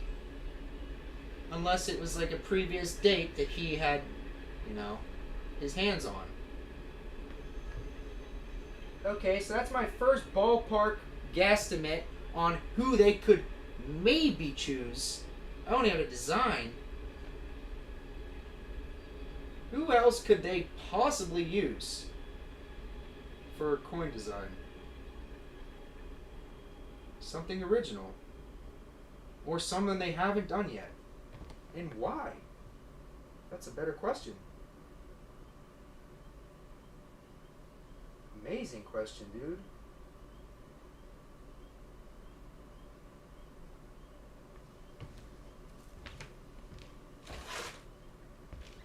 I gotta keep reminding myself to stay hydrated. It's just one of those things. I keep drinking my water in like 2 minutes and then not going to the bathroom, and then I wait like 4 hours to do that, and then... That's a hard question, Joseph. Dude. Like, the hardest one of the night, dude. I really just can't.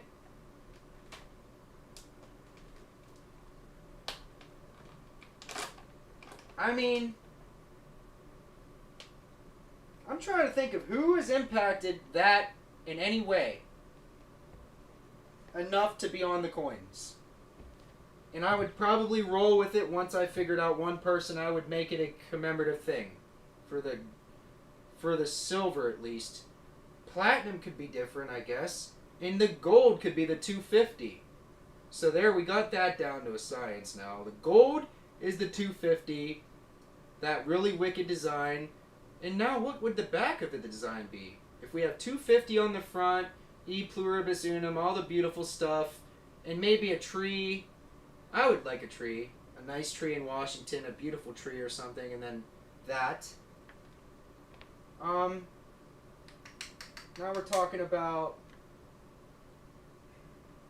maybe this. Okay, so I just did the gold one, so we're going to do a $50 now. $50. This could be make or break it. My answer could be great or not good. Who could they use? And why? I'm going to get my water and I'm going to come back and see if you have anyone in your mind. Anybody very, very loved. You know, and obviously we don't put the Queen on, like, the Queen of England on, like, anything, but She's on every other world coin ever. Australia, Europe, Britain, everything down to other foreign coins that I don't know. She's on so many coins, she's on the most coins out of anyone. That might be. I mean, but honestly, there's too many coins with the queen on it, so we gotta pick somebody else. Who deserves? I'm not picking Obama. I'm not picking Obama. I mean, some people might pick Obama. If you ask anyone else this question, Joseph, they were gonna say Obama on one of these.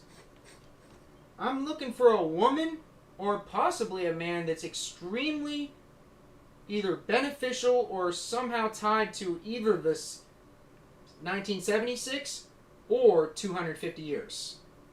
Let's go 250 years back and see what we got. Let's go. 26. I'll ask chat right now. Hey chat, I'm trying to figure out a coin design. It's fictional, so it's completely up in the air. Just tell me, 2026 sesquicentennial, 250 years back, can you please give me the information of some historical political figures from 250 years back so that I could possibly pick a commemorative, the person for the said commemorative. That's exactly how I would word it. This is why I'm like really loving AI, because it's extremely helpful in this regard. Okay, George Washington was the president of the United States, known for leadership during the American Revolutionary War and his role for the founding father. Okay, your guess for Ben Franklin was actually on, so close to being on. We actually have to consider that. He's number 3, Joseph.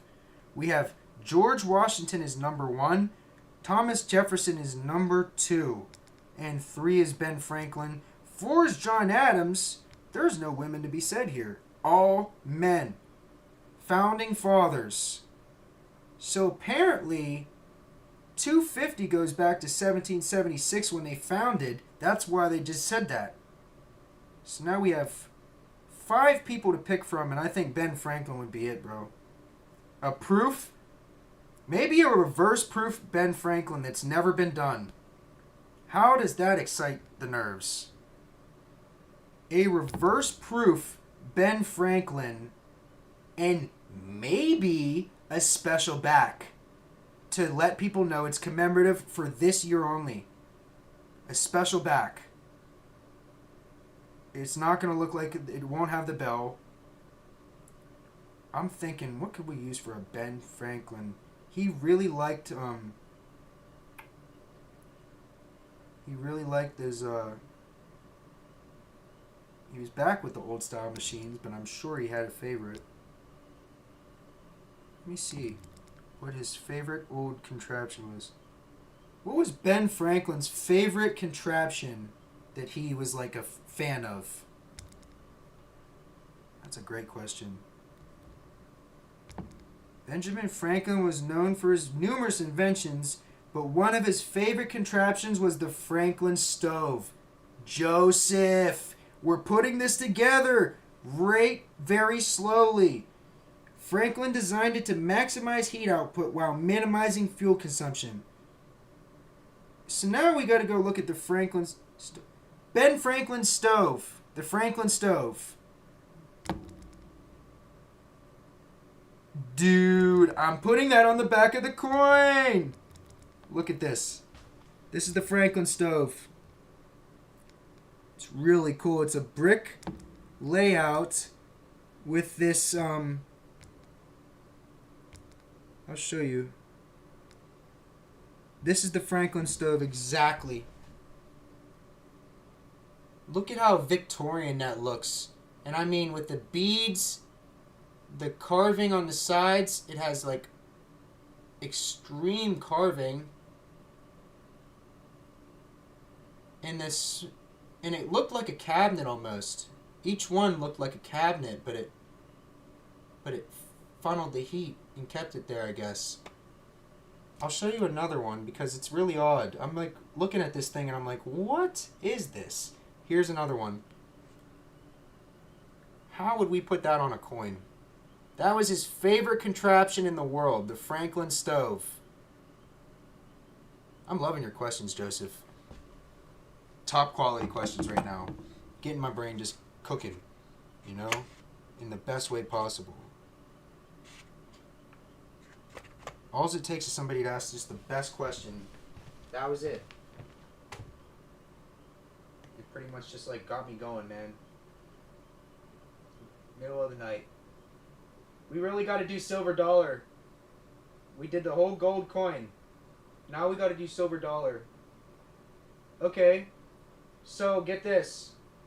Since we can't do all 5 presidents, which would be amazing if we had enough denominations. Say we could change the nickel, the dime, the penny, and the half dollar, and the silver dollar. And say we could commemorate all 5 of the founding fathers that we were just shown. That would be amazing. Now imagine for 1 year, every president on the coins changes to all the founding fathers and then goes right back. That is a commemorative coin. That put the hairs up on my back. Real ideas, man. Real ideas are just valuable and powerful. That's a real idea, man. We're sitting here conversating about something that they're going to make in 2 years. And I wonder if we'll remember this conversation. Even with this live stream. It's a really long live stream. There would be no way for me to remember it, you know, or even like possibly even title it, because that would confuse everybody else. So I just say Ben Franklin at the top. But boy, it'd be nice to have this as a saved one, because like when that coin comes out in 2 years, soon it'll be 2025, and next thing you know, it'll be 2026 January, and they'll be releasing the designs and everything, and watch what they do. I mean, we really sat here and digested what they could possibly do, but you never know. They could go with a JFK. They could change the backup. I've been waiting for them to do that for so long now. They really think that they're keeping everything the same for forever and just reverse proofing everything. No. Eventually things will change. They will overuse these designs, the peace dollar and the Morgan dollar, and they will need something new. There needs to be a new silver dollar. We can't keep relying on old designs to make silver dollars. I love Morgan and silver dollars. Morgan and peace dollars. I do love them so much. You know, I would never wish for them to cease production. I just can't believe that we haven't tried anything new, you know? For a country that's really innovative, coins are staying the same right now. Very interesting. It's extremely interesting. Really kept the conversation going too. Big time.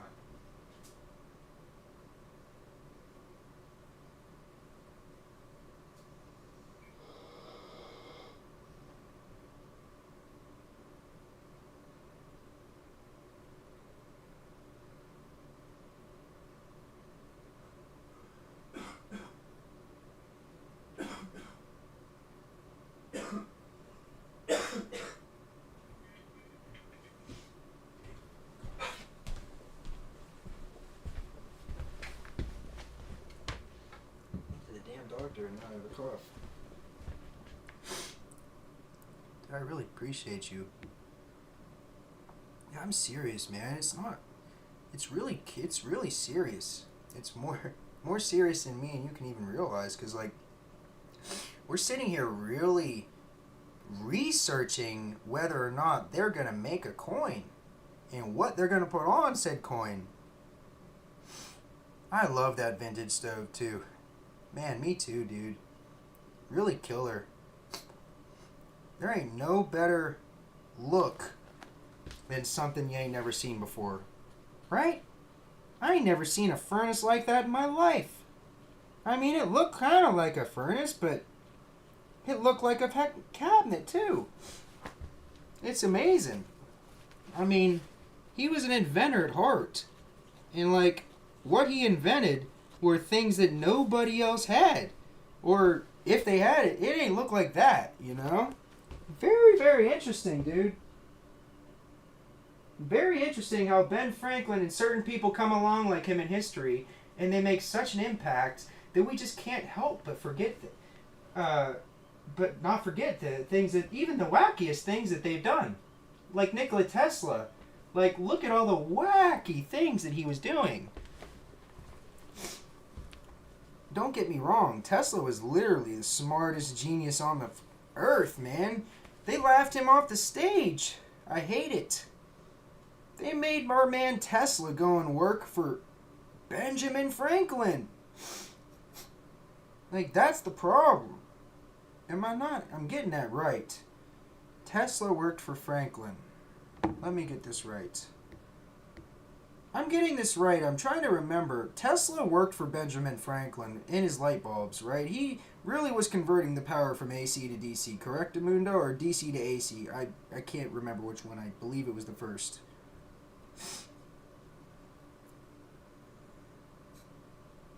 Yup. And it was AC. Because, oh, it was Edison, sorry. I knew I was getting it wrong. That's why I asked him. Okay. It was Edison.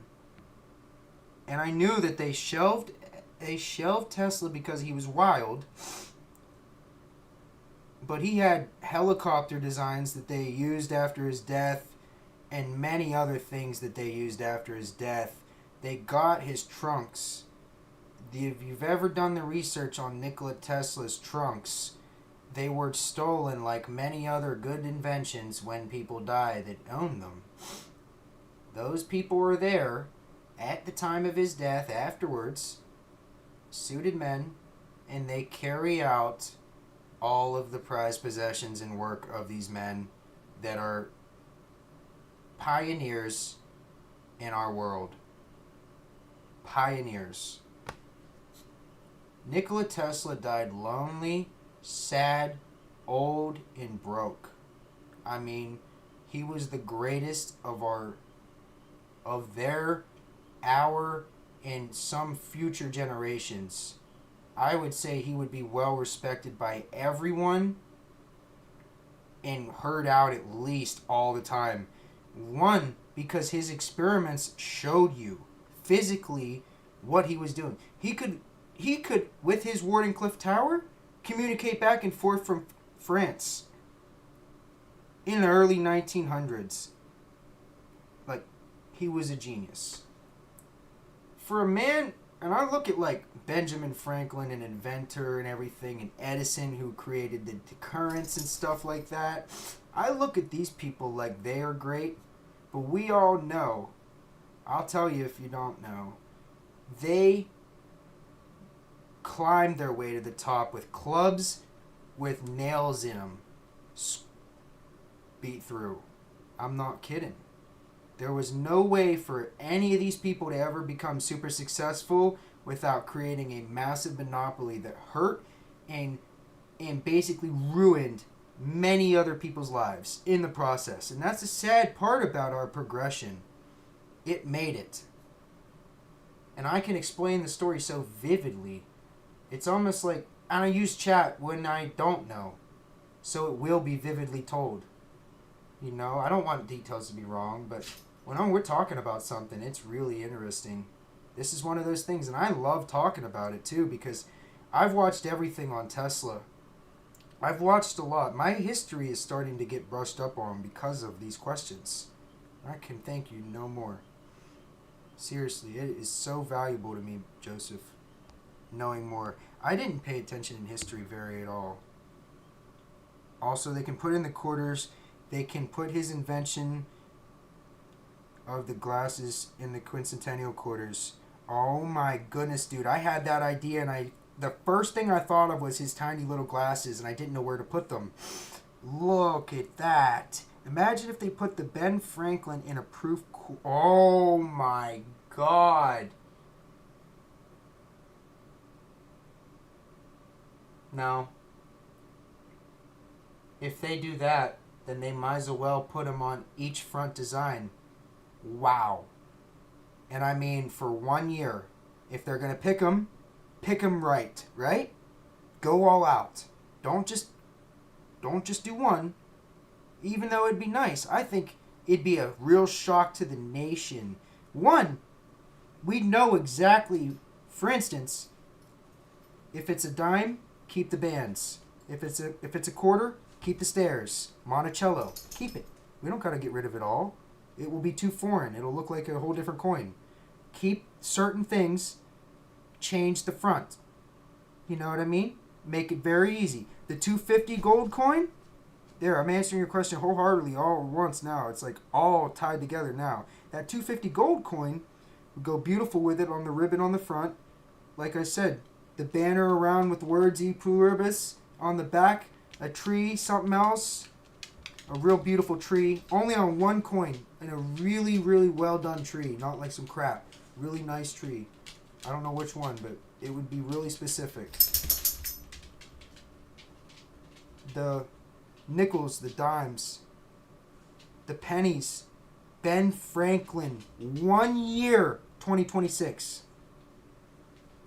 That would be amazing. That's too far though. Way too far. They won't do it. But I do think that they could change a $50. See, it's like too much change for them. They won't do it. Sadly. It's a great idea. The greatest idea I think that I might have come up with in a long time, because it's really a period. It's really one of those things that, like, it doesn't come around ever. We just got on this topic of the sesquicentennial tonight. And I'm going to be honest, I didn't know anything about it aside from the bicentennial, and I didn't know that they changed the word so dramatically to sesquicentennial. There's so many different centennials, it's fascinatingly confusing. That's like a whole subpart category we haven't even went over. Basically amazing. And I don't know, I just think that it's like really fun to think about things that they could do if they wanted to. What the nation would say when those coins came out. What would happen? I guarantee you people would hoard them because they're so different. I guarantee you a portion of the population would still circulate them. It wouldn't be a huge problem, but it would be just like 1964, but worse, because nowadays people actually resell things from the mint. And I do think that in most cases it would be bulk salesmen that get the coins, flip them. Most cases, like we talk about with these big ATMEX sellers and everything, they're huge, massive. And you want to know, I really do think that most of these bigger corporations are already super tied in. They say they don't sell to a lot of people. Well, they have to, because certain people are getting a lot and they're not buying from them, so they're buying from the people that are buying from them. It's still happening. They're still selling a lot, but they shut the whole nation out from their doors of bulk sales. Basically, me and you, back in the day, apparently, were able to contact them if we wanted for some monster boxes. And we would get the lowest price. And that would be nice. Now, I don't think it would be feasible for them to do that with everybody, right? Maybe if their system was right. But for the most part, they're pretty much going to be not doing that. It's too much work. Everything that, you gotta, the idea's got to be streamlined for them to actually do it. For me to say they would do it, it would have to be such a simple, one thing. One or two things, maybe. And that's how they work. Because if you go too major, like I said, it causes too much talk. Next thing you know, everybody's holding it back. And they got a whole 1964 on their hands all over again. What they did in 1964, Joseph, is they found out that people were gonna collect the 1964. Not only were they going to, they were. So what they did was they froze 64 in time, made a bunch of them, and made it irrelevant. It don't matter if you keep them, right? That's exactly what they did, dude. Imagine if You put 2026 American Silver Eagle, the Declaration of Independence, and the Constitution as a way to celebrate the Constitution in reverse of the American Silver Eagles. Man, dude. Man. To have the Declaration of Independence and the Constitution wrapped up in the back beautifully for a year, yes. I will stamp my approval for that one right there. Beautiful. Your ideas are your ideas are patriotic is all hell right now. You know, it's like it's so amazing some of the ideas we're coming up with right now, just with like brainstorming. I mean, you know, I'm not good with like modeling and everything, 3D. I don't have a big 3D thing like they do. They walk into work each day, Joseph, and guess what? They're faced with these insane 3D drawing machines. They're huge little spaces for them to sit in, and they go crazy on a computer screen, pretty much a big computer screen, drawing on the best touch screens. They have all the tools. It's 3D. They can spin it, turn it, do whatever. Yeah, it would be nice to have like the latest and greatest in technology and the knowledge and know how to use it to make coins for myself. Maybe one day I will make coins for myself. Seriously. There's got to be a way. I can get dies made. They're not that bad. There's companies out there that will literally take my design and give me dies. And I just need to either choose pennies. I can make pennies. I can make nickels. And I can make quarters. Stamp them myself. It would be very hard. I would have to have a machine that did it. Set the dies in there. And hit them really good one time. And it would actually make a coin. You gotta go pee, 8-Ball? Come here. Go pee. My dog is so good, I just let her out the door, and she goes out, does her thing, and comes right back. It's absolutely amazing. Middle of the night, too. Yeah, Joseph, honestly, we really killed it with these, like, last few comments and everything. Absolutely amazing, dude. I really couldn't tell you how good some of these ideas actually are. I really think there's a good chance that one of these people, because like, okay, 2026 minus 250, and that's 1776, and that's our founding fathers' day. You guys, they are most definitely gonna put one of these guys on there. One of the 5. What if they did all 5? Come on, somehow. That'd be amazing. Oh my goodness. I would love to just see each founding father given a day of a year on a coin. Each different coin. Each one gets a different denomination. Nickels, pennies, all redesigned with Ben Frank for 1 year. And I swear to you, it would be the best thing in coinage since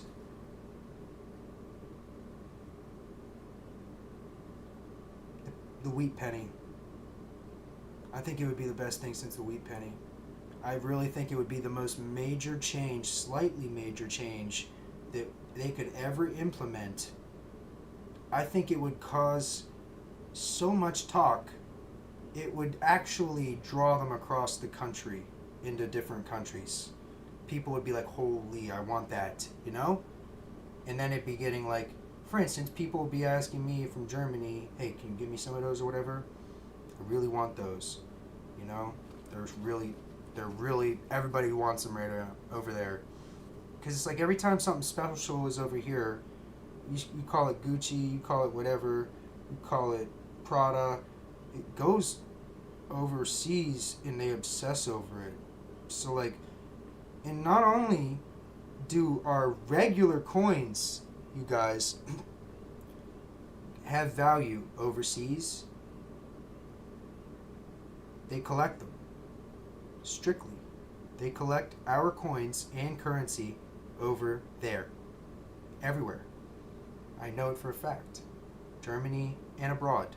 I gotta get some coins to Germany here soon. I'm gonna send them out to you. If you're probably not gonna see it. It's too long. 6 hours.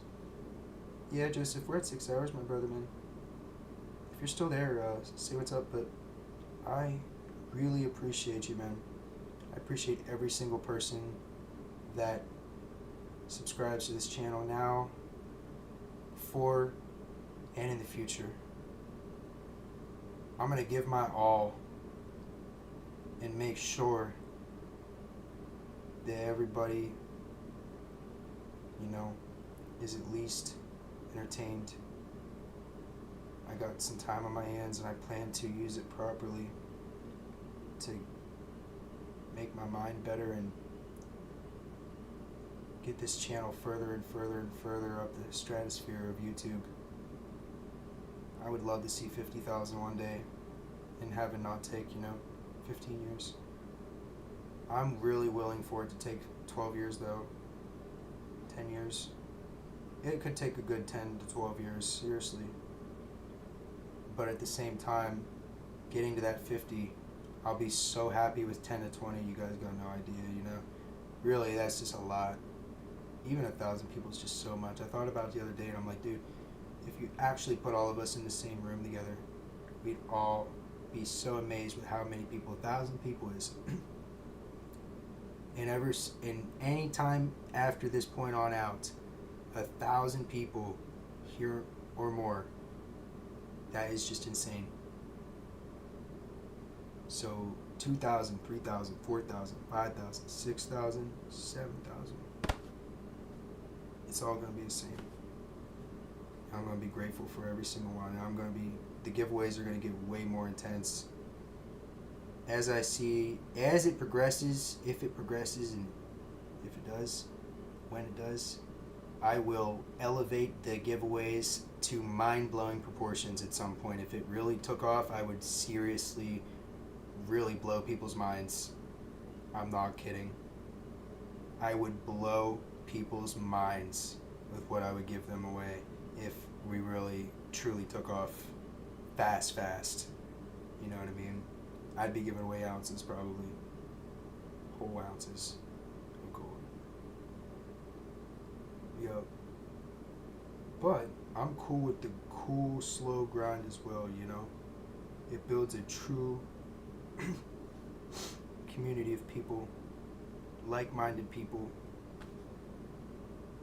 And I'm really just hitting a bunch of different avenues of content, handpan and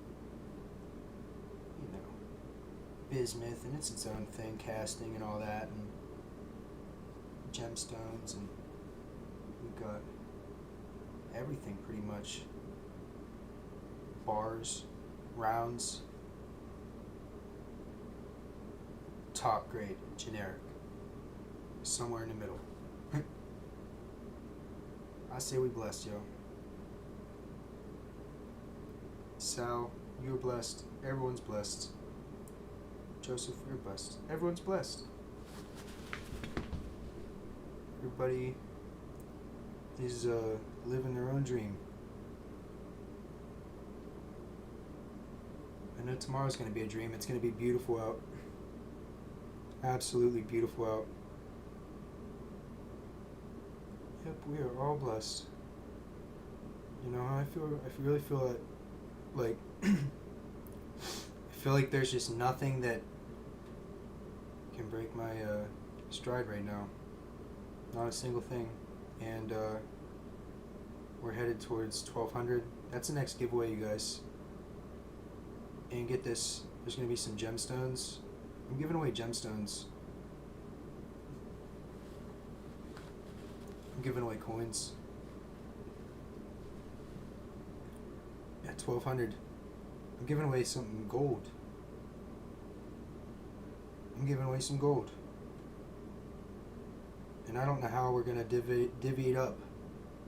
But we will. Maybe I'll just get one of them squares so I can give everybody like a gram.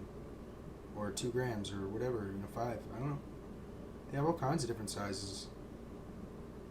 That'd be cool. I know that Money Metal sells some really different stuff. Definitely get that in the future. I don't really have too much fractional gold right now. I'd say mainly scrap gold. I have a lot of really nice rings. I have an emerald ring. It's 14 karat. Got a lot of silver, scrap silver. Big old bag of that. Big old bag of scrap gold, probably like 14 grams, maybe close to an ounce, 20, something like that.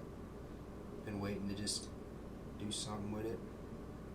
I feel like if I get a jeweler that, I forget what I was going to get made. I was going to get something made out of gold for something. I was going to use some of the scrap for that, but you can give a jeweler anything and they'll melt it, I'm pretty sure sometimes. If they are the smelter, if you're talking to the person that has the melting thing, you quite literally can just get things, you can hand over anything almost if you need a project done and they'll melt it. Any coin. You can give them a proof American Silver Eagle, they'll probably melt it. They're savages with that stuff. They really don't value it whenever it's being handed to them to put in that thing. And I don't blame them. That's pretty much how this entire, how much the big, I'm trying to think, whenever the big sales went on and everybody went and flooded the smelters, they were just working for days and days and days melting. That's pretty much what happened back in the day. And at certain points, especially when the Hunt brothers were driving the price up and everything, it made people that had it need to sell it because it was so much money they couldn't turn it down. Yep. Definitely crazy how it's been proven everything is manipulated, and at the same time it still holds value and it still works. Precious metals are just beautiful. I thank every single one of you. If anyone makes it to the end, literally to the end at 6 hours, 13 minutes, and 25, even if you skip through and you just actually come across this message, comment, I made it to the end, yo. I'd really like to see that from at least somebody. That'd be awesome. Yeah. This is the longest live stream I've ever done. I can't even believe it was 6 hours. And yeah, I hope everybody has a great Sunday. Had a great Sunday into the great Monday. Yep. Tomorrow I'm getting my dog fixed. No more bleed for my dog. That'll be great. I'll miss her all day though. I'm gonna be probably sitting here just wondering what to do without her. That's the crazy part. She's so much to handle, but the second that I lose her, it's crazy how that's gonna feel. Might as well have as many videos of her as possible on here and shorts and everything. Really hope you have a great rest of your night, anybody that's listening still, and yeah, I will see you tomorrow. Peace out. Joseph, anybody? Strange ass SBA fan. Craig. Wolf Meadows Stacking. And Kevin from Lakeland, Florida. Probably a beautiful place to live. Love Florida. Hope you all have a good one, and I'll see you soon.